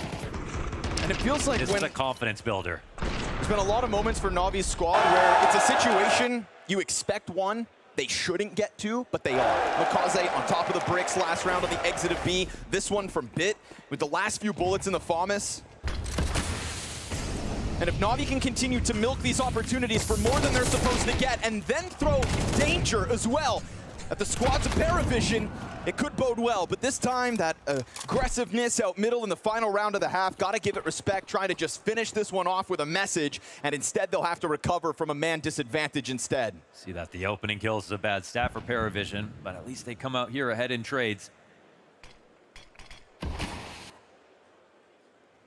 Looking to make it 7-5. Alexi's looking to deny that. He sees the bomb in the back. Ooh. Oh, and tries to stay confident and poised to take that duel, but Belchinok wins him out. At 1:10 with long control and numbers, this is a trying spot for Navi. Wonder if Navi decide to just, since they're in this 2v4, make another risk. You might as well move together in this spot, absolutely. For as long as they see nothing out middle and Bit sitting behind that smoke grenade towards long, it's really afforded PARIVISION free movement. Oh, they don't want to believe it. They don't want to believe that it's going to be a B play. Otherwise, Wonderful would have shoved himself in the door. They can cross. They have a smoke here, no problem. Tough reality check now for Navi. It's a B site retake on Dust 2. Hey, at least a different tool for the job. And a good amount of utility here as well. This is a spot where PARIVISION should just be able to lock in a 5th round. And again, you're playing in the dark. You don't know if somebody's decided to stick around in middle. Now you've figured out, yeah, it's good for the retake. If that bomb nears the halfway point, Navi have to understand chances low. Throw the Hail Mary at them. But by burning off the window, you're just giving them more time, forcing yourself in through the doorway. Bit comes in through with one. Then they're going to double up on Wonderful, but he gets that wallbang kill. No way they test this. It's winnable. Time is low. Wonderful takes the high road. It's James going to play with time. That 6th teammate that does decide the outcome here in round 12. PARIVISION with one for the road, but Navi's rock-solid defense off the back of Wonderful and Makaze. I got a Molotov. Molotov? Motorbike? Who is this guy? Calm down, wait. I also revived the top 10 rifle in the world. Code Zero, let's go. You wish, kid. Yekindar. Oh boy, Bet Fallen, please come back. Hard to say. I would say Saiwu, if I had to guess. Like, he really likes to play A with AWP and peek a lot. My guess would be Saiwu, but I know it's not him because he doesn't use those skins. Okay. It's a Dane. Okay. Then maybe it's me then, I don't know. It's probably me then. Okay. Gonna dive it. 1 second! Psych! To double OT! Nightmare fuel! Gone. 6 points is the lead. That's 1, 2. What the Is it a bat? Is it a plane? No, it's an eagle. No.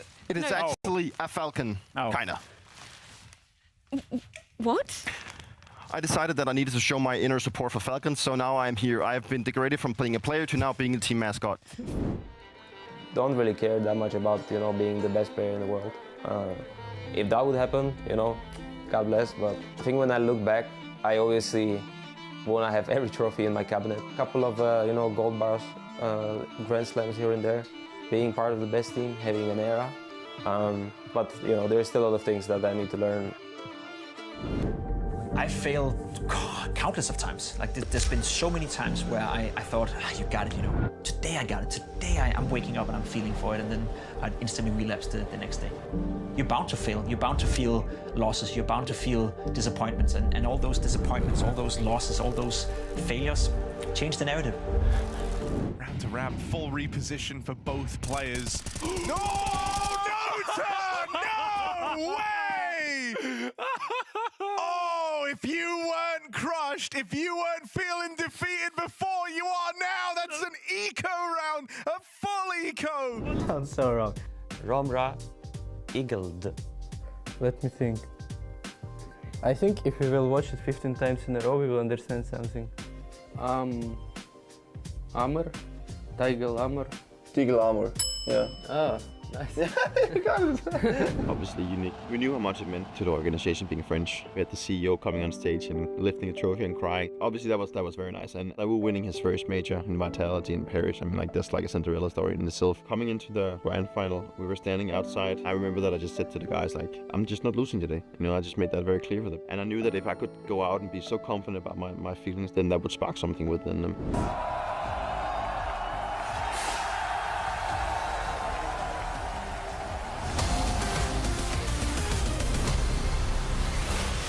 An uphill battle from the get-go for the PARIVISION squad. Only 2 successful opening duels across the first 12 rounds of play. And then add on top of that, some rock star moments from a piece of NAVI that hasn't been called on so far the event, but now is stepping up. Wonderful top performer, a 17-6 half. Let me know, Rotterdam, what'd you think about that first half? Yeah, they know great CS when they see it. That one was tight. It's actually kind of a miracle based on the opening kills that PARIVISION get 5, but we saw that they were still fierce. Berettas to press in. Careful, Yellow. A lot of guys waiting for this. A lot more than he may expect, but he finds a back and still Emet covers. Beltranok taps from platform. He takes a bullet to the head, down to 10 health. Easy cleanup for Wonderful. It does get PARIVISION to flood 1 forward to the site. Window player drops as well. 2 out in the open. Anybody's to take.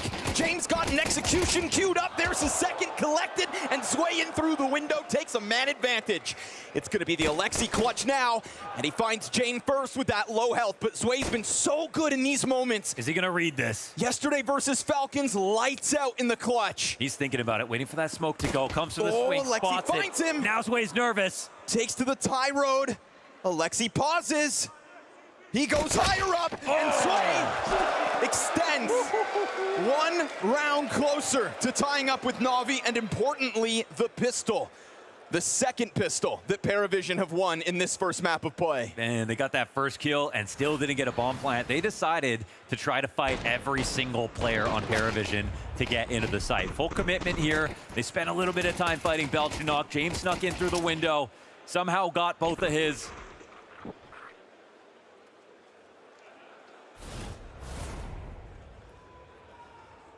PARIVISION will be happy about pistols.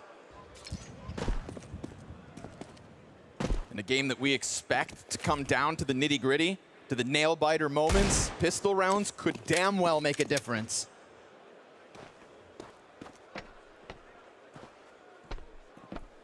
But you've also got to find a way to cool off some of the hot-handed individuals NAVI are tapping into right now. Yeah, again, just like that. The amount of opening kills. Even in that pistol round, that was a 4v5 victory for PARIVISION.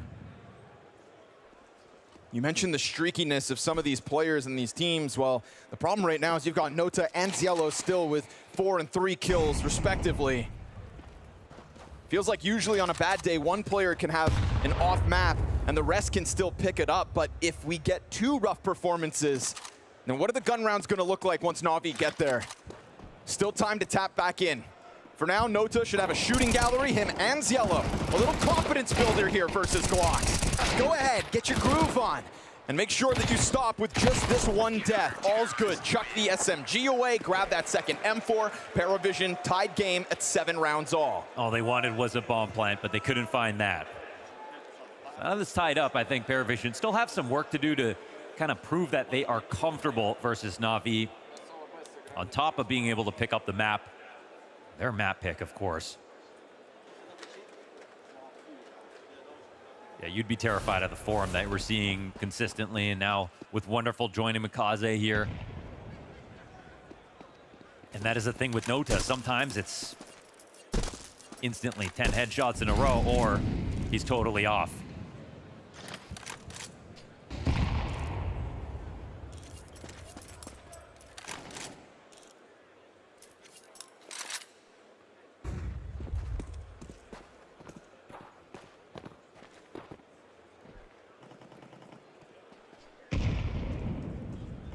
James been solid, but I wouldn't call it impressive just yet. No, he's had a couple of great shots for sure. I mean, the pistol was also very strong, but with Wonderful on the other side, he cast a great shadow. Right. But there's a lot of pressure on PARIVISION to find the first kill in this round, that's for sure. Well, who other than Mikaze to throw at the front? It's a sharp tip to this spear. They won't be ready, surely, for Zello sitting on default. Only with the MP9, but element of surprise. That's Mikaze dead. Flashbang stunned them for a second. Cielo also down to half health. He tries to get out of there. And good on Sway to have at least peeled Alexi off of the bomb site. The bomb damn near fell over the ledge just there. And they jump up on it to get it, maybe. Oh, but that's the guy that could have stopped them. Great coverage.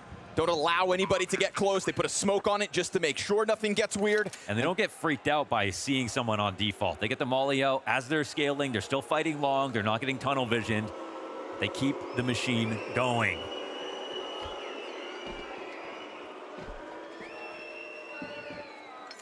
And once again, another opening. This time's Mikaze. We were talking about how good he is on CT side. We haven't even got to the T side yet. But he leaves a mark in the first round with guns. But obviously on Dust 2, there's a lot of onus on you to have a very strong CT half. PARIVISION are going to be thinking about that, but hopefully not thinking about how easy it's going to be.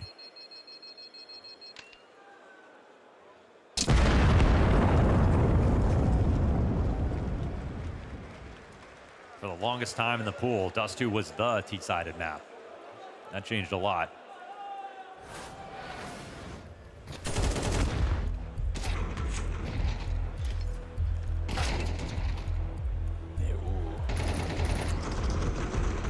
I can understand why that frustration would start to mount.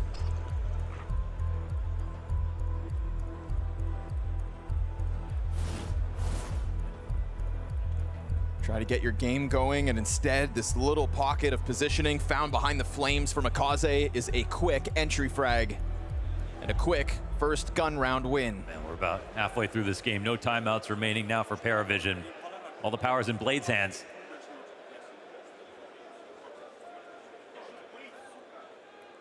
But I can understand why they want to talk. They got to get ahead of this. He just called it back-to-back. Oh, Blade just using Blade. one. Damn. In response. Oh, now we're getting deep, huh? Yeah. That's, tack pauses on tack pauses. That's wild. Like, what are you thinking now? I mean, it's another chance to talk, obviously, for PARIVISION, but they didn't expect it. That's insane. We're down to one Navi timeout at 8-7. All right. In this series. We want to talk about coaches and how tactical this game can be. And obviously, you can also sort out some disagreements and talk about the next round all in the same breath now. Okay, what's going to happen this round? Tell you this much, it's got every tool you could ask for.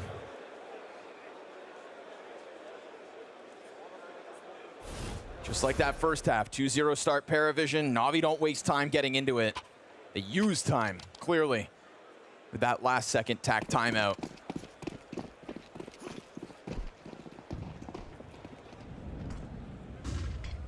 Looks like we're going for the long play out of the gate, but no hard commitment. They left a really interesting gap for Makaze on Cat last time. He's scaling up here again. If he's not careful, he could meet his maker.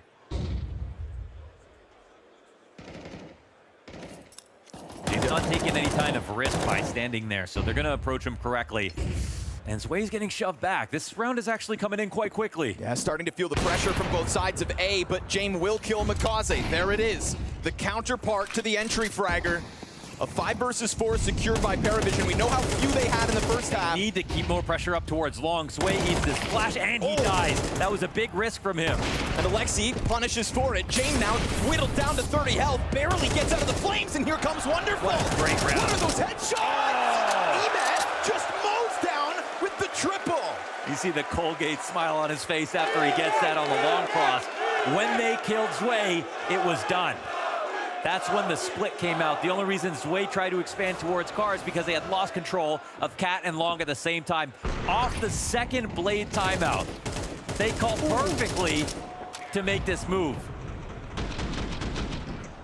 Gets the slightest glimpse of Cielo in the background, locks on to that head. I mean, at best, they were going to be able to save that gun. He stole that one away as well, and now they just have USPs.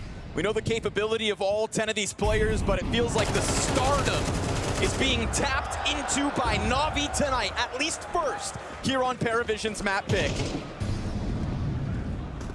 Making quick work of that collection of USPs over on Long. Navi will secure double digits off of this round. Runway on a T side, confidence that comes with it.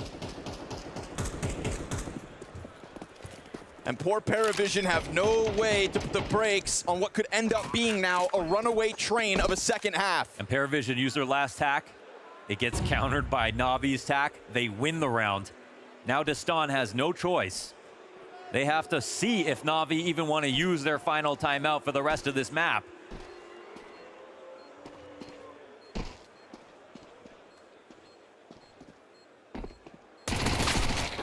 And it's 5 alive here for Navi. After that IMA 3K, no save guns on that last round.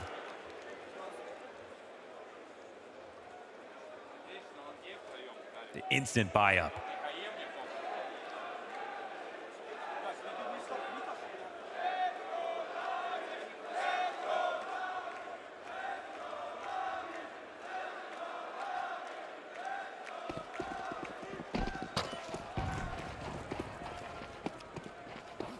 Fight for Wonderful out of the gate. A little slow to catch the first one, but knows they're out here. I'll see them use the best CT spawn right there to cross Long. Maybe expecting it to be a 3A lean for now. They pull back pretty fast, though. They realize they gave up that info. They smoked from that side. Leaves Zway as per usual to his own devices over on Long, and Makaze once more gonna try to be the guy that unravels Catwalk. We saw Jame play counterpart well. They're thinking one step ahead. They already showed by Wonderful shooting that they knew about the 3 long setup. Now they're still going into the A split, and it's PARIVISION who have actually left. Oftentimes it's PARIVISION who get the read.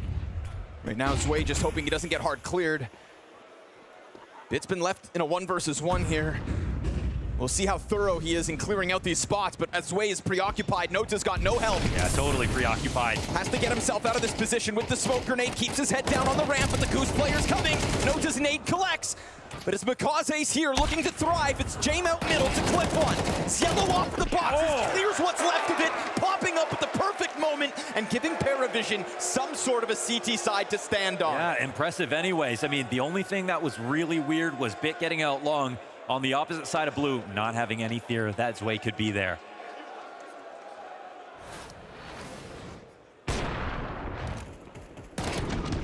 And also, Jame very good to catch that rotator. Huge plays all around. That's kind of Cielo's most impactful moment so far through this map. His 7th and 8th frag. Faster move by Navi. Instantly getting Bit into what was Zway's position. Lingering on the other side of that smoke, though, not fully falling back. We've got majority here for PARIVISION, but Navi have secured themselves control of long for now. It gets really complicated now for PARIVISION. They don't have full vision on Cat. They know that just Cat alone is not going to feel good. They've had lurkers be a problem. There's no tunnels push. There's no boost up in mid. And they're sitting in front of their own smoke on Cat as well. It's a very precarious situation for PARIVISION. But Navi still have some work to do to guide this one home. They are taking a risk and trying to push in mid now. Whoa, Zielo's done it. Secures a solid positioning, but we'll see just how far he wants to go. Clear. Here's a reverse clear, so it's more of a, you know, if this ends up being a full long setup, at least I can tell you about it. Oh, dude, he doesn't miss. Mikaze's watching. But oh, somehow. That is an X factor from Belchanok, spraying through the door, and it's a perfect distraction for Zielo to capitalize on what was a hard commitment to the spray there. Man advantage secured off of that slightly aggressive PARIVISION mid move. It allows for them to get numbers back over to the site, and Bit uses the cover of that smoke just as it starts to fade. He manages to get onto the ramp. We'll see if anybody gets caught off by that. Behind the Gandalf box. And Wonderful just wants him not to swing, that's all. Nota gets burned out, and Wonderful finds the kill. Numbers back even. Wonderful making the difference. Activates Bit back from the other side. Zielo tapping into talent. As it's Alexi to challenge the corner. Zielo's building back. Not enough. Navi strike off of long and secure themselves 11. What a key 1v1 there for Alexi. They pick up 11 off of that kill. That's a low number situation for Navi. The trade from Belchanok. The timing is insane. Mikaze even had the awareness to think someone was in lower without seeing them. Sequence from Wonderful. Yeah, that was nuts. And the Alexi again, clutch. I just love how much pressure he's putting. He used to sit there and wait for his chance. Now he's pressuring you, taking shots and pushing you out of positions, and then going for more. Pistols back for PARIVISION. Navi don't know it just yet, but it is a free runway to that 12th round, to 4 map points on PARIVISION's pick. One kill comes through from this long clash. The PARIVISION set up for again. Bit sees red. And Navi can see the finish line. What an impressive map here for Navi, in spite of the pistols. A 4-round gap, a T-side close. Winning off the tack pauses. Star players guiding the ship.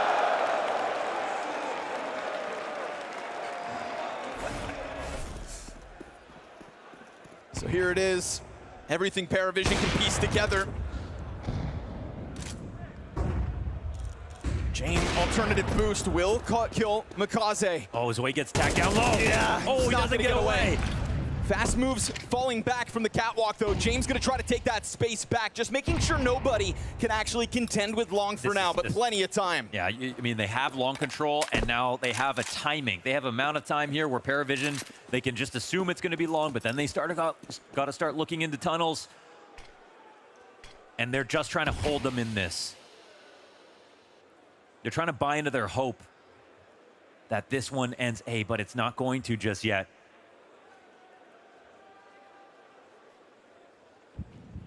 And we're going one layer deeper. They don't even peek into Belchanok. He's held into position. James hasn't moved a muscle. PARIVISION are not doubting themselves. But the one objective advantage is that they still have Bit ready to split. Numbers on Nota as well, who's right now not supported. He's gonna have to deliver, and he will at least the one. Alexi takes a quarter damage in return, but it's a strong trade at 35 seconds. James could again be what props up what's left of PARIVISION. Nasty headshot from downtown. Zielo, his next victim. Bit's not wasting bullets. Bomb gets picked back up. And Belchanok, who's been waiting over towards that B site to get into the action, has had to take the longest possible rotation. And we'll see if maybe this can catch Navi off guard. He swings out, kills one, and the second. That is what he waited for. A chance to shine and a chance for overtime. That's all PARIVISION have to fight for. After that Bit round, that one jumps right into their arms. Belchanok's only a little bit happy about it. He knows this is a very fortunate timing. I can't believe Bit hit this shot. That's James, who stayed there for, what, 40 seconds? Got his kill towards Cat. Navi are just oozing talent at the moment. Yeah, so much confidence. Still plenty of money to buy up here for NAVI. Here it goes, Mohan, the last tactical timeout of regulation.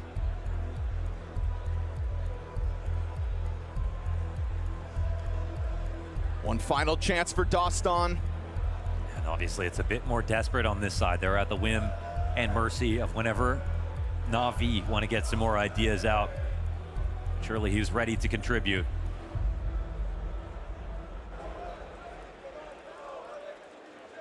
It's all fine-tuned and calculated here by NAVI. They walk into this one, rifles aplenty, op still on each side, but off the pauses, it's been pretty fast rounds, actually. Yes, they've been moving into splits quite quickly. And a lot of this game for NAVI has been towards the A side. It was the opposite for PARIVISION. Oh! Yay! See ya! Holds and waits. You said it would be fast.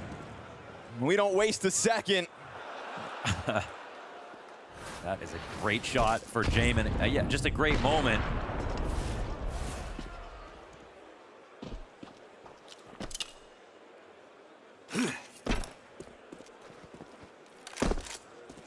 Opening kills, a stat that stood against PARIVISION.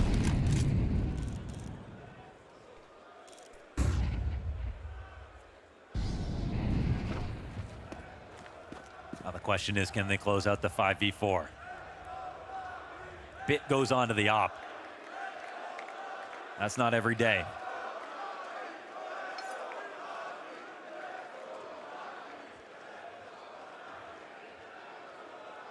In a very active moment of prophylaxis here from PARIVISION. They take over the tunnels. They're ready to rotate over towards A.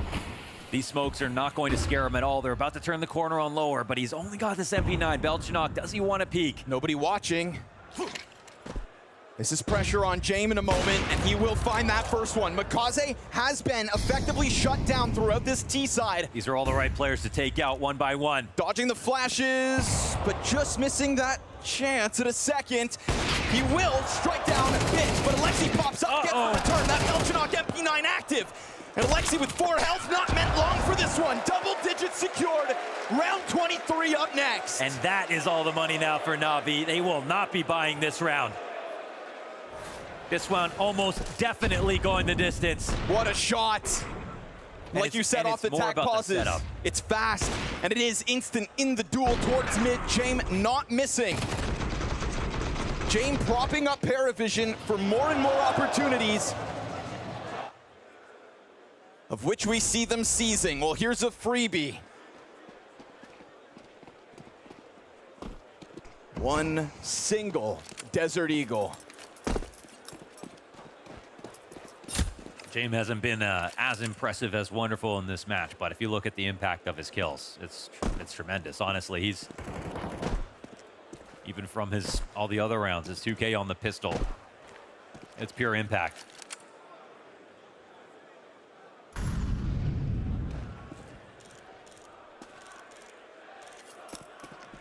Whoever wins Dust 2 could very well win this series. Again, this is PARIVISION's map pick.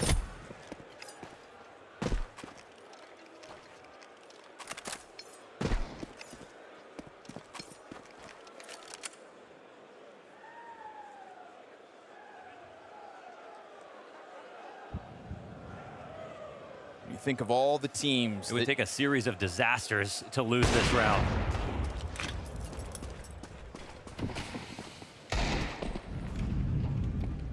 Giving space instead towards Catwalk. But again, what the hell are you gonna do? You don't have flashes, you don't have a smoke, you don't have a way into this. Try to squirm all you can. PARIVISION ready to lock this one down. Jamin, what felt like a freebie, starts to miss shots. All should be good, but Wonderful's just gonna remind us that it goes beyond that AWP. A couple of Desert Eagle headshots, get those numbers up. But this is a 1-round difference despite what the kill count might tell you. Yeah, let's go. Round 24 here in this matchup. One of the best maps we've seen so far at the event. NAVI in the lead despite the pistols. PARIVISION making a comeback off the back of a Belchinok 1v2. No promises here in the final round of regulation. Who's going to be the hero?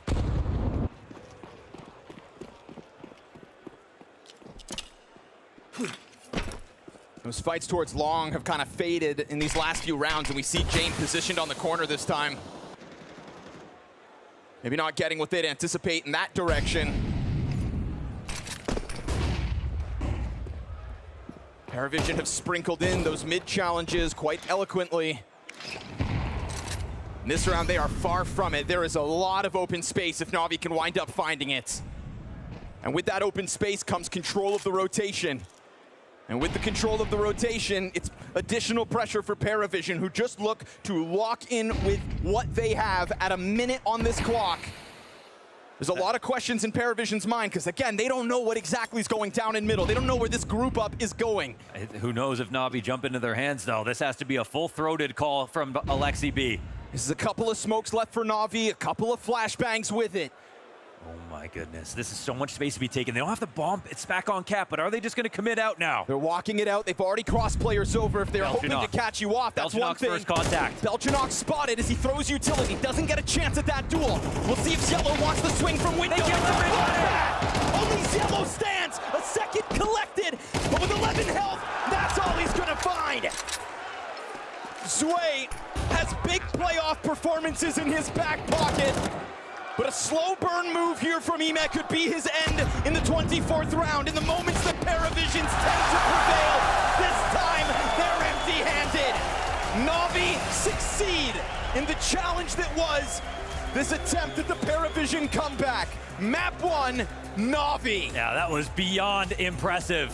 What a performance to take it all the way in the final call again. No blade involved. Alexi just has to pilot that home.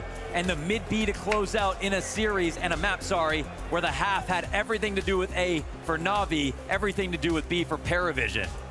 13-11 victory with both pistols secured by PARIVISION. They converted for 2-0 starts each time.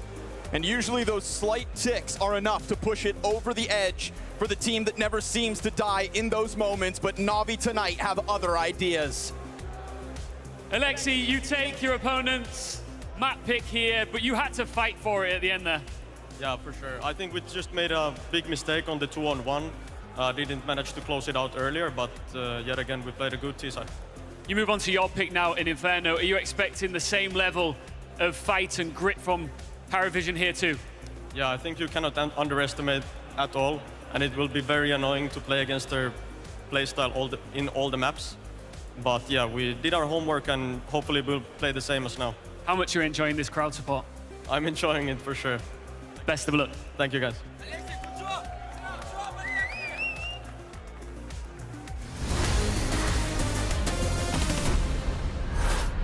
Well, I hope Alexi B is enjoying this series, or at least that first map, as much as the crowd was, and as much as he's enjoying the crowd, because he was right. They misunderstood what was going to happen in that 1v2. They're like, all right, job's done, boys, let's do it. This map's ours. But there was a lot more to it. Belchinok came in clutch and really, truly almost pushed it to that overtime. I feel like this game had so many stories to tell, even if you go all the way back to the very beginning, because we set this up as just strategy versus tactics, big brains all mirroring each other in the server, and even going back to how James wanted to put together this mid to B split, but waiting outside long to kill the player, rotating on in, and then sending his players back to go back up to the A bomb site. Dupree, I don't see this many layers generally, and I feel like it set the tone for what is usually a Dust 2, which is, people say it's a puggy map, you know, it's not that tactical. Oh, there was a lot going on in this one. That was such a James-esque kind of round. Like, the fact that he even puts himself out there, you know, so he can control the pace and know, so he can actually say, the guy's pushing. When I kill him, we can just run it back, you know. And it's a very, like, when you see the B-split smoke and you see a lot of people swarming up mid, it is the most natural reaction for the guy holding long to just push because he wants to have more action. But it's just well thought out from James, no doubt about that. But that was a one. That's James from the get-go. That was like a teaser. That was a teaser for what's to be coming into the match.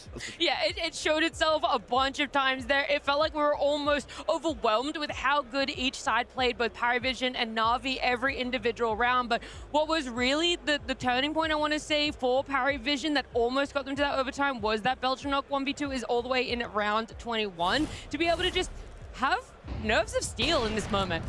set him up in the pregame as this late round luxury for the PARIVISION side. Bit hits 2 blinders of shots. I thought the game is done and dusted at this point, but he always, and everyone from PARIVISION, they try to stretch the margins. Doesn't go for the common rotation through CT. Doesn't go for another obvious one through Catwalk. He catches Wonderful as he's in a moment of transition, trying to set up along with Bit. If he did this 1 second later, Bit and Wonderful would have traded him out, but he caught a perfect timing because of how quick he was with that decision. There's no doubt, and I also think that Alexi just touched on it on stage in the interview with Ian, saying that they actually misplayed that situation. You know, it took a little while for them to get the bomb down, but then also the after-plan situations didn't really, seem to be working for Navi in this specific moment. Like, you just see Wonderful in the middle of everything. I think they were like doubting a lot where he was going to come from, so we're going to give it to Belgian for, pushing himself in that position and pushing all the way behind from long. That caught them off guard, but Navi should have played this one differently, and they would have closed out the game by then.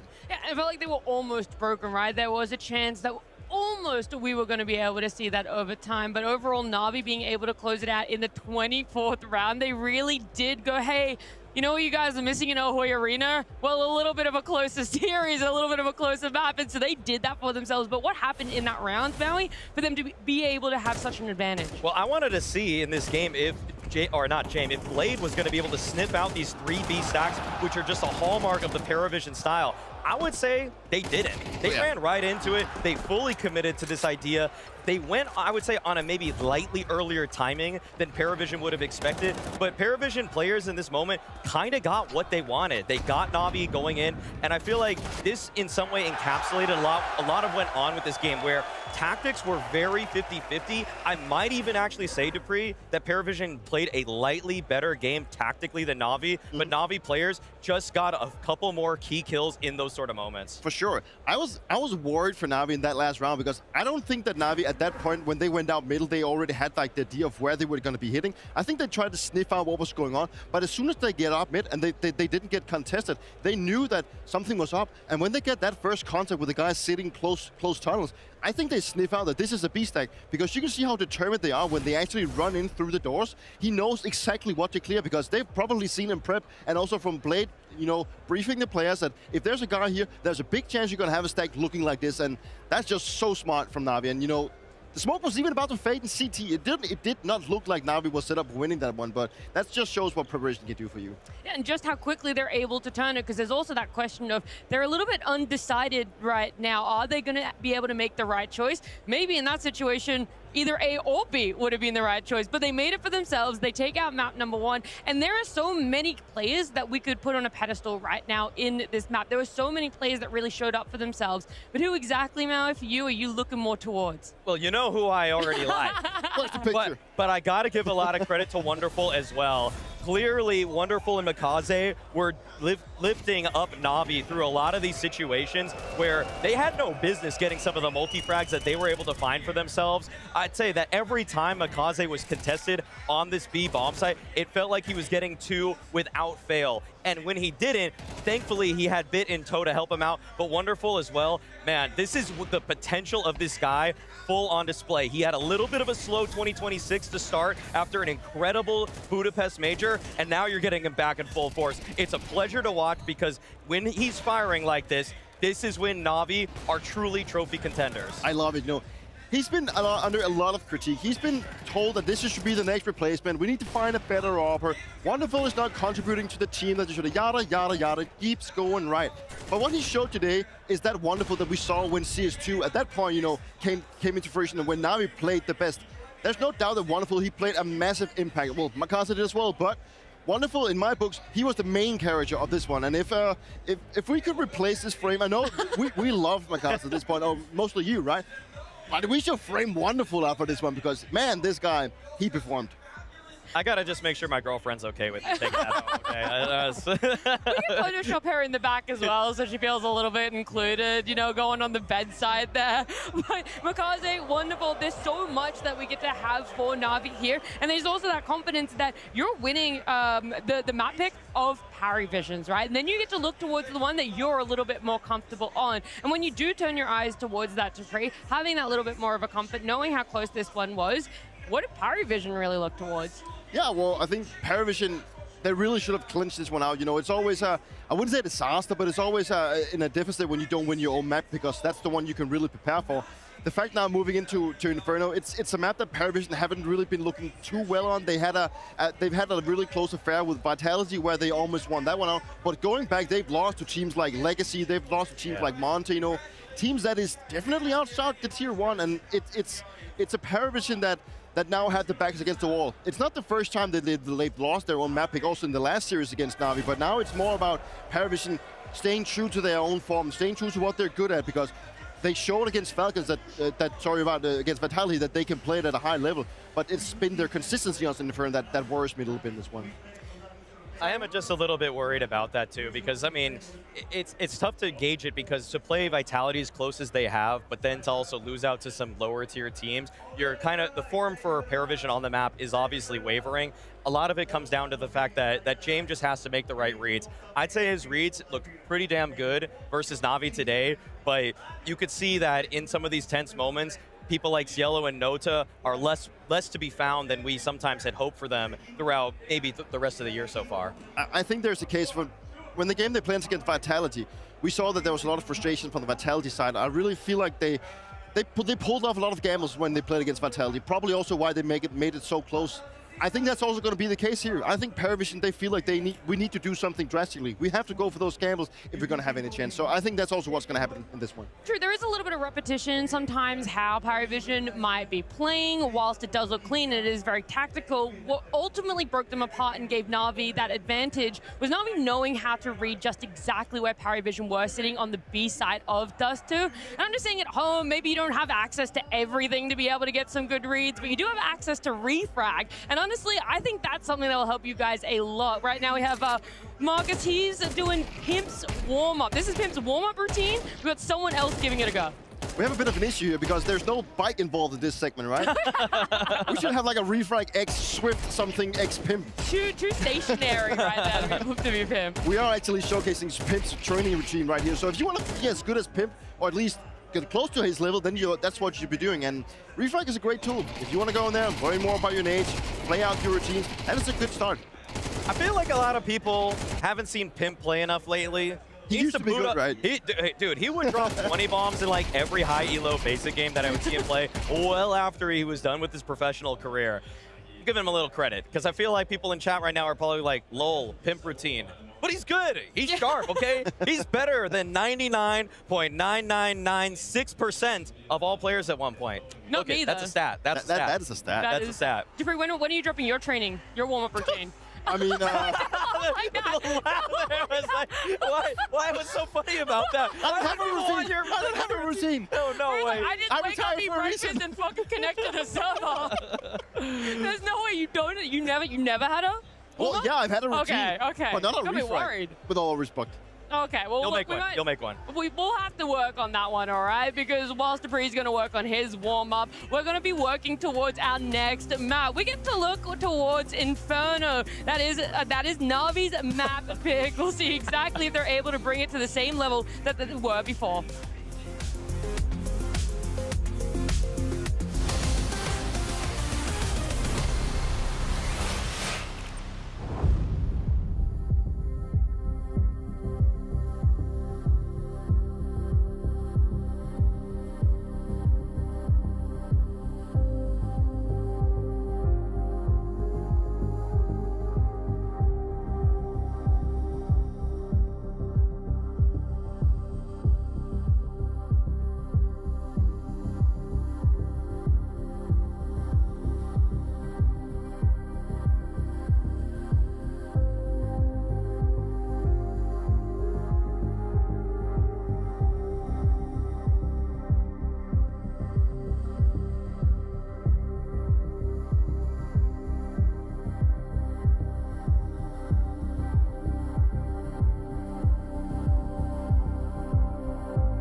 Navi now one map up in this series, one map away from a grand final for themselves and about to enter their own map pick of Inferno. And so questions around PARIVISION, having that mental fortitude, able to bounce back, fight back, knowing they were so close to having overtime on Dust.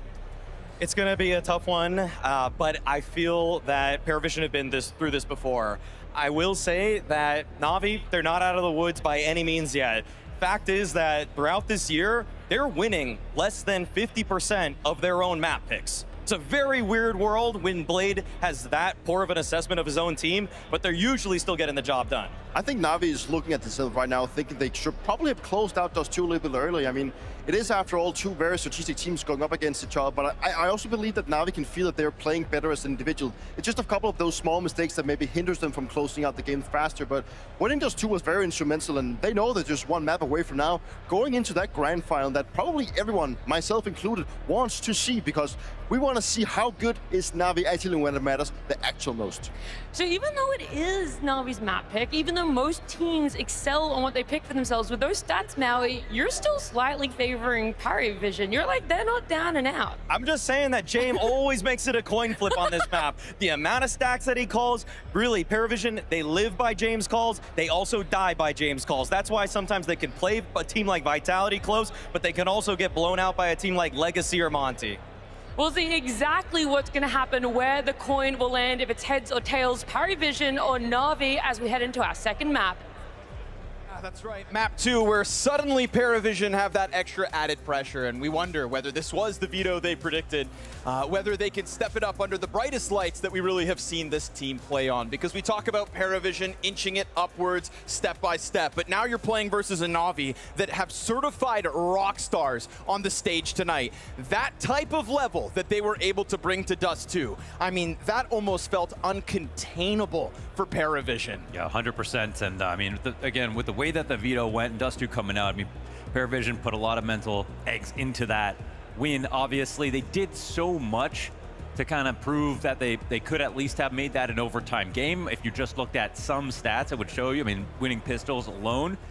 So, but that also speaks to what's more important, and that's Navi winning rifle rounds. It's Navi looking like a two-way team. That's Navi having 3 consistent stars show up at the same time. I mean, bit towards the end of the game, Wonderful is just getting better and better. If you didn't get out off by Jamin in one of those last rounds, it's scary to think how much more they may have had to show. On top of that, we talk about the streakiness and the hot and cold nature of some of the PARIVISION players. Nota and Cielo will have to dig themselves out of the trench that at one point they were in, and it felt like Cielo was starting to do exactly that. Starting to find his kills, starting to find his moments. But now PARIVISION also have to find the belief that they can reverse sweep this series. So Rotterdam, this could be it for Navi. PARIVISION on the brink as Navi gun for a Vitality Grand Finals and want to show us that as all the inconsistencies surround them, Navi become the rock. Yeah, they're in the power position, the driver's seat. They got to be happy with themselves. They got to be proud. And it's Lexi's call, the final call, that really makes sure that that game ends nicely. They put a bow on it. They never give that hope over. No comeback completed.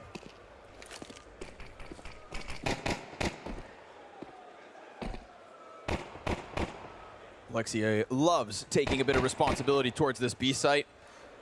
Right now it is him and him alone and nobody to help him, nobody to help out. Not even a thought of a rotate over just yet, and we see the positioning for PARIVISION getting inch by inch ever closer.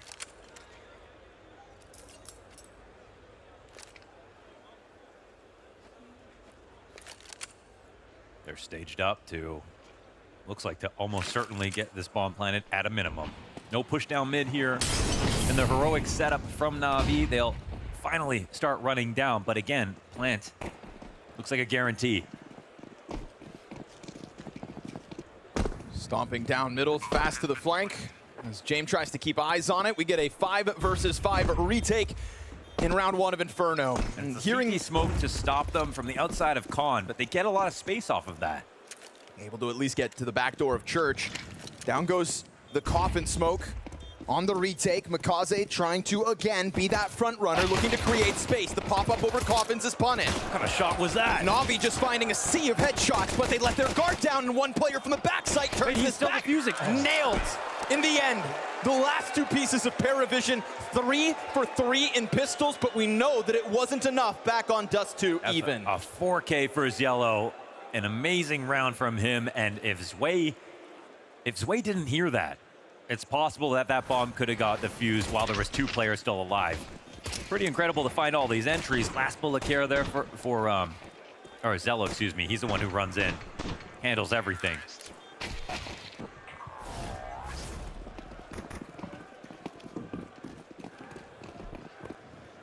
PARIVISION converted those pistols as well. Haven't had a bad start to a half per se.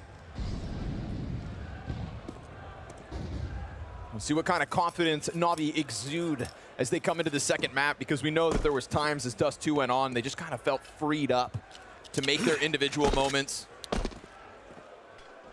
We see last couple times we saw Noda play, he takes utility damage. A lot of it.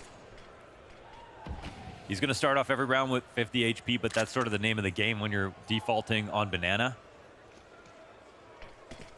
But last map, we didn't get everything we needed from Noda, that's for sure. This one could be even harder.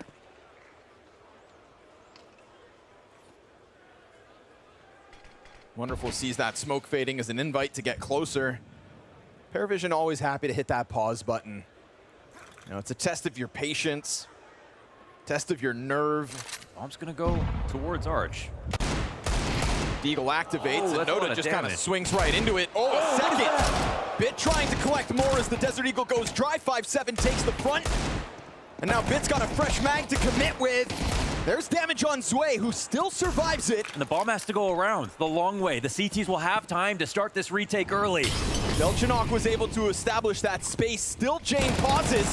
That flashbang makes it awkward. Belchanok's gonna get bounced off by the 5-7. And now James down to 17 health as well. 10 seconds. Do you want to take this gamble? You gotta get out of here. No, they know.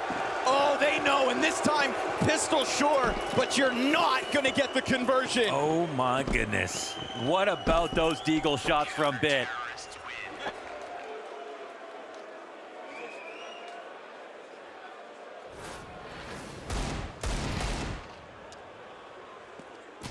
Oh, that was such a smooth move. After he caught this one on Noda, running right into his crosshair, perfect swing on the Zello, exactly where he would be holding.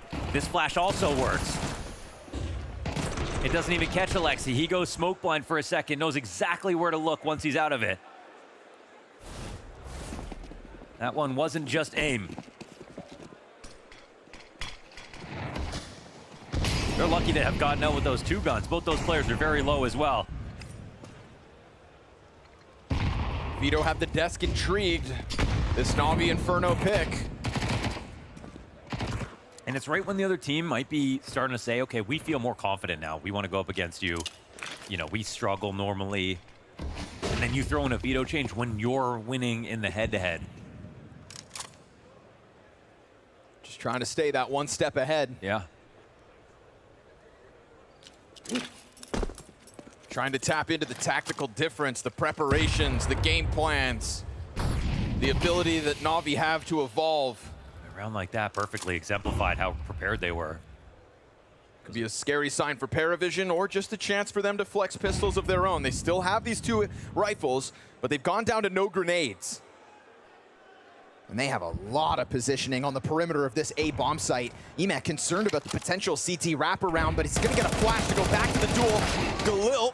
Wow, full commitment. They're running around behind him as well. Alexi drawn over from the B site. It's a little bit early to go for the full push because they could still go mid-B. Nick keeps his head down, pops up on his terms, will keep it clean on Nota. And this is fight. All while Wonderful just locks into the corner of the bomb site. So really just taking the attention, taking down the health bars, activating Alexi on that flank, and then just sweeping PARIVISION neatly under the rug. That is Navi with majority alive, and now a bit of momentum. You gotta love the constant pressure. I mean, you could have tucked there, let Wonderful take next contact after you have already peeked up twice from the mini pit, but he doesn't care. He keeps on fighting, and this also draws time off the clock for the B players to come in through CT spawn. So one thing that PARIVISION are great at doing is pausing when they're not in good positions and waiting together and then punishing you for overswinging. But that was a good example of Navi knowing exactly how much they could get away with and somehow making them look uncomfortable where, you know, when we watched them play versus Falcons, they couldn't do that. PARIVISION were using that strategy to punish any kind of response.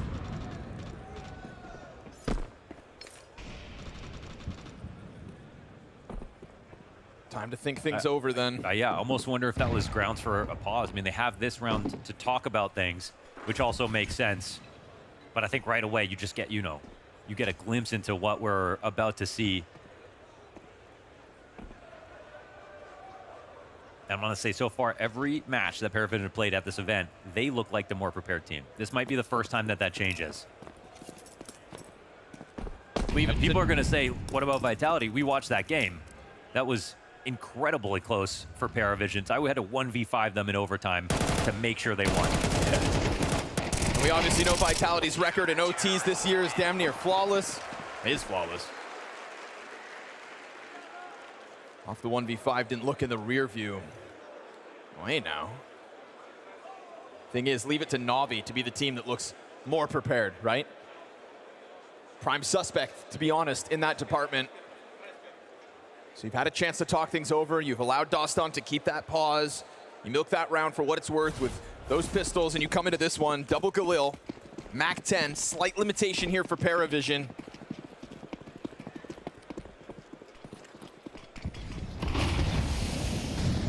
And another opening chance for Makaze to just really spread his wings here on Banana.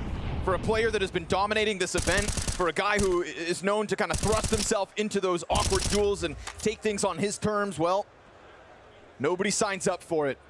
I'm not going to call PARIVISION scared. They're just not here this time. But if he can tap into what he was doing. You can improve the map right now for the CT side. They have double pit. Oh, but pulling out your gun. Timing's not bad on that one. Still 2 kills back. At least you've got that going for you if you're Navi. Jane taken down to 30 health and wonderful activates from inside the bomb site. Perfect start as they pounce out, and they're not done yet. Sway halfway through the 1v4, tries to make that happen, but it's too much damage against him with the first fight, and Navi just keep that pressure on, never giving him space, coming through that smoke, and really just dogpiling to take their 4th CT round win consecutive. ZywOo wins that, but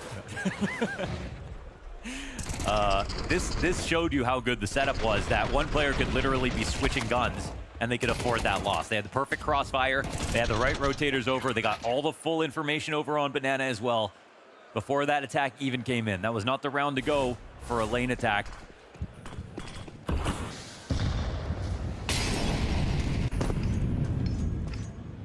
And a massive chance passes them by.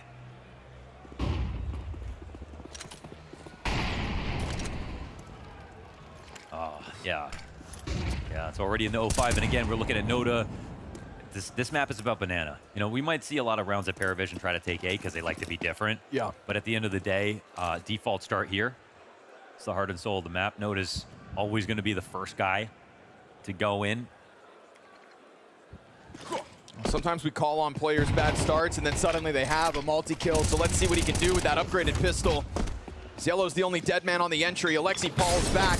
Makaze forced to go into the duel, and that's where Zway's going to catch him, right? There is that AK out there on the field. Yeah, this is nice, but they're not planning yet. Bomb kind of being jostled around. Bits trying to set up Alexi, who could have a path over towards Banana. Great routing, but it gets opened up, exposes him, and gives a man advantage back over to PARIVISION, who can get off of that bomb site, who can grab that second gun, who can lean on the depth of the bomb site itself to just lock in this second round win. Now, op damage on Noda makes his job all the harder on top of that 0-5 start. But they're going to have to deal with him in that corner. Emat will with the double headshot. Zway locked in, back sight. Jame over towards Banana. Time problems now. Sitting in the corner, just hanging on, and eventually Zway activates. Jame will be found out, but on his terms, takes a kill, and it's with those Tech 9s and that one rifle that PARIVISION puncture through. That one right there is massive for the program here for PARIVISION. They get the kill as they entry. And that's the main difference. Honestly, they didn't have much coming into it. They go for a contact explode. They even lose, they get killed by Makaze while they're trying to entry. But finding out about Alexi, it was the CT nade, wasn't it, to blow that open. So it's a bit awkward for him. Honestly, that's got to be a miscommunication because he's fully lurking in that spot. I mean, if he looked more prepared, then maybe it would have made sense, but he didn't.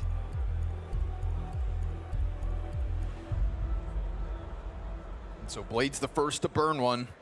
It's a good amount of damage on the retake, but it's a round where PARIVISION are already saving, so that at least keeps this game alive.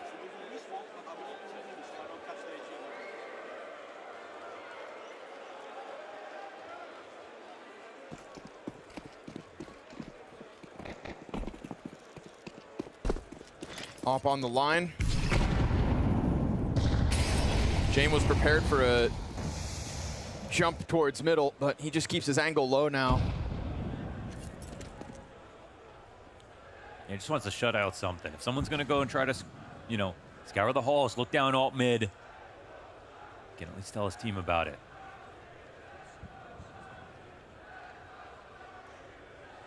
Noda takes a deep grenade, just 30 damage to the bottom of B. They don't have banana now. I'd be worried about PARIVISION if they just move into an attack off of this little bit of information that they have.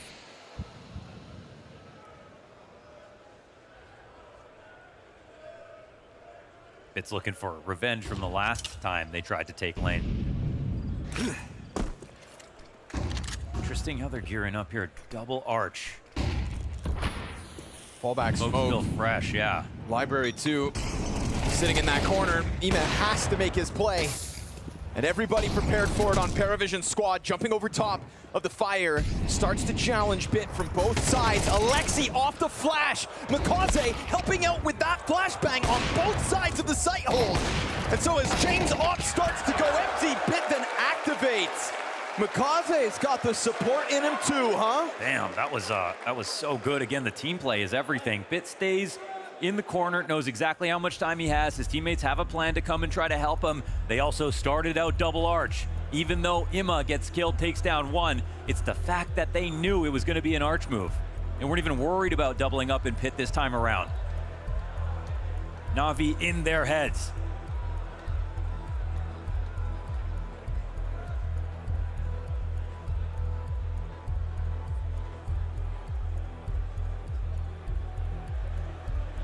Everybody getting a piece of this tack pause from Destan.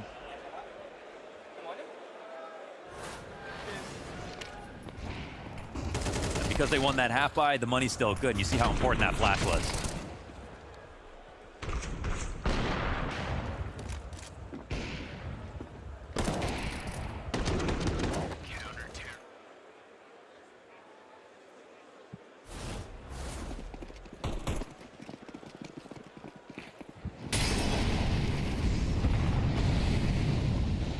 And they're looking for this banana fight, but it's actually Bit to die in mid. T's smoke position. Bit dead to the other side of it. James been looking for that duel in the last couple of rounds. Yeah. Now this deep spot from Ema, though, doesn't seem like, okay, no, they'll clear it, but he gets active. And James finds another close quarters headshot on Ema. Zue gets cut off by the smoke grenade, but he's still got control. Never mind. Dunked on by Alexi B, king of the util. And he immediately runs from this. That's the player who was within the smoke. They don't know if it's going to be a push. I wouldn't be surprised if PARIVISION want to disrespect this. They like to call a bluff. But if they don't, they're going to run into a huge trap. Yeah, they are. Just going up banana now. CT's making moves fast enough, though. Very quickly, but it See is. if James doubles back to check it. Oh, the bomb is going to be the slowest thing, which means it can't also watch the flank. If they want to go for an exec, they will get caught. James also siphoning up utility as he gets ever closer. Man. It's a back turn to him. James, take him out. Grenades in hand, and on top of that, like you said, the bomb. That is everything. James leaves his back exposed. Didn't think Navi would make a move like that. And really freed up because Alexi had no hesitation to depart from that B bomb site off of his grenade kill. Now they kind of have to fight for this bomb because it can get collected and go back to B if they want it. Frag goes over, nice headshot found. Belgianok's got to do something to try to keep this control, but now he just turns back, sprints over towards B, and eventually Navi will come through this. Bomb plant on orange side because you know the threat of Navi's flank is coming in swiftly. Ziello doesn't take the duel to Banana, doesn't want to be the first thread pulled on in this post plant. They know where he is, at quad right now. Do they know about Ziello? Makaze climbs up, trying to find contact. Now the Coffin player fires. Ziello's gonna have the off in front of him, but it's all good on his terms. Double kill for Ziello. Just lets Belchanok lock in. And a positive KD for Ziello is nice to see, considering his struggles back on Dust 2. It was a fantastic recovery. It was too hard to protect the bomb for the full portion of the round. So they moved just quickly enough, and Belchanok hit one shot through the smoke, which is a narrow corridor. He can rely on those spams to get him something. I think Navi knew even though they dropped it in that spot, it wouldn't necessarily be a free win. PARIVISION still had a smoke to use.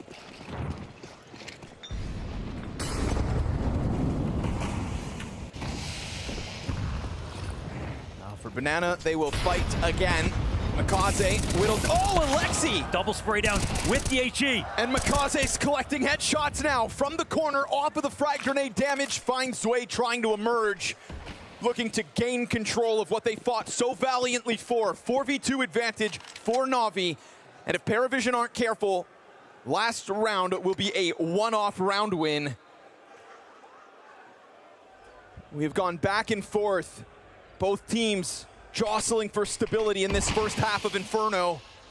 Navi really haven't made the mistake so far to show us that they're in jeopardy in a position like this, but Makaze is low.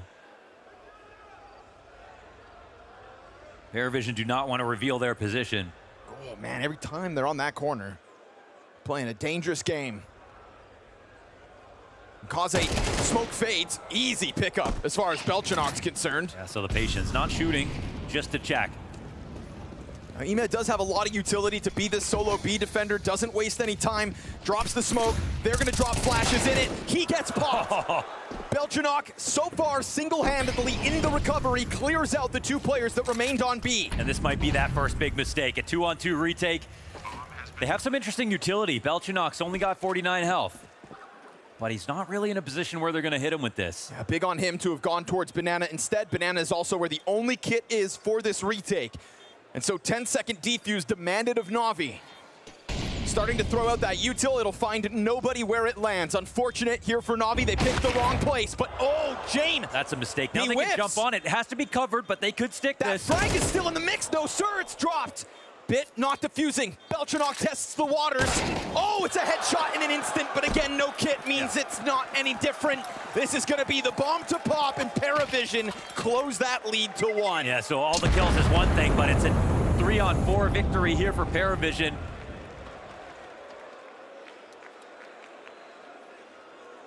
And it was the round that started off, feels like years ago. It started off with LXEB hitting the HE grenade, getting a double spray down, and then Makaze getting a third kill.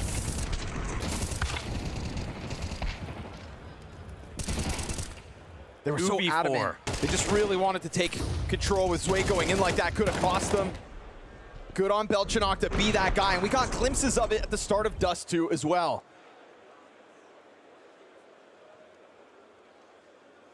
Fighting tooth and nail for this one. Mentioned that back and forth that was sort of slow burning to what was leading to what felt like the PARIVISION save. It's not the case. Instead, pistols for Navi. Barring Bits, who, although it's a stretch of the imagination, has enough to win this round single-handedly. Kit, armor, AK. And position. Inside of Halls, there's definitely chances. If he wants to take any kind of risk, he's going to hear them running around inside a vault. And Ziello walks right into this, right into his death as the CT start to move to B. 12 damage, all Bit takes for that engagement. Totally frees up the pistols to try to get into the stack. Now, utility advantage for PARIVISION, sure. But you've got two players now also sub 50 HP. And if this boost from Wonderful can collect anything, then it's really on. But the bomb is planted, there comes the flood. And the counter-terrorists on the site will find nothing. So good on PARIVISION to lock down what they earned. That B bomb site, as they lost Ziello, theirs for the taking. And Bit gets killed by Belchanok, who's gonna show us that he remains tapped in. PARIVISION fighting hard here on Inferno. Put these three together. Dangerous moments in each of these rounds, and yet they still come out and tie the game up.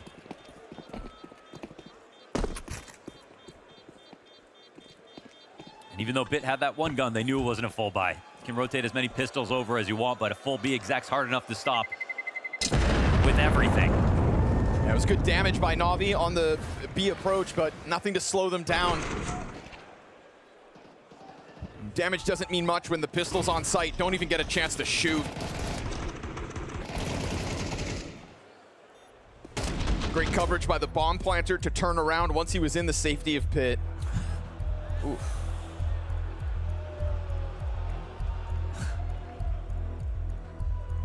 Yeah, rough start for Noda to kick this game off. 1-9 now.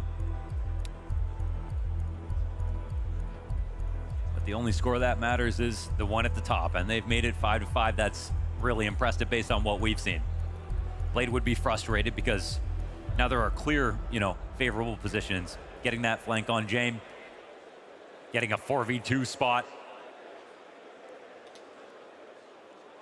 They'll know they end this half with rounds left on the table. A round of applause, please, everybody. Yes, yes. It's just like us.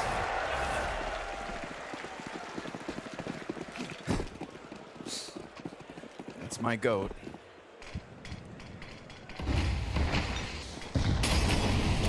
Ooh, Makaze again, huh? Second kill.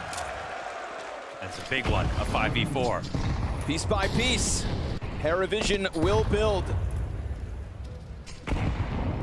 Nade goes a bit too deep there. PARIVISION not mad about that as Alexi continues to just chuck out the util. Yeah, avoided virtually everything there. This is a bracket setup that begins to fall back. BIT left on his own, and it's when he's left alone that he decides to take the peek that nets them the equalizing kill. That's such a massive find. I mean, Zella's about to breach brackets. It totally changes the complexion of the round. BIT's making this rotation over towards the other side of the map. PARIVISION once again want to call a bluff.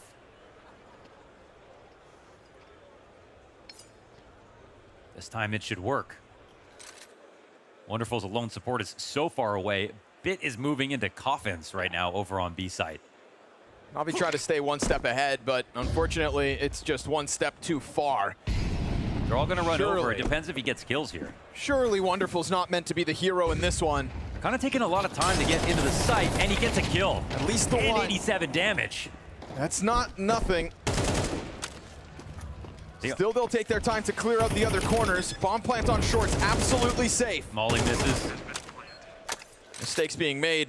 And again, it's a situation with no kit for NAVI.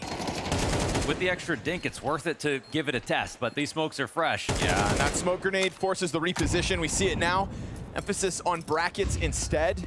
But you've got to be considering 10-second defuse, bomb at the halfway point, and Sway just rocks Ime on the approach. So no actual attempt for the retake, and therefore the round. PARIVISION's T side is now breaking through. We had those 4 rounds back and forth.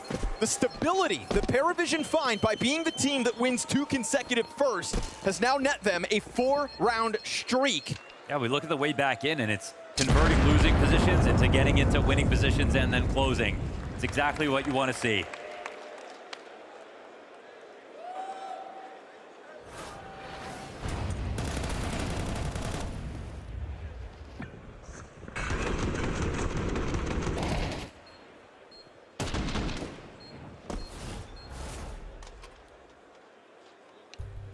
Ooh, one more timeout.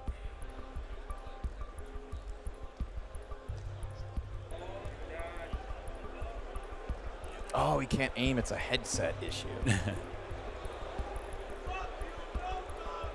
We'll keep it quiet then so that they don't know what's going on. We've got everything you need, though. You can talk about Vitality if you want. Vitality? How about I talk about this awesome-looking crowd here in the Ahoy Arena? There'll be even more of you tomorrow for a nice and early best of 5. A best of 5 where it's possible we might need more than 3 maps this time for Vitality. Yeah, the last time we were here, it was at Rotterdam, but it was in the Ahoy Conference Center or whatever, where they had a dream hack you know, maybe 1,000 people came to that or whatever. Now we're getting up there, something like 6,000 people. So many years later, a lot of development in this city. And over here, everyone can just take a train. Come on down.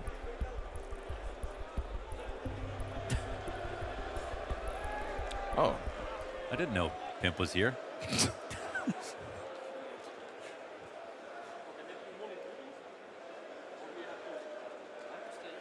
All right, Noda sorted. PARIVISION still leading. The 4-round streak that'll put NAVI on notice.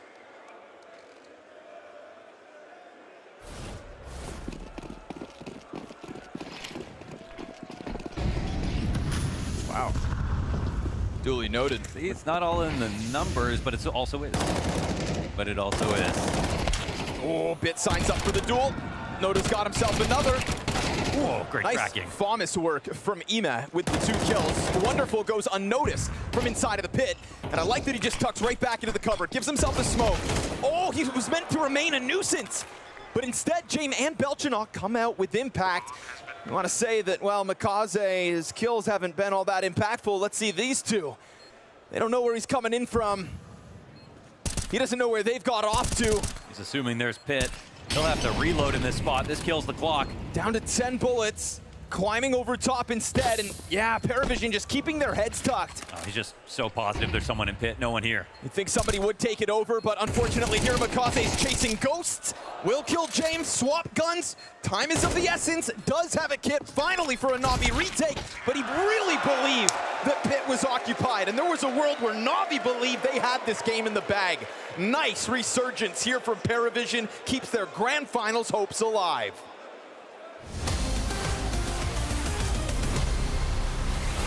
Some of the trophies are heavy. You never know.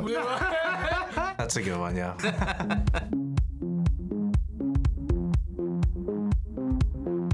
This one's got to be Nico when we beat him. Nico? That's a good one, yeah. I'll double down on that one. Dork will get crazy, Nico smash the table, Jimmy fuck up the keyboard. It doesn't say punching a teammate. To smash something, that's a different story, but to break, I think is pretty unlikely. You know what, I'm gonna say yes. I think they're gonna show up this tournament. I think it's possible, actually.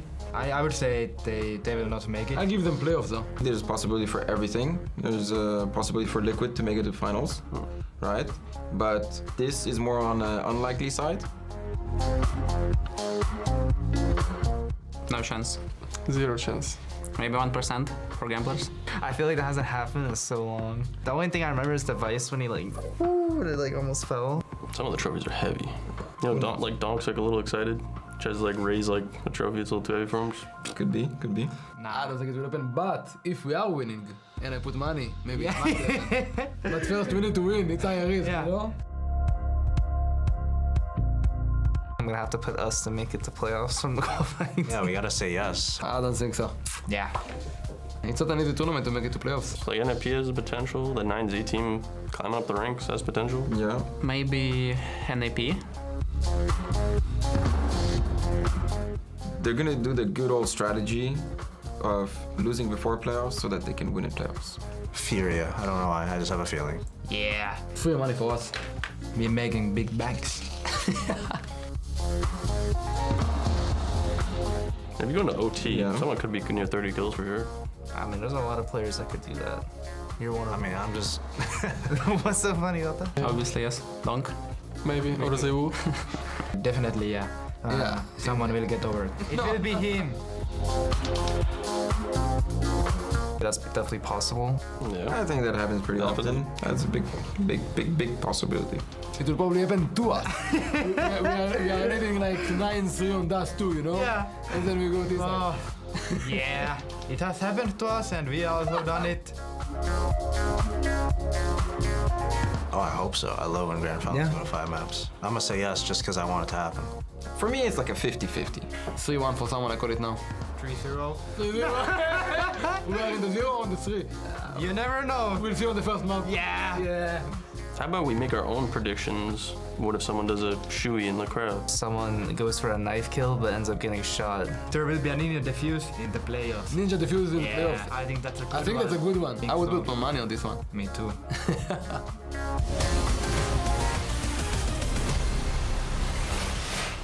Leave it to Jamin PARIVISION to always find a way to fight back. 5 rounds consecutive to close out that half. And unfortunately, it just felt like Mikaze wasn't finding the duels he wanted to kind of dominate this game. Over towards Banana, we had this jostle back and forth. The economy decided the momentum opening for PARIVISION, and they didn't let go from that point forward. Yeah, it was less so, I think, you know, the opening duels and stuff like that, because Navi got a lot of those. It was more like those mid to late situations that got PARIVISION back into the half. And then they started to gain confidence. That's when they didn't stop winning.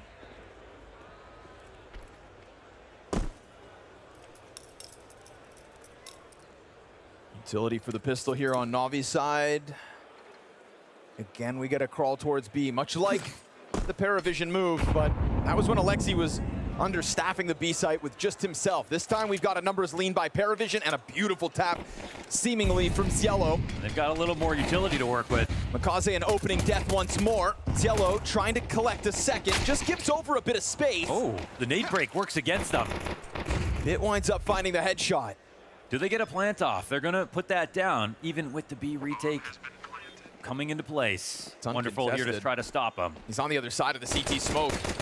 Imes killing Cielo. Meanwhile, wonderful, awkwardly between the bursts, gets cleared out from Banana, empty-handed.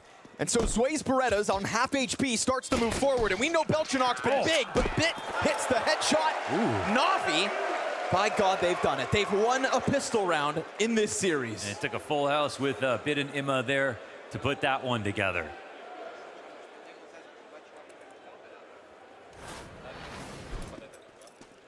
Now it's a one-round game.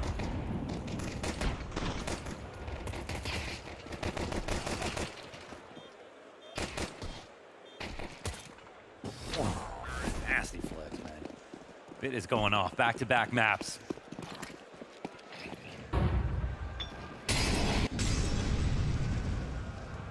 Again, always somebody new who can take the wheel on Navi.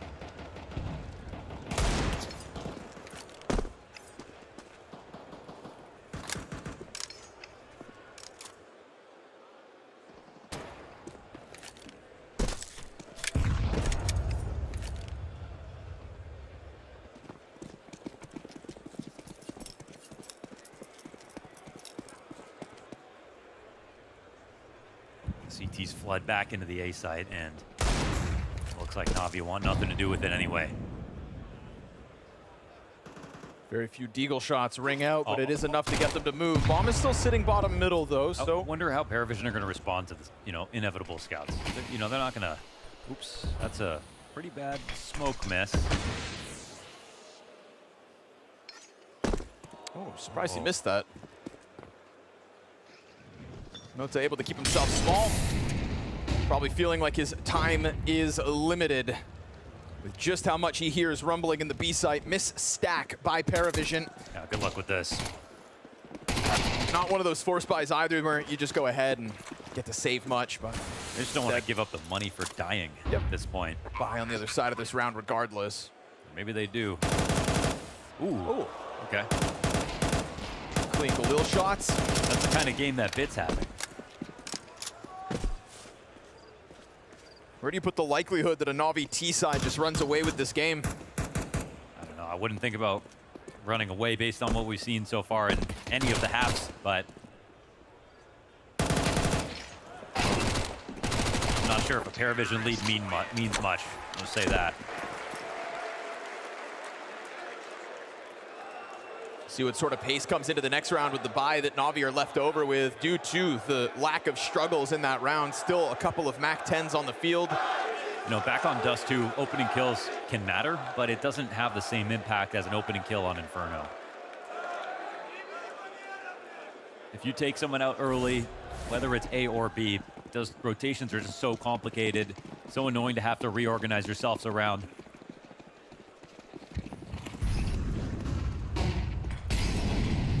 It's an eclectic collection of guns here for PARIVISION. It's interesting to put the spotlight on Makaze after the first half because he can be the make or break now. Flashbangs keep this presence constant, and they weren't able to actually collect their grenades on the fallback here. Great catch. Under-equipped with the utility here are PARIVISION for a second. That's a little bit awkward for them. At least that smoke does, for the time being, turn Navi back. They could literally just walk into this, but they don't know what's coming. Man, see, like you look at a map like this for PARIVISION, they're not getting enough info on A. Sometimes they still manage to figure these situations out, but it's a cardinal sin. You give up all of car, you have no info, no push anywhere else, no rotations over. It's a clean dodge by Nota. Keeps that pressure on, but doesn't actually land his utility where anybody is standing. This frag grenade, if well placed, could soften up Navi nicely, but be careful of timing here. They don't really believe it. That's why no one else has come over. Another smoke goes down, well timed, but there is still 35 on this clock. Frag grenade will chip away at Alexi, but now that the utilities run out for Navi, they're just gonna come through with the commitment. And Nota, locked into the depths of this bomb site, gets gunned down by Ema. His support was cut off by that coffin smoke. So no contest on the bomb plant. 4v4 retake demanded of PARIVISION if they want to go for this. My friend, we've got an auto shotgun retaking mid right now. This thing's coming in slowly. If it finds any fight, it'll be versus Bit towards Banana. Oh, that changes things. Belchanok and Jane collect the double kill. And as this draws Bit closer to the bomb site, it also gives the empty space needed for Sway to get that shotgun ever closer. Wonderful's down to 30 health. It's an auto shotty versus Wonderful back sight. He's closed the gap enough to do it.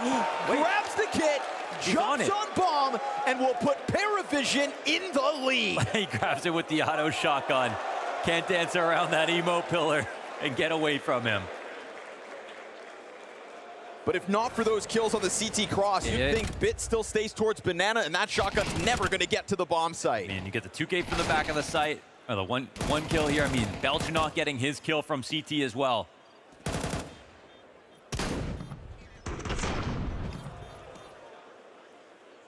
He really could have just tucked. There would be no way. Oh. Damn, okay. I guess the game's not over. I bet you they don't even eat breakfast together.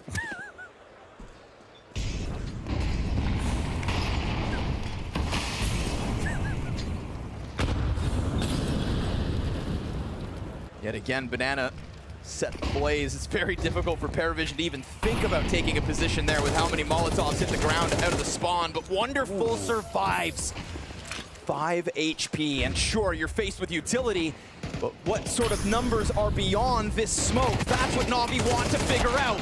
And although Belchanok spams through with the trait to Makaze, they're playing with fire, like they keep wanting to get a little extra, but this is looking like enough to actually shove PARIVISION out of it. They know how good they played to get that retake going last round, but they also know lightning won't strike twice.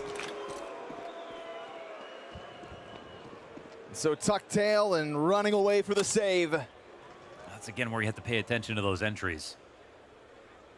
And like, look at where the X's are on the map, right? I mean, you wanna see PARIVISION fighting somewhat towards car to make sure that they get the info early enough. You shouldn't have like 3 healthy players that could have moved a little sooner. If your 2 teammates who were on B did a decent job of delaying, even if they only get a kill. But that's exactly what Navi should be trying to exploit. The fact that PARIVISION, they play the perimeter of Inferno, they gamble stack a lot. They sometimes have great reads, but sometimes they're just fine to take a risk. They're just fine to assume it's one site, save on the other. This was a 5 health difference, by the way. And on Nota's best days, it feels like that kill happens in a split second. But right now, this awkward duel, it's enough for Navi to run away with the momentum of the follow-through into B.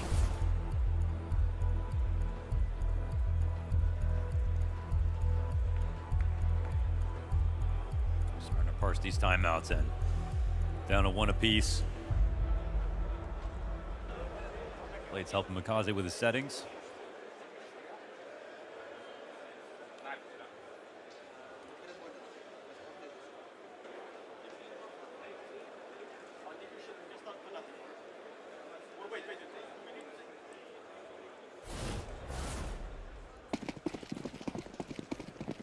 There's limitations. It's It's going to be really interesting to look at the scoreboards when this series is done. For the good and the bad, for, you know, the bits and the Natus.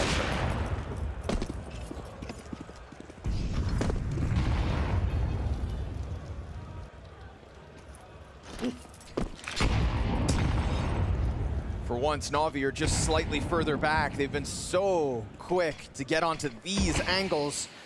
Now, that nade would have done damage in the previous rounds, but it's minimal for Makaze to have to stomach. Yeah, it's just option reduction once you you start out the round in your sight, but because they want to try to, you know, sometimes Jame in a round like this, they're going to try to boost him, and they'll try to boost him, they'll try to move him around. Ooh. Don't get spotted, man. Knows better Close than call. to stick around. Bit looks to find a line into the sights. Oh, looked like he did see a sleeve. But Jame really fell back off that, huh? Goes all the way over towards CT spawn. Yep, and it's coming up lane now. There's 3 CTs here. It's a good crossfire. We'll see if that op can find an angle. Yellow's lucky to be alive. There's still a rifle in the mix, right? That Galil on Sway collects one. Jake finds his. No answer? Are you kidding? They didn't get a single kill. Lambs to the slaughter with advantages across the board. PARIVISION have no business winning this round of all the rounds they've lost. That is mad. Not a single frag. I mean, I knew the setup looked good, but... Like clockwork, these CTs taking duels off of one another's contact. Yeah. Well. One kill. That makes the game really interesting. That's a lot of money here for PARIVISION with their buy. Alexi's on a Tech 9 on this one. Forcing them to spend everything they have coming into round 18. That one was, you know, a la carte. They could have taken a B, they could have gone A, they had worked the map properly. What an anomaly. Yeah, you almost never see that. Now Makaze, tip of the spear. But how many times are you gonna let this go? And how many times is it gonna cost you? Dropping a smoke, I don't think Navi are gonna respect it. Not with the tempo that they're playing with this round, but Nota finds the lineup, challenge through. Belchanaut gets away with the single steal. Nota, that's it. Headshot to Ime.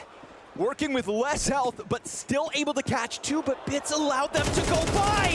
Oh, and it catches him, but he whiffs his shot. He's already gone past him. Mistakes are being made. Oh, we used to call this Bitferno. And it's been a great map apart from that. At a one-round game, you would have had Jane dead to rights. You knew damn well Zway just went running right by you. And this isn't like Bits at the bottom of the board and underperforming. No, this is Bit. He's their best player right now. That's a pretty unfortunate spray. We'll call it that. But it also was kind of round-defining. He was in a perfect lurk spot. He almost wishes he was closer to the mouth of that exit so he could take the first kill sooner. But he was granted almost an even better opportunity. Oops.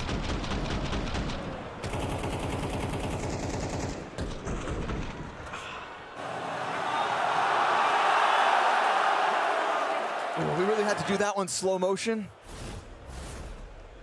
That one's gonna leave a sting. It feels like James God has answered a round prior where not one player from Navi gets a kill. A whiffed opportunity by Bits. And a big problem with the game plan for Navi is when they're attacking into B, they are constantly dying through the CT smoke. Sure. They're constantly fighting back through smokes and getting killed when they're trying to go for a little bit more. Well, look where this has put things. Double digits first by PARIVISION, a boon to the economy. They've got so much cash for whatever's left of this map.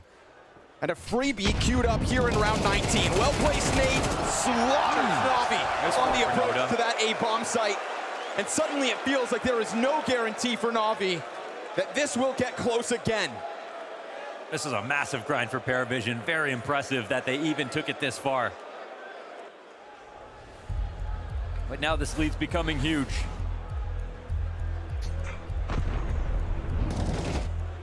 It's a PARIVISION that was trailing 2 rounds to 5 at the start of this game. Yeah, we were on pace for like a 10-2 half out of Navi. but the economy buckled underneath them, allowed for Jame and PARIVISION to just get that string of victories. I mean, they won a 2v4.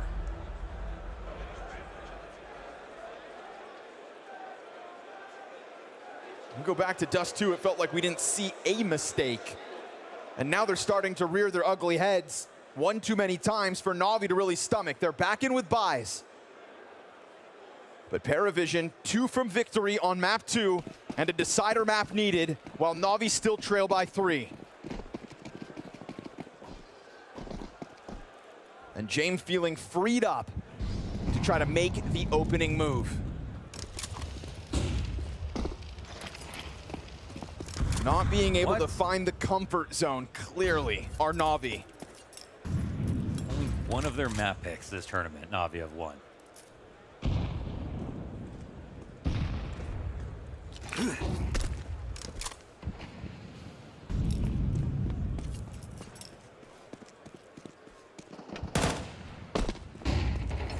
We're slowly getting further away from the banana fights that kicked this half off. No longer are things on fire and instantly. Every time you pause at about a minute, like you look at the map and you're like, I'd rather be Navi. There's 2 players on A. They've just breached brackets. Oh, yeah. All the last rounds, they take full B control. They have 2 players in the site. They only really ran into that stack on that op eco or whatever. The problems start when the guns and the bullets start flying. And this one, again, has net PARIVISION man advantage. Frag for the short player's way. Just alley-oops himself. Quick reposition into the side of Pit. Belchanok draws attention now. He's got 2 players stalling out, stuttering on the clear of this corner. They'll eventually get there, but already you've got Jame on the scene. Although Alexi's been given space within sight. Pit gets the warning, but Zielo's able to capitalize on that. Nate's got Alexi's name on it for map points. So good from the anchor, so good from the rotators. In terms of being in the right spots, Navi have a great start to the round. But PARIVISION, as you pointed out, right when the gunfights start happening, they're the ones coming out ahead every single time. And a nice search here on Banana. That was a rare look from Jame. You might not have expected anybody to be peeking car past a minute.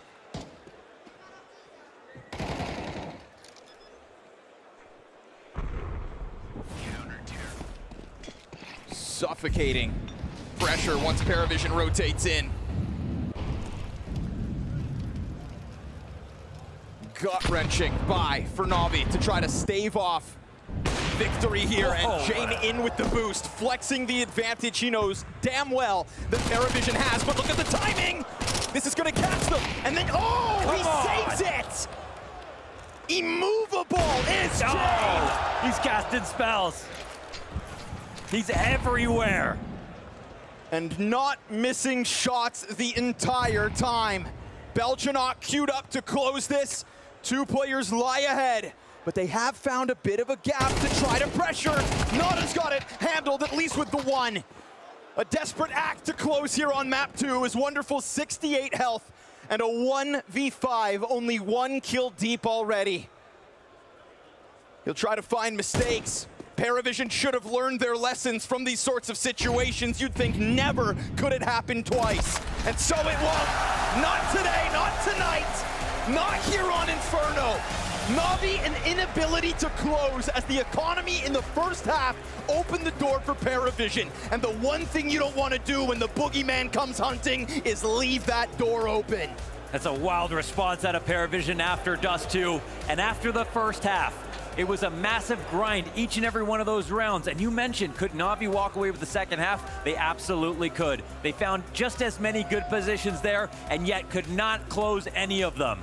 Worst case, this game should have been 13-10. Finally, Rotterdam, we get a 3-map series here in our second semi-final. I'm here with PARIVISION's coach, Daston. They took your map. You take their map. What were you saying to the team in between those 2 maps? I said that we need to play at a bit more good level of CS and we can win because score was close on Dust 2. On Inferno, I think they had huge advantage. They had B sides. We won 1 retake on B side. Also, we won 1 A stack. And these 2 rounds helped us on CT side. and after that it was pretty easy. Can you close this out on Mirage? I think we can. Best of luck. Thank you.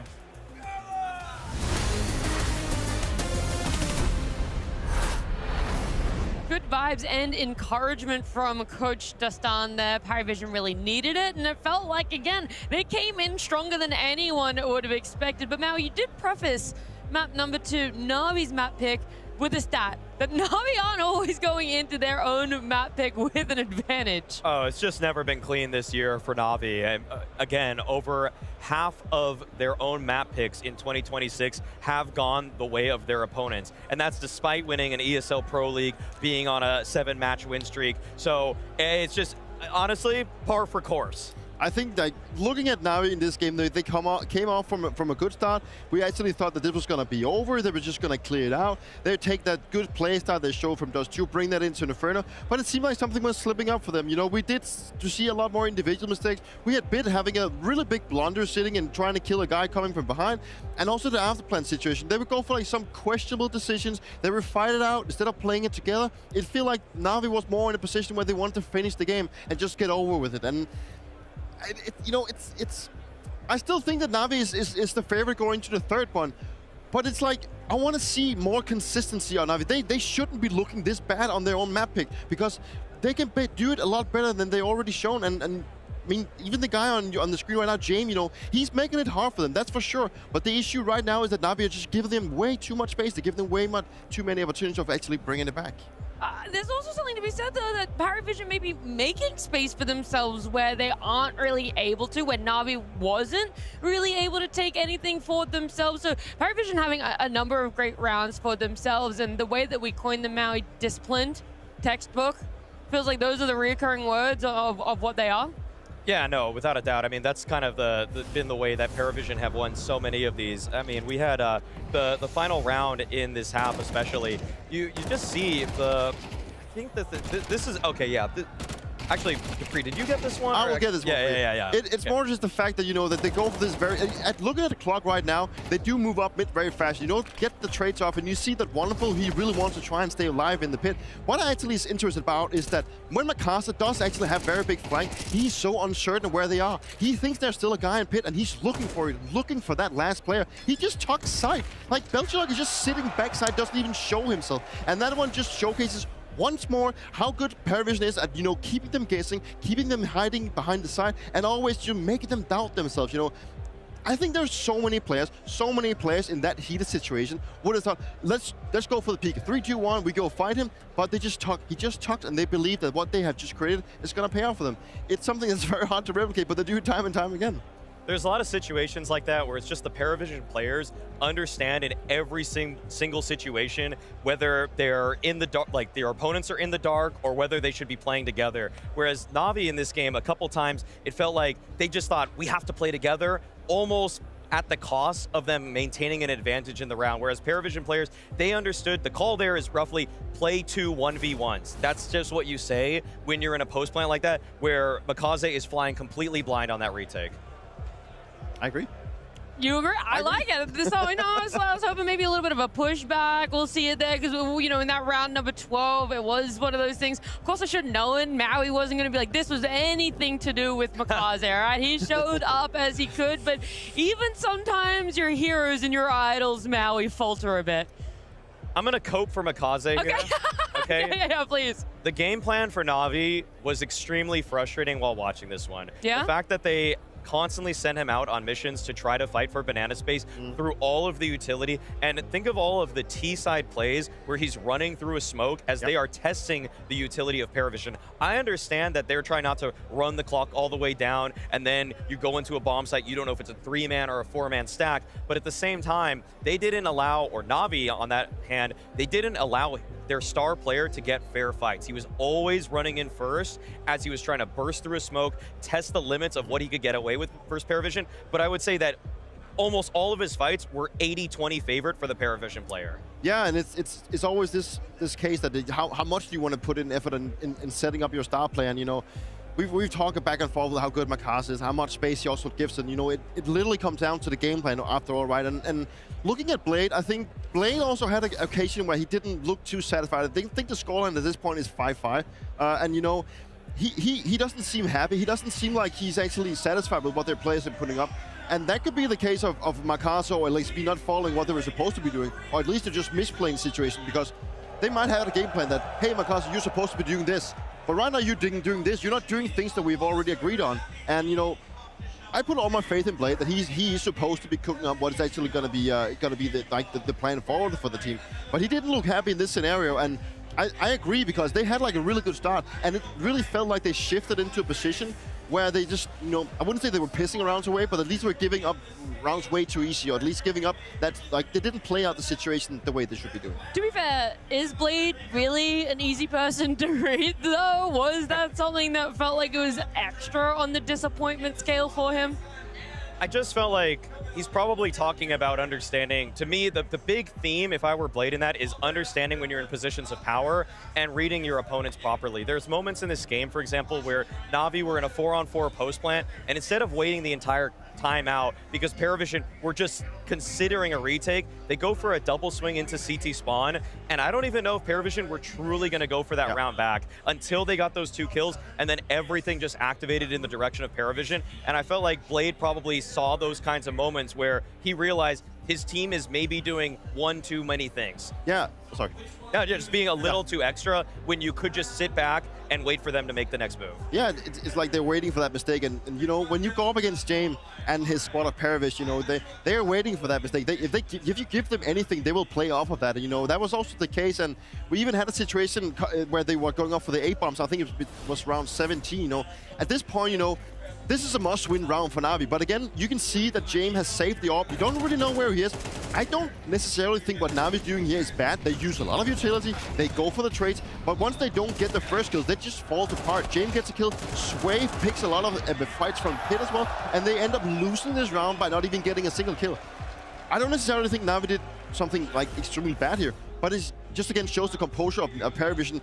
They keep the guns. Like, he saves a lot. He keeps the gun. He keeps them guessing, and it's sometimes it's also just hard to break through. Sometimes those kind of rounds look a lot different, where the attacking team throws the utility and they more or less can wait, suss out the situation, break it down a little bit more cleanly. But again, with 40 seconds left or so on the clock, Navi just say to themselves, we have to spring into action. I think that's the fear that PARIVISION instills in you, where you just think, if we make a single footstep, it's going to be 4 guys on the bomb site. That was the case, but it still lacked a lot of composure when they were entering. The first guy looking completely backwards, for example, when he has a rifle. If it's a MAC-10, I get it. Like, you could just jump all around. Flamesy makes that kind of his signature move lately, but running in backwards with a rifle just looks ridiculous. It's one of those things that you still get to kind of enjoy it, even if it is ridiculous. And that's one of those things, you got to make bold moves if you want it to work out. A little too bold for Navi here, and instead PARIVISION end up tying the series 1 apiece. And for the first time in our last best of 3 here at Ahoy Arena, we finally get a map number 3. That's going to look at Mirage just after this break.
Map number 3, it's took its time, but finally we're gonna get one here at Ahoy Arena. That makes everyone excited, but more so than anything, are PARIVISION gonna be able to keep that going for themselves? They won the most recent map, NAVI. Can they bounce back? It feels like one of those teams that has a pretty strong mental fortitude, Dupree. I definitely believe so. I think when you look at NAVI, you will also look at Mirage. It's been one of the picks that they've been the most comfortable playing. It played a massive role in their victory run over at EPL. So for NAVI to have Mirage as a third one, that's comfortable for them. It's not a map that they feel like they can't really play. It's a map where they know and they have a lot of answers to what PARIVISION might throw at them.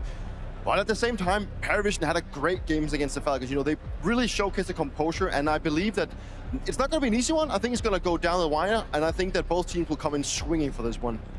The last 3-month win rate for Navi on this map has looked a little bit less exciting than you would remember back in 2024 when they were just dominating everybody on this map. And that's why I'm going to say this is not a foregone conclusion for Navi. Even though I like the squad, even though I have so much trust in what Blade and Alexi have been putting together, sometimes their T-sides get stumped. Sometimes the teams that are playing against them are all too aware. Because Blade and Alexi wrote the book of how to play Mirage recently in CS2, everybody has studied them to a T. With a map 3, that is always coming with the fact that they have to knife for which side that they want to go on. And I got the information for you. Navi won that, and for themselves, they pick CT side to start. Thank goodness. Navigation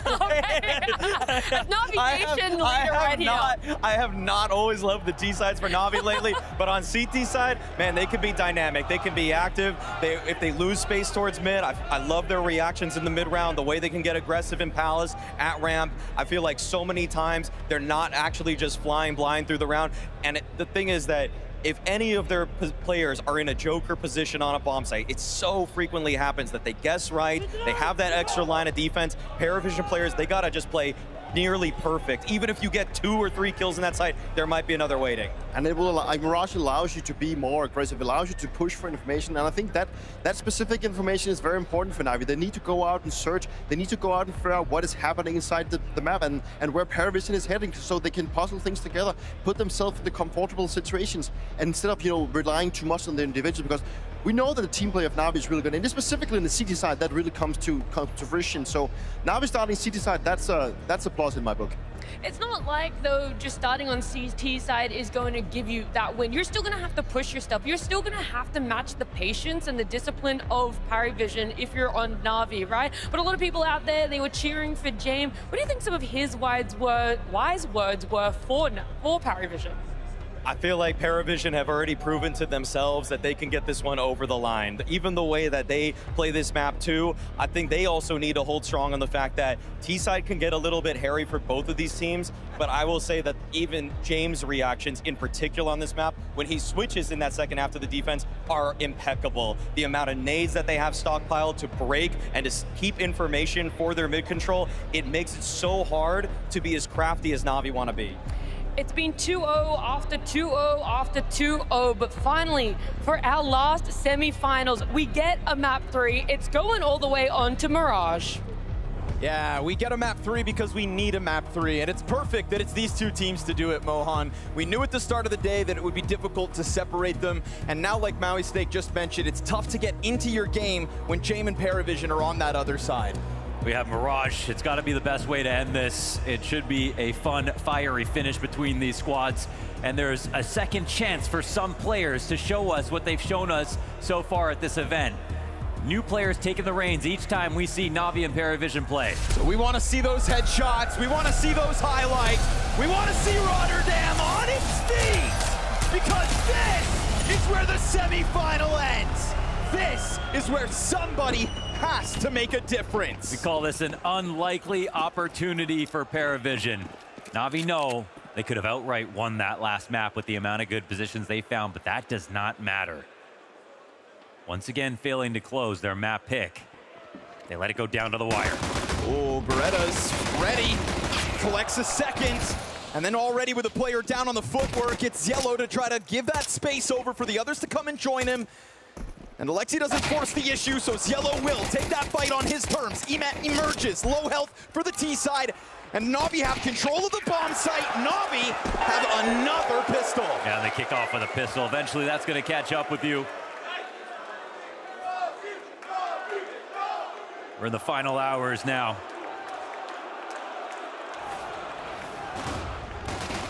There might have been some kind of mental struggle back on Inferno where, again, that stat about their map picks that B-Trams brought up. Because they otherwise played well in 2/3 of each round. Of course. It's a weird time for a stat like that to come out because it's not, you know, obviously not the team you'd think of like that. At least not this year, maybe. Right? So weird Nothing event. were different. Yeah. Just when I believe. But hey, they're still in the semis. They've still got a couple players in the highest rated players of the event. And they've still got an edge after this first round on Mirage. I feel like it's got to be Natus' time to come alive. If not, it's nightmare fuel for him this evening when he gets back to that hotel. If he has totally. 3 maps with zero impact, I'll say it. Yeah, I mean, that's the thing, though. He can be cold for a day. Sometimes he can be cold for a couple. He can suddenly pop off out of nowhere, and that's just what they have to have happen now.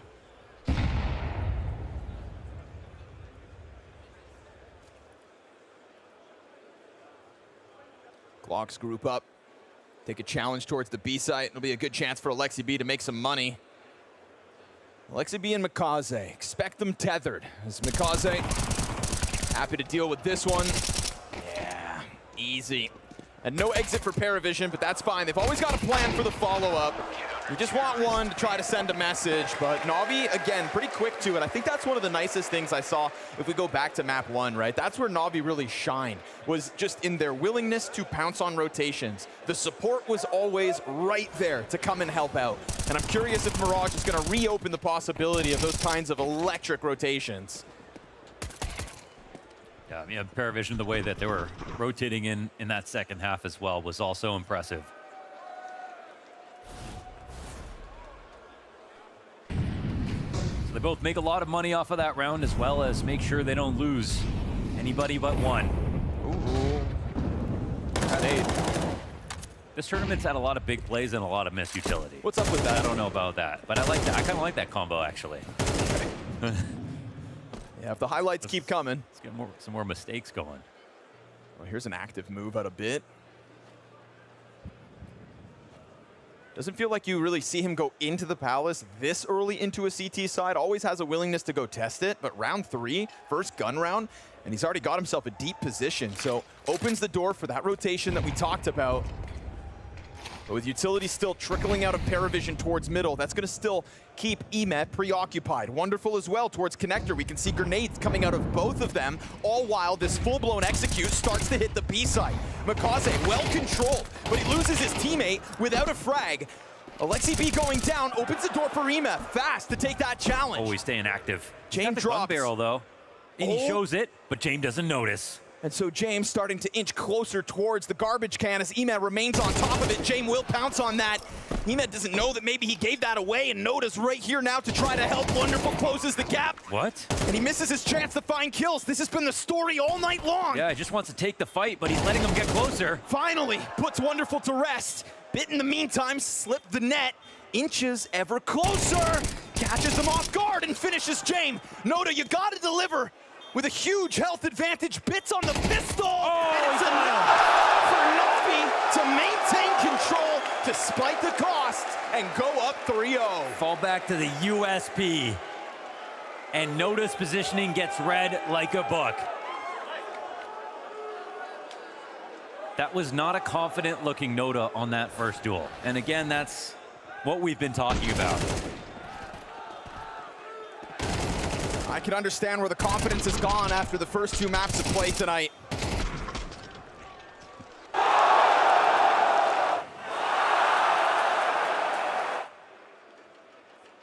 Navi third one becomes a clutch. But the B defense overall was still good. Even Jesus, damn, man, the stats, and, yeah, the stats that are being used against PARIVISION aren't going to paint a very good picture. And it's another farm up round here for the CT side if PARIVISION aren't careful. At least Noto recovers James' gun. But the way Alexi, you know, he's not a star fragger, but he knows he's like the best in the world when it comes to playing B in terms of when he uses utility, how he falls back. It's so hard to catch him on his jump spots and everything like that. So if he can set up Makaze to get a 2 kills, then that really sets the stage for a play like Imma jumping in and finding a third, making something of that. There's a good find for Noda. That's what we need. That picked up AK finds Makaze, who loves to be the star of the show nowadays, but to the wayside in round 4. It's not playing inside a Palace. He's on the floor now. Tucks into default, finds the headshot. That's Noda dealt with, so pistol's all that's left. And those pistols still pack a punch.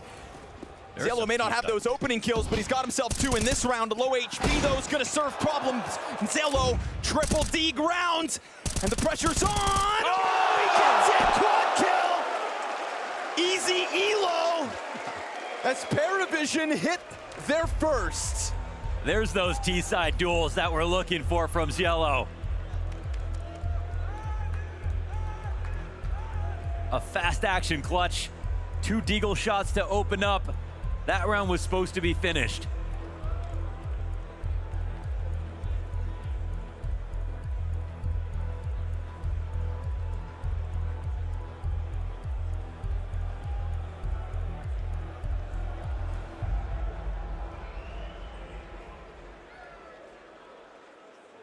Blade immediately on it to try to stop the bleeding. Nota catching that one headshot over towards Catwalk. That put a question mark towards Connector. It was dealt with nicely, but look at this sequence. And that's a 2v4. Wasting no time. Cielo straight to that Deagle.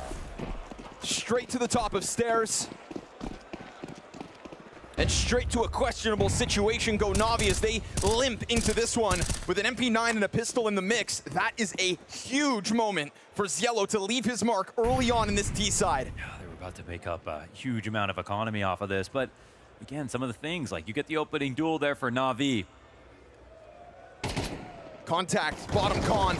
Ticket player peeks, Bit gets his. Imez got a double. And even with lesser weapons, it's still just all too easy, Navi. Deagles go both ways. Ooh, all the utility down. Every good gun taken out. Mid-control for the CT side that didn't even have a lot of guns. And it's such a patient set of kills here from Imma.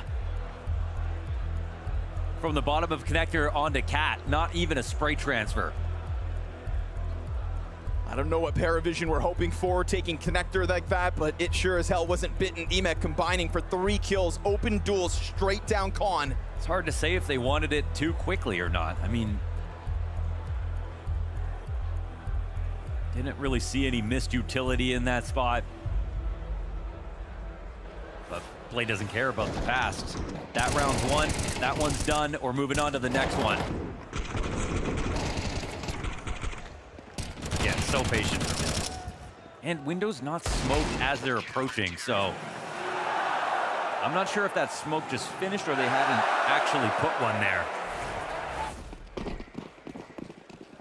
Lucky themselves to have won a round with lesser weapons. There's still something to play with in this one, and they're not gonna overcomplicate things. Immediately set up for the A-hit. Said Cielo, go do that again. Let's see if he can. Him and Jane with the AKs this round. Popping open the smokes, gonna challenge that. Cielo empty-handed this time around, and that's gonna be a cause for concern here for PARIVISION. It's also a cause for the pause, but only momentarily. They're still able to cross over. Bit of spray coming through from the defense, but not necessarily damage behind it. Now a T-smoke as well towards Connector. That gives space over. Sways MP7. Starts to challenge Bit in his support system here towards Ticket. Still Navi on the rebound. Noda's on the response. You get the trades, and a slick moving Bit comes through with a triple. It's Bit all day. He's mad. He's coming in for the retake early. It's good use of the pressure. Imma blows open the jungle smoke because they know that PARIVISION, even if they're going to try to pretend this is some kind of full A hit, they can't re-smoke everything. They have to scale quickly and get that bomb down as soon as possible. So we have that broken open. You have the CTs putting pressure at the same time. great that PARIVISION even find a plant in this spot, but quickly, we're into a 5-1 game for NAVI. PARIVISION going to keep these buys up, though, coming in with something to work with, trying to keep that pressure on NAVI despite the round counts being so skewed. But as these rounds go by, there seems to be less and less for PARIVISION to work with. Bomb is left in spawn as they start to take over middle.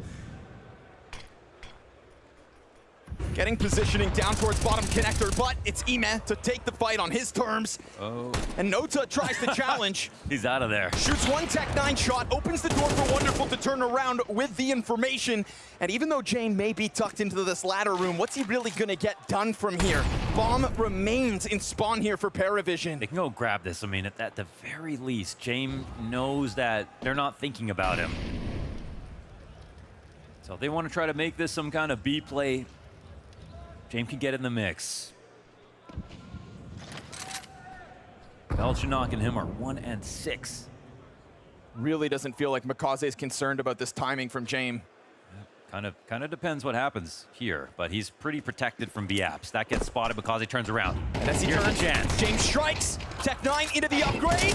Alexi B is able to hold his own. Tries to just hang on to the pillar. It's a pistol for Belchanok versus 4. Tries to get off sight, and that's just not going to happen. They're covering everything. Sure, James positioning, good for the kill, the element of surprise. But NAVI will not stop racking up the round wins. It's just more good rounds. It's more good starts. It's more good setups. It's exactly what we saw in Inferno. Again, I didn't expect PARIVISION to have to work so hard to pick up a map, but they did that. But we're just right back to NAVI looking extremely comfortable.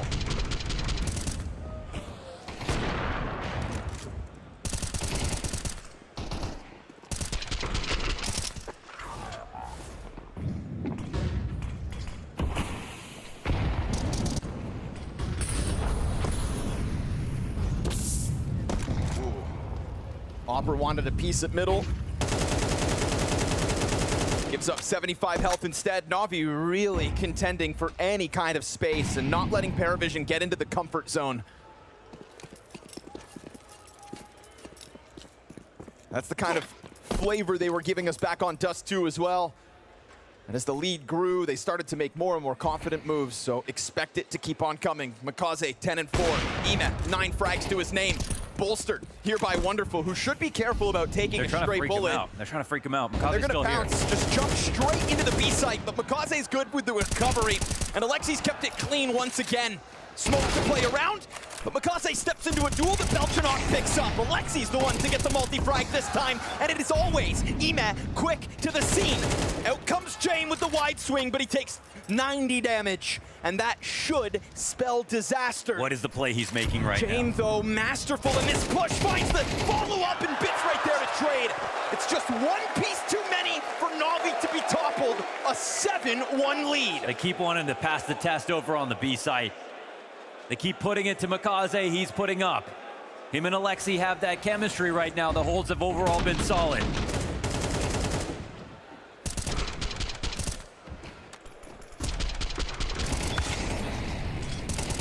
And there's this huge gap on the empty pillar swing. Every single time a little delay happens, someone jumps out to default with the bomb, they try to plant it, they throw a piece of utility, and someone swings. No one's ever covering it. It's a little bit late to get ahead of that now, PARIVISION. All the rounds are lost. Jesus. Damn, yeah, like every Navi stat we see has just been outstanding. Wow, the PARIVISION stats are concerning, to say the least. Again, crazy that they have picked up a map, but this is sort of more how the matchup feels. Sometimes, though, PARIVISION goes beyond the numbers, and they're going to need something to work with on this T side if they're going to change this game's momentum back. Once again, Ime challenging these smokes, just trying to find his damage in, and he'll do a whole lot of it. There's Zello again. That Deagle has been quite nasty, but Ime will collect the little that was left of Zello. And while Wonderful misses an op shot, that reopens the door. Zway pouncing on that moment, unable to get the upgrade, wants to go to the ticket control, but Makaze's cover from over top of the stairs works out well. Belchanok found on the side of smoke, and James just left out in no man's land. But with no man's land comes the element of surprise. They don't really know where he's at just yet. He tries to jump on it, missed opportunity. Makaze executes from behind for another triple. 14 frags, 5 deaths to this star. Yeah, it's insane. I was going to say Bits having an equally good map over here, but Makaze, he's getting tested on B. Now he's delivering as a rotator as well. It's a real race for impact from both of them, but at this point, between A and B, which site would you rather go to, PARIVISION? They're both pretty locked down.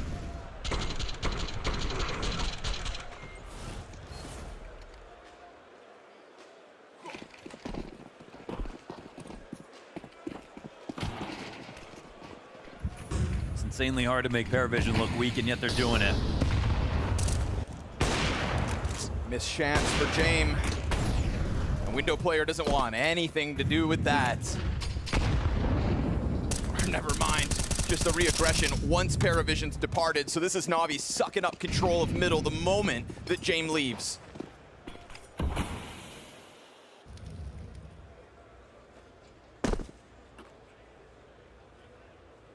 Jumps top middle, knowing damn well that anybody outside A would hear that, right? Wouldn't be surprised they just try to lean. Like map quiet, PARIVISION do full A attacks all the time. Yeah, they're thinking about going for that re-smoke. Oh, hello. Oh, okay, that's a little out of position. Makaze stays tucked in. Here's a chance, they're under balcony. Zello's adding them up. That's 2. Will Makaze go unnoticed? Because the Opera could serve up a perfect distraction. Bomb can't get planted here now. On the other side, yeah, they've lost this guard. Makaze delivers! Oh. Wonderful goes down, but at least he opened the door for this! From Makaze Ninja. marauding inside of this A site. James on the other side of it, 17 and 5 is Makaze. This guy is ascending to a whole new level. From Ninja, he turns that into a 4K. And wonderful, just 1 kill to take all the heat off of him. An opener for PARIVISION, a 2K for Zello coming into the site. But it activates him as a trap.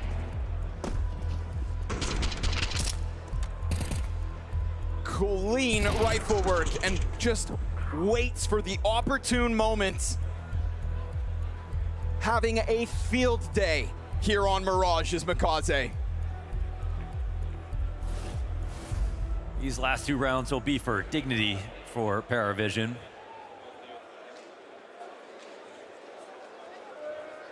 Because it's really hard to see the win right now.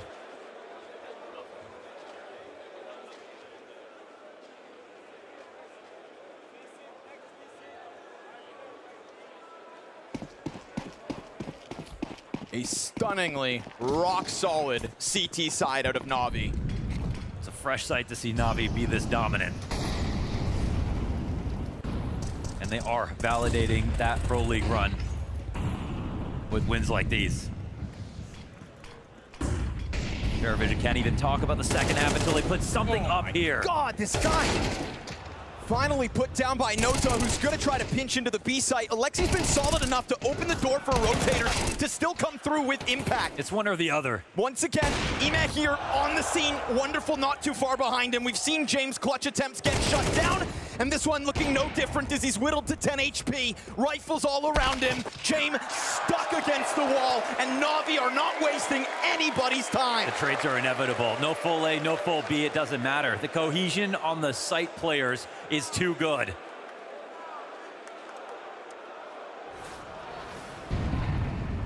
And the last time they tried to go mid, they lost to Pistols.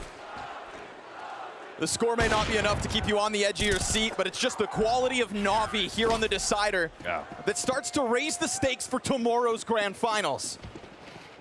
If you watch them flail around on Inferno, you would think, yeah, you know who wins, but this is quality Counter-Strike out of what is turning out to be the #1 contender beyond Vitality as 2026 unfolds. The team that make a roster move and then stick with it. Beyond doubters. They see how it works, they develop it, they use Blade. From a promising rookie, Makaze is already looking like a veteran with the way that he plays. Not even a year removed from when he joined the team.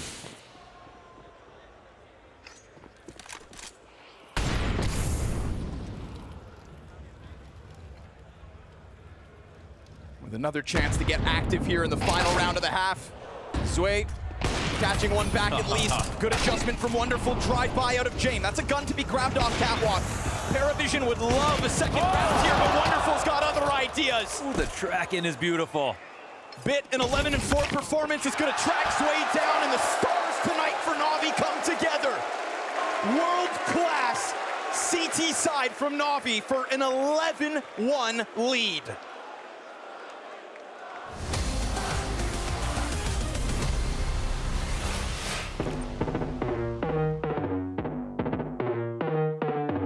A full year as a esports player, especially Counter-Strike player, it is a lot of work, it is a lot of spending time with your team. As a pro player, you need to sacrifice. It's not just going to tournament, having some fun, see a city, go around being a tourist. It's pretty hard with all the travel and the boot camps and practice from home and all of that. But yeah, that's how it looks. Travel days, it's always so tough. We are traveling like all together, like 5 players, coach, manager. I mean, usually the year starts with a boot camp before the first tournaments. In Navi, we are boot camping quite a lot. We tend to have a boot camp at the start of the season, at the end of the season, before the major. And sometimes we might even have a boot camp in the middle. You have now grinded practice at home for 2 weeks, so with maybe 2 days off. Then you go into a tournament and you get met by extreme happy emotions or extreme sad emotions. The best part of all of this is definitely a competition. When you're making deep runs, especially if you're winning a tournament, you get the benefits of the hard work you put in. When you're losing constantly, even if you might go home a couple days earlier, you're thinking of what would have happened if we beat this team or win the tournament. As a pro player, you need to fight to stay mentally strong. You have to fix mistakes, you have to adjust, you have to prepare for the next day. You go into the game and then you repeat. This year was pretty hard for us, I would say, because we had a boot camp, tournament, just a few days off, then another tournament, then again just 3 or 4 days off. Getting energy again is one of the most important things for me. I've done this for 25 years now. I have my family close, I have my wife close, and those are the people I see the most, but not a lot.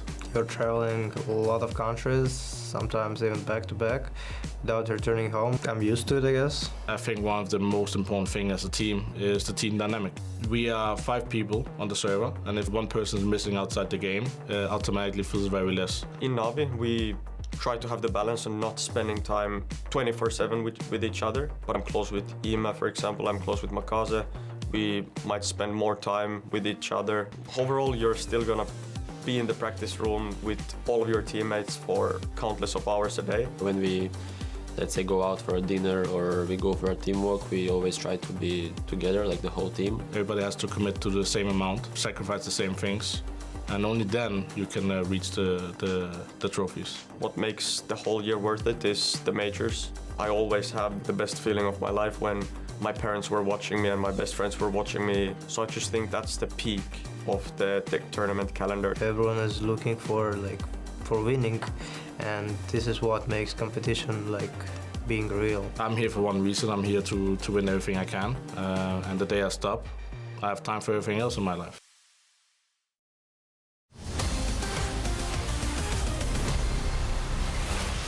All right, guys. Hello. Quick question. Yeah. Who will take this match? I hope Navi. Navi. Yes, Navi. Okay, let's go. Navi, of course. Paris. Navi. Navi for sure. Who will take this match? PARIVISION. Who will take this match? Navi. Who will take this match? Navi. I think everyone cheering Navi tonight. Sorry. After a stumble back on map 2, it seems like Navi have led us to Mirage only to smash PARIVISION and to hear their organization's name chanted here in the Ahoy Arena. This is the type of CS that looks like it could swing for another trophy lift. They're playing exactly as they need to be a threat. If Vitality are watching this game, they can be impressed.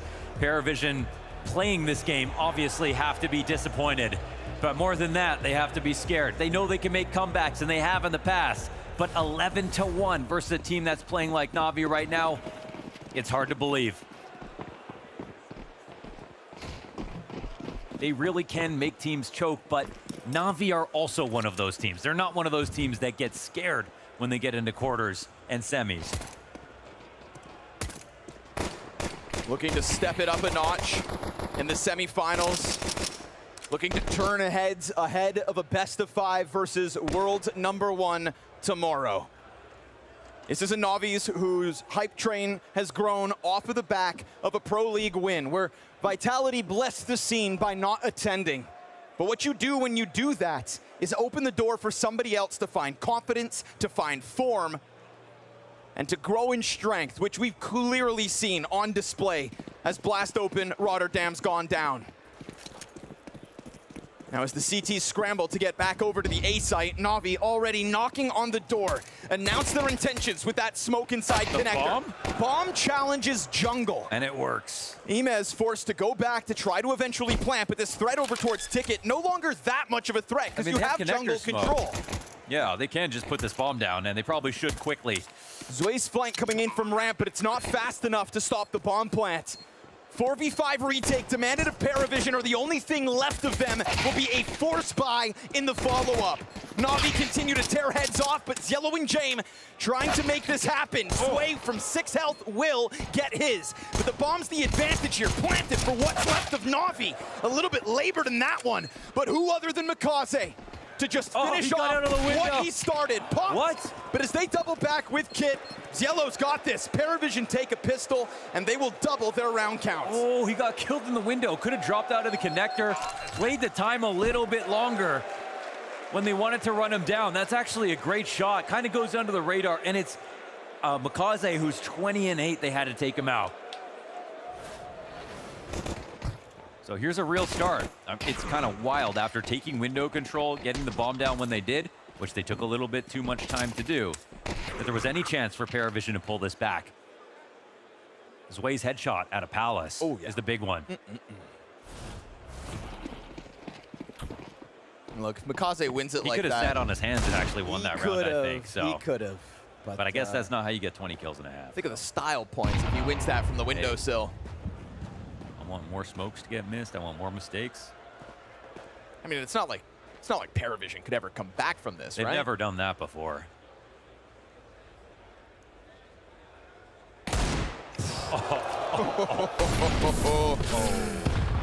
Yeah.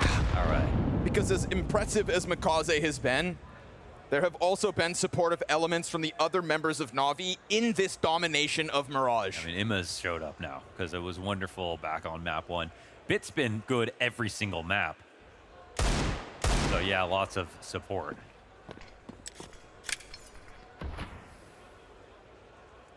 This one does absolutely get dangerous. They've got right side sight, you know, so it's not a terrible spot to be in, but they're kind of low on utility to slow things down. They'll have to shoot their way back. Perimeter of the A site's not a bad place to be. 2 guys out through ramp already. Bomb awkwardly gonna have to just try to jump for the site. It's literally just like no more deagle shots. But Jame leaving from Ticket actually opens the door for Alexi. If only they knew that Ticket wouldn't be a contest. Alexi instead gets locked in with the fights. Oh, okay, why not? Rack up the costs, why don't you? Jame on jungle, really careful with that inch closer and closer. So a 3rd round for PARIVISION here as their tournament life is on the line. As their chance to show that they need to be taken as seriously as another team that implements good systems. We drew so many parallels between Navi and PARIVISION coming into this matchup, and for it to end on a blowout would be very damning for this head-to-head. There's a lot of one-sided rivalries in Counter-Strike.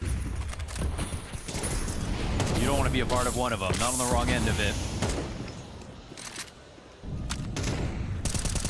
3rd round of the T side. Actually, I mean, Navi have guns. Yeah, they did their best to keep the money quite low. Sway only has an SMG. Mikaze's so close to peaking this.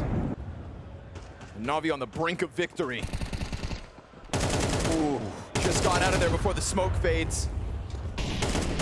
They look a touch rattled, even last round, like giving up a little bit too much space. Like, how's that walkout even possible?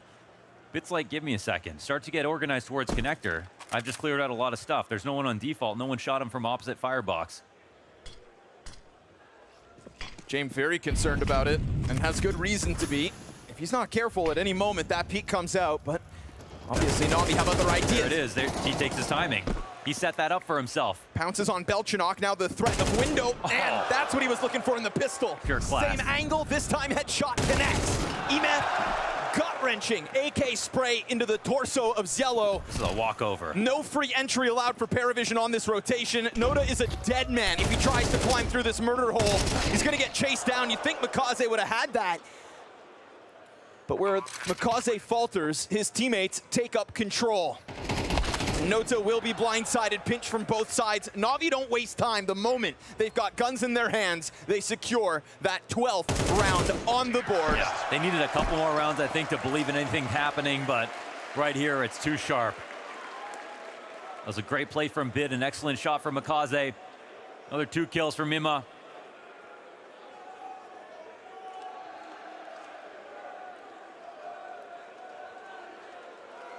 PARIVISION in such a dire place with the buy that they have next. Beautiful patience out of Bit. A master of Palace. Man, they have, this is about as bad as a buy can get. I mean, they're going literally armor pistol. They're very long grenades. They try to be take it to the top of middles where they want to die on their sword. Now the bomb's actually back in spawn as they take the B site.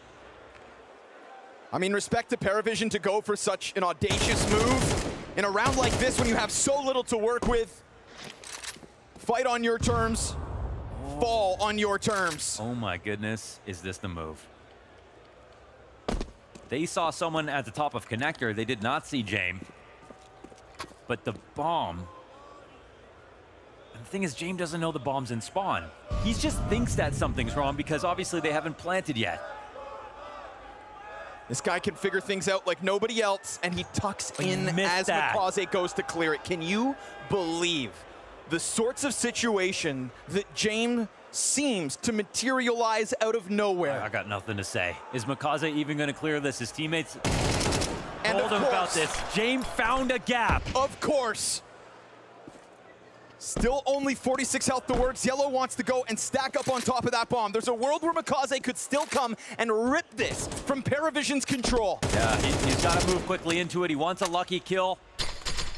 Impressive doesn't do it justice for what Makaze has been able to do in recent times in the black and gold jersey. Oh, they gotta that be is careful. Navi. And now Jame, who has created this situation, will maintain the situation at least. 1 round of the 9 needed for PARIVISION's overtime hopes. That's so beautiful. I mean, that's what it looks like to play chess. Again, he didn't even know that the bomb was in spawn, but they didn't plant. Makaze was pushing off of Cat.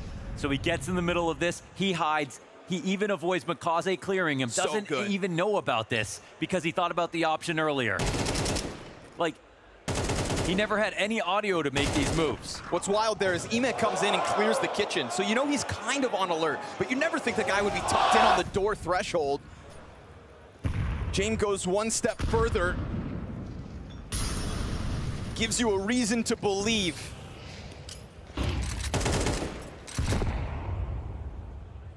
Let's hope his teammates can feel that same energy.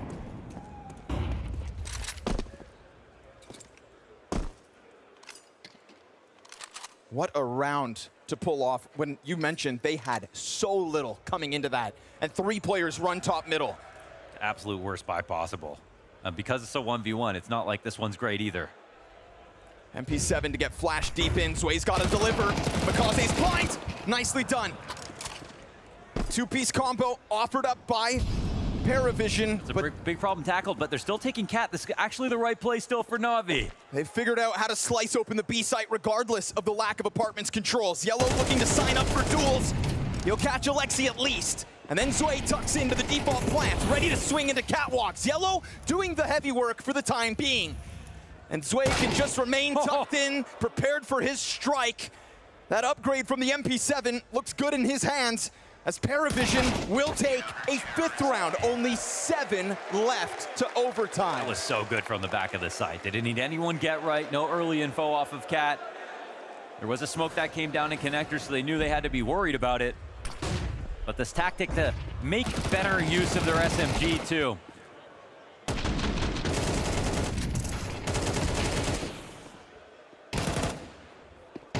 The absolute easiest way to end this game was the last round. This was also a chance.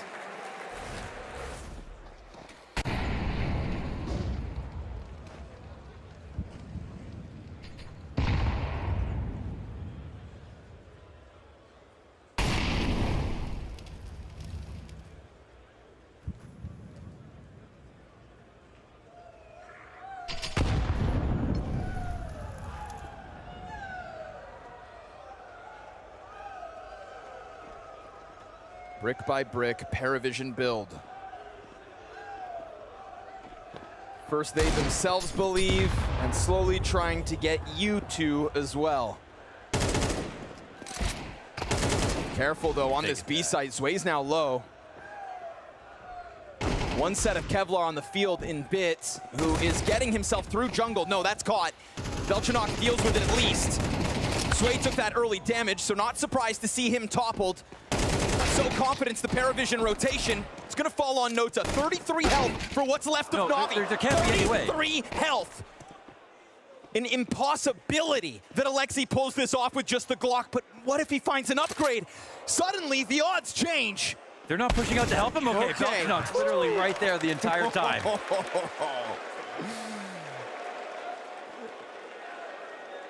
6 rounds to overtime. They can make those rounds close, but that actually doesn't matter. We saw what happened on Inferno.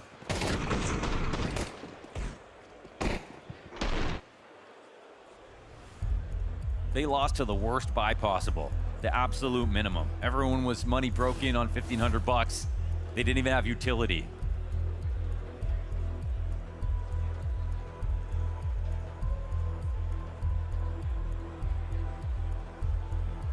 PARIVISION are going to attempt to make this a long night.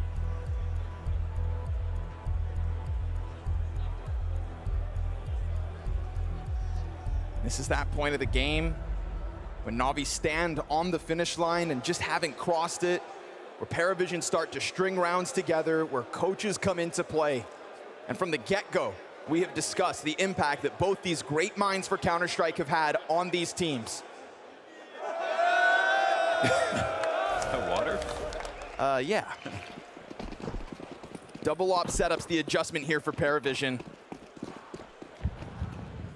Gonna try to pull that out, as Navi are expected to change things in an attempt to end this third map. How could these two ops possibly catch Navi off guard, as now they have already taken over a ton of mid control.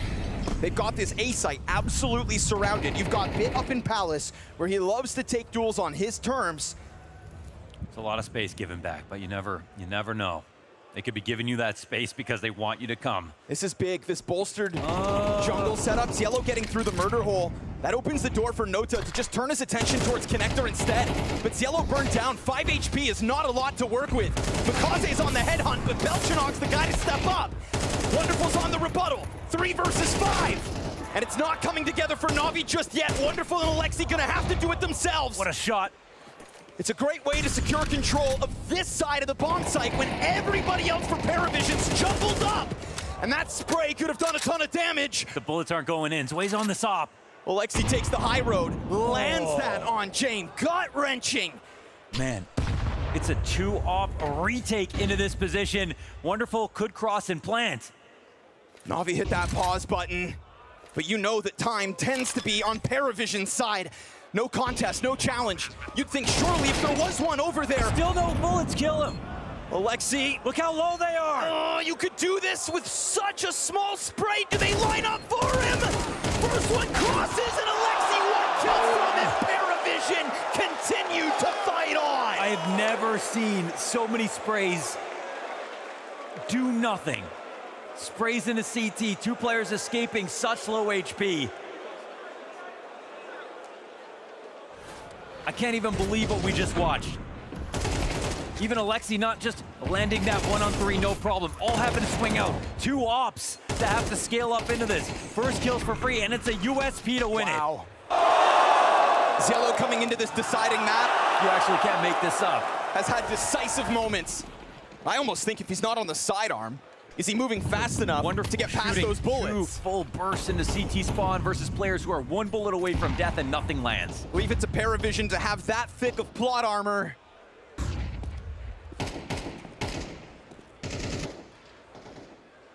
But it will need to be even thicker to stave off what should be the inevitable Navi close. 6-1 on this CT side or PARIVISION. Challenge down into underpass. It's gonna cost Nota. Gonna make his job all the more difficult for the rest of this round. Yeah, that hurts quite a lot, and that's 2 boosted up, so they know a little bit now. Navi sends blood in the water towards this A site. Belgianock, another test. This time goes down with nothing. James has gotten one already, but it's Yellow to clip Ema. Now you've got Yellow done for, and James burning out of the open. Alexi's found a way back in, but look at the health now, this time on Navi. This is the best chance. Alexi 100, Nota back to the bench stool, dead at the hands of Wonderful. And Zway, who goes big on stages, needs to step forward into this clutch. And Wonderful survives the nade to start. They're shaking in their boots right now. Zway has pulled off one of the best clutches so far at this event. This one will somehow have to be even better. No, sir, not tonight. Not with Navi striking that sort of form that they did in the first half of Counter-Strike. This is a team that builds brick by brick, that exceeds your expectations, and that now earns its place in grand finals in a best-of-5 versus Vitality. We got to see what was scary about PARIVISION back on Inferno just a little too late. But Navi, do they have the mental after this win, letting PARIVISION back into just a few rounds that show us that they need to be perfect tomorrow if they're gonna stand a chance versus Vitality? Stockholm was an opportunity for Navi to grow in confidence, in form. And that opportunity was given to them by Vitality, the undeniable world's #1. Will that chance, that space, the respect that Navi now deserve potentially cost them in tomorrow's grand finals? Only 2 teams left at Blast Open Rotterdam. All right, Navi, into our grand final. Rotterdam, how do we feel about that? I'm standing by with Wonderful, that final map there. Your opponent did start to mount a bit of a comeback. Was there ever any nerves towards the end there, despite you having such a strong lead? I think we just rolled a little bit our rounds, but it was, I think, under control. We were getting a little bit nervous, but in the end we fixed it. But the mental stayed strong inside of the roster. Of course. Yeah. I mean, you personally, you've had some amazing moments in this tournament. Do you feel like you're getting better and better, and we might see the best version of you yet in the grand final? Yes. Why? I'm confident. You're confident? Well, let's talk about that grand final, because it's going to be tough. You're going up against what everybody calls the greatest team in the world right now in Vitality. How do you stop them? We'll try our best to stop them, of course. And I think we are confident in our game. We are playing very good right now. Tomorrow will be a banger match. What do you think of this crowd, just finally? Because they have been cheering you on every step of the way, and they're going to be here in force for you again tomorrow. Do you want to say anything to the Navi fans here? Thank you, guys. One more time for Navi.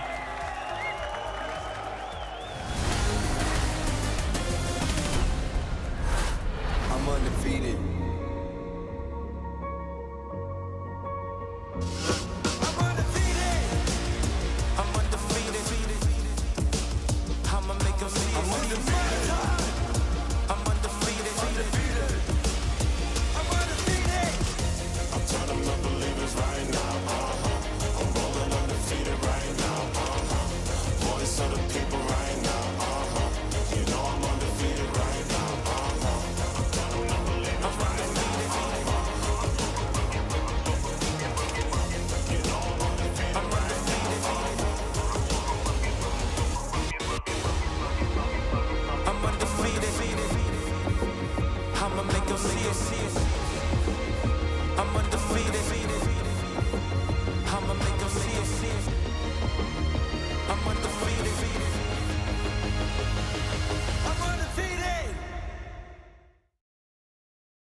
I am with man of the moment in Makaze here. Congratulations, first of all, on your victory, Makaze. Thank you.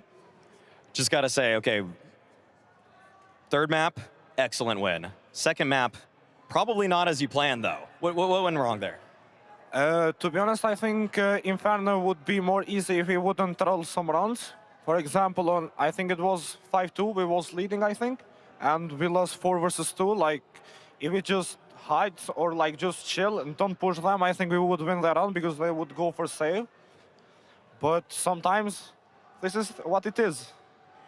I feel like you guys, though, were able to really quickly correct in terms of what happened on Mirage, though. I mean, that CT side was just fantastic. That's kind of been a trademark of Navi, even going back to before you guys on the roster. How do you guys think you reset so well between maps? I mean, we was working a lot this, like also with our psychologist. Like, it doesn't matter what is the score, we always believe in comeback. Even if we lose the map, we go outside, we take fresh air, and we are back because we know, like, we can win them anytime. So we was fully confident, and we did. Okay, speaking about the confidence, obviously, topic has been lately just vitality, everybody else. I feel like at this point, you guys have proved, at the bare minimum, you're the best of the rest, because you look at the teams like Falcons, they're not here. Spirit didn't even make it through the group stage. Obviously, Mouse didn't either. How are you perceiving yourself on Navi? We are confident. Like, we was working a lot to come here, and we are working like every day. We are practicing, we are trying to fix mistakes. So I think we are confident. Okay, we got one round for you guys here on the Mirage game there, and this is what I would just call like classic Navi. The way that Bit comes out of Palace at one point as you guys are taking mid control, he's able to find the first pick here, and then everything just kind of starts going in your favor. How do these rounds work out for you, from your perspective, where it just feels like it's such a complex round, there's so much layering of utility, so many moments where you guys could strike or be the ones that are attacked, but it just seems so frequently that it goes in your way? I think it works really good, like especially with Valera took this entry kill. For me, it make more easy to go window. Even that I missed the jump on window, he hurt me. But I knew that if I will swing him, I will kill him 100%. So I was so confident that I will kill him. But it's working good.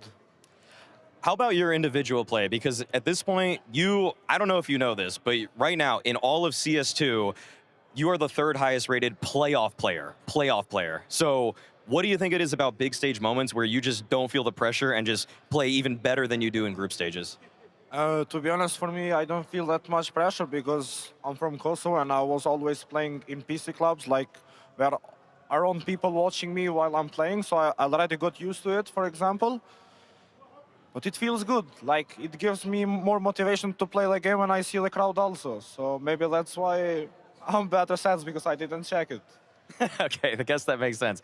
Okay, and the last thing I want to say is Blade and Alexi. We talk about them all the time when we talk about Navi. I'm sure that they've helped you improve. I feel like day one from you on this team versus now, much more complete player. How would you sum it up? Are they helping you make decisions about how to play mid rounds, late rounds? What is it?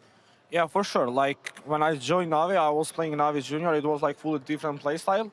And when I joined Navi, like, it was really hard for me. Like, I would say, like, especially 2 first months, it was so hard. But I got used to it. I was working a lot with Andre, with Blade, and with Alexi a lot. And I think they helped me a lot as individual player also in mid round. Well, it's looking good so far, and congratulations, and good luck tomorrow. Thank you.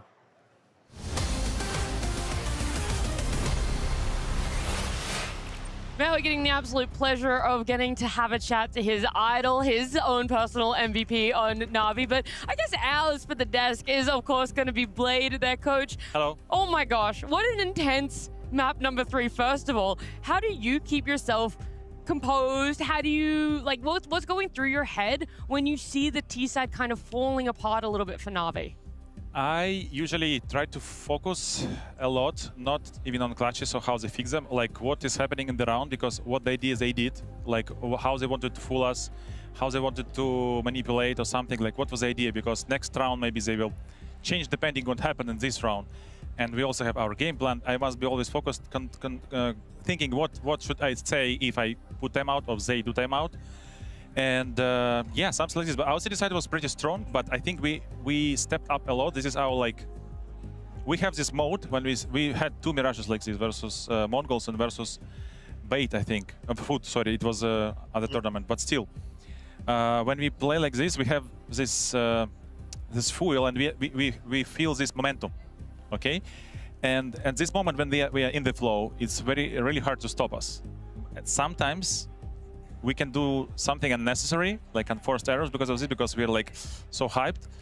But at the same time, it helps us to do these moves, which they don't expect, like very bold moves. Now you're talking about the flow, because I can recognize being in that flow, but when someone breaks that flow and you need to like reinvent or find the solution to what they're bringing you, what do you pay in with a coach in that situation? What is your job, and what are you saying to the guys? What's most important? That's the thing. Like, it's very hard to break this flow. I don't remember when we had this kind of flow and we lost it. We only fought versus this kind of flows as a team. That's the thing. And usually we just try to slow down the pace. So now they know what to do.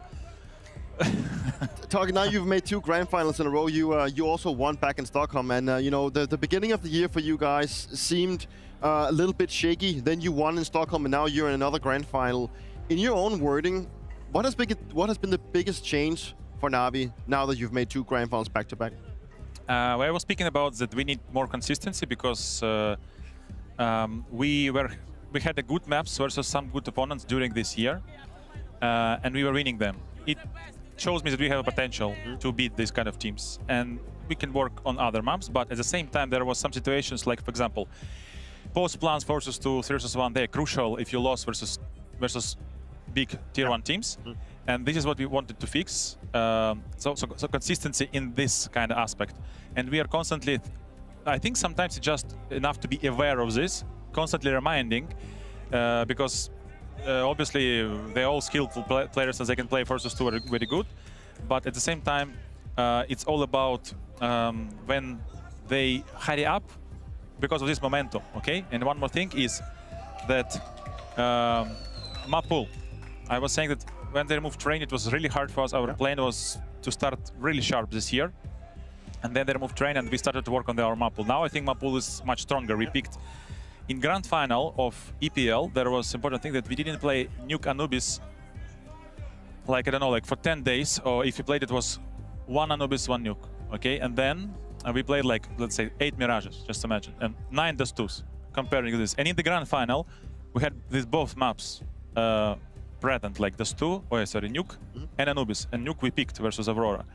So now we feel that we're showing that we can pick different maps. We can trust other maps like Dust2, for example, and it works much better with map pool for sure. I really want to pick your brains now that we're talking about maps, because tomorrow you have a best of 5 against Vitality. Yes. You know, they have I think they're looking at 4 maps with a 100% win rate. What's your thoughts coming into a match where first of all you're gonna play a team that is so good, but they also have a map pool that really just kicks ass? We are prep team, heavy prep team. Usually we like to analyze opponent and understand what we should do, not just blindly calling something from our strat book. And unfortunately the match tomorrow is at 12 p.m. Also -1 hour because they changed the clock. So everything is against us, you know? You're running against the time here. Yes. Can it freeze a little bit? And I think that our thing that can help us, or let's say upper hand, or our strengths, that we are playing a lot of maps last months. We played a lot of official maps, and we have kind of good shape. We can call it like tournament grind, okay? And we are really confident on some maps. We don't need even to prepare. We just play them with like call outs, like calling in the air, like in the flow, all the stuff. So this is for sure can help us. This is our chance because of this, because we played for last months constantly on LAN. And other than this, everyone who's playing Vitality, they always say that they're the best team in the world, and when they lose, they don't upset so much because it's the best team in the world. The best, maybe even like in the history of CS, they're going to this, right? And I think I prefer to focus on us, not on Vitality. And I literally like not watching a lot of their games, like only sometimes, because we're focusing on our progress. And even tomorrow, yes, they're a strong team. they're doing amazing things for sure. But we don't want to focus on them at all. Like we're trying to think what are we gonna do? What is our mistakes today? And only this if we focus. Because if you go on the server and you start thinking like, oh, it's Zaivo, he will kill 3. Sure. You are shackled. You cannot do any moves, right?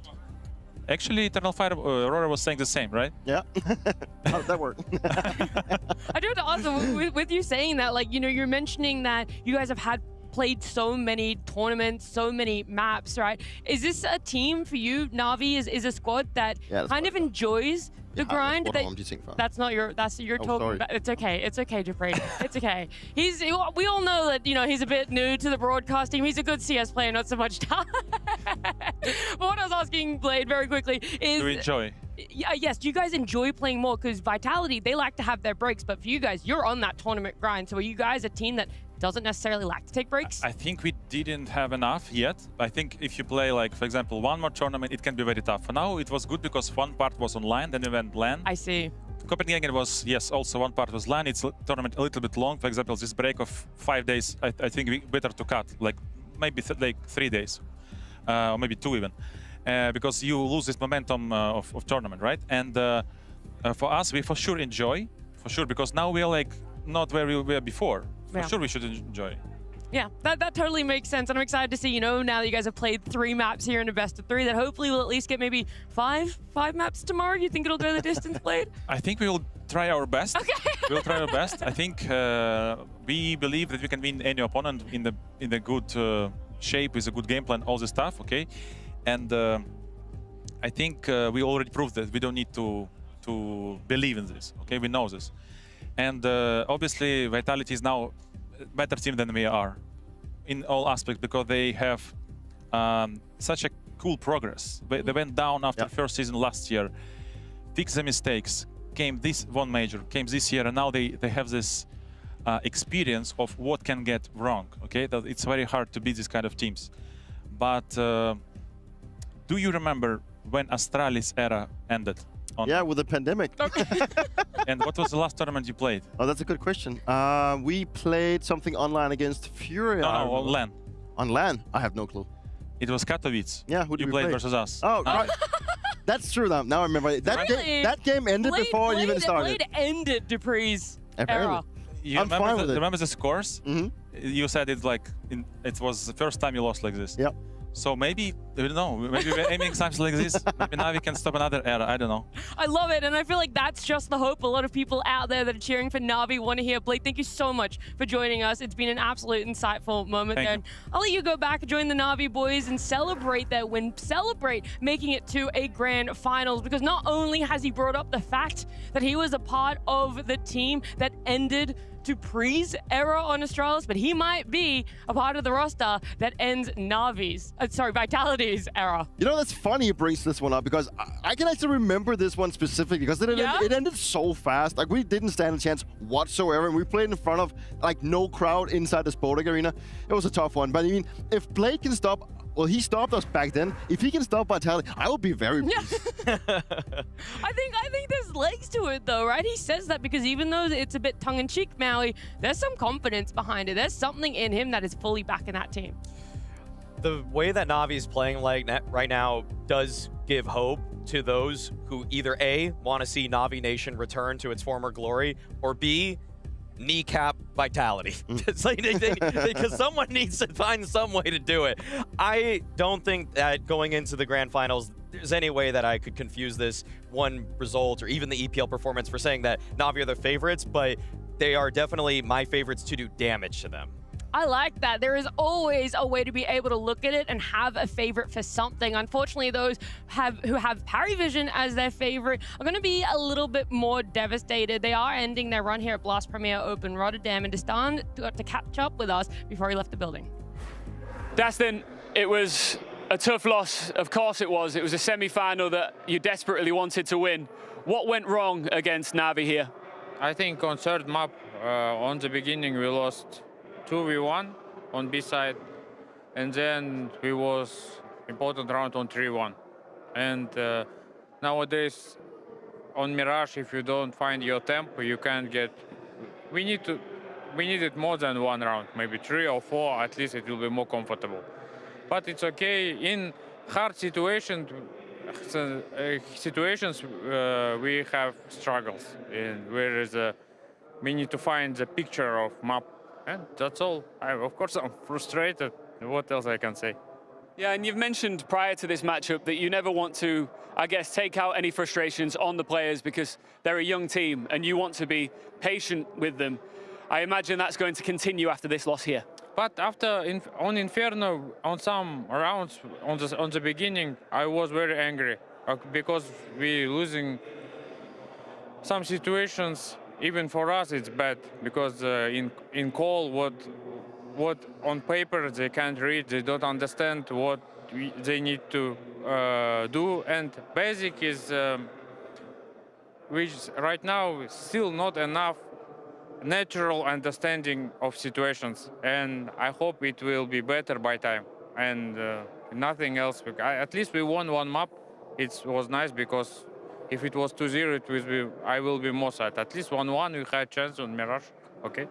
This is a very strong team. If you fix some of the problems you just mentioned, how good can PARIVISION be? I think we can always compete with them. They are playing together as a group more, and it helped them. And I think by time we will be stronger.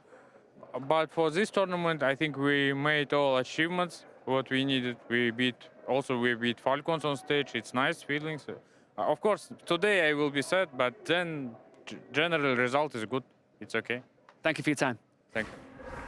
Whilst it breaks my heart to have to see Destan in an exit interview, I also get it mended a little bit by just how wholesome, how supportive he is of his team. The fact that he can still look at it and be like, we still had a chance of Mirage. We brought it back. We were able to win map 2. No one else so far in playoffs have even forced a map 3. So PARIVISION, you get to walk away at least with a semblance of your head held high. There's a little bit of credit to definitely throw PARIVISION's way. The way they played on Inferno was excellent. The way they have pushed other teams, even Vitality in the group stage on Inferno also. I do feel like the way that he characterized the loss, though, thinking that they need to play more and more situations perfectly, will eventually hit a breaking point. If I'm being real, I think that this PARIVISION team is great. I'm glad they're here to test all of the other top teams that are in CS right now, because if you aren't playing excellent tactical CS, they'll outplay you in that facet. But this is what happens when they play a Navi team where it is a great tactical team that's facing you now, but now they have better players than you. And so it's very difficult because the only T-side round they won was practically just yellow popping off. You do need a little bit more of that sometimes when it comes to Arena CS. Yeah, 100%. You know, that's also part of the whole journey of playing more stage games. I feel like they've built themselves a really good foundation to like moving forward, you know, and it's something that, you know, we also got to remember that the major is just around the corner, and that's where most teams want to be peaking. So I think PARIVISION should be very happy and very proud of what they've achieved. I think they've won a lot of people over, but with their playstyle and how structured they can do things, and it's just great to see that it doesn't have to be superstars that usually lead out the server. It can also just because you're playing good Counter-Strike and you have a really good team-based situation. I think it's overall just been PARIVISION showing that they can be very high-level CS, and it's been an actual joy to watch them play. No, it definitely has been, for sure. And it's not just superstars up on that stage that we get to look at and talk about. It's also the superstar that's standing next to me, because our Blast Fantasy by Gaming Malta, we're looking specifically at Maui's fantasy team. You have 2 Vitality players and 2 Navi players. You literally maxed out on players of the grand final there. You know, I had to do it to him. I'm just a little bit confused because there's no Makaze there. That's actually true. I think he was in the same tier as Zywoo. Yeah, exactly. He was pretty much in the same. I like Makaze. He's top 3 in playoff performances. But top 1. But Zywoo, you know, he's top 2. Maybe even top 1 after today. I didn't look at the numbers for him. What category of Flames did he put in? Together with Zywoo at this point? I think he was also in the top, the platinum tier or diamond tier there. So yeah, it was tough to pick these guys. Yeah, I see. You've made a good team. I'll give that to you, but I'm still disappointed regardless that you don't have prioritized having Makaze. I could have just doubled down on it. I know. I think I knew my limits, though. There's like not enough Vitality players in the other tiers for you to be able to overlook it, though. That's the hard thing when you're making a fantasy team. But yeah, when I look at, you know, how many points you have, It hasn't updated, okay? So I'm gonna give because there's probably someone sitting at home and he's like, yeah, that's they've got to update it once they I think are eliminated. Right? Yeah. So don't worry, there's gonna be many more points going towards Maui. One quick shout out to the Blast Fantasy instead of some other ones out there though is that you just make the team. Yeah. I don't have to think about it every single day, and then I just look at the end of the event and say, damn, I got a lot of points. It's a lot easier. It's a lot easier than some other ones out there where you gotta do stuff every single day. It's a lot. It's too much sometimes. Well, look, we gotta give you props, and we also have to give the two teams making it to the grand final props here. Navi in a nail-biter 3 maps, struggling a little bit on the T side, but closing it out eventually, going up against Vitality, where the question really is, will the reign continue? Will the dominance ensure for them? I still think Vitality is a heavy favorite tomorrow. I don't think there's anything that really speaks in the favor of Navi winning it out like in a fashion. I think that Vitality at this event, at least this semifinal, they played like incredible Counter-Strike. That's like the A-level Counter-Strike that we can see out of them. I think that Navi is supposedly the best team that we could have gotten to challenge them in the grand final, so I'm happy that that's the two teams that we've got. Is it enough? I don't think so. But maybe this could be like at least Navi getting more repetitions playing against Vitality and maybe in the future, you know, challenge him for that title. I'm really happy that the last 3 remaining teams we had in this tournament, to me, played the best tactical CS. And so it does feel, though, like we are just getting skill upgrade after skill upgrade after skill upgrade. They're all almost nearly airtight in terms of playstyle, but Vitality, I don't have to ask, is this guy going to show up? Zywoo is going to show up. Flamesy's going to show up. Rops is going to show up. Navi, on the other hand, is Bit going to be good this map? Is Ema going to be good this map? Those are questions I always have to ask. Well, they're questions that I might be asking you tomorrow when we do get to our grand finals. One thing I didn't note that our grand finals is starting at 12:30, so make sure you guys are tuning in earlier to get all of the opinions of Maui and Dupree, but that you don't miss a single action of our best of 5 grand finals tomorrow.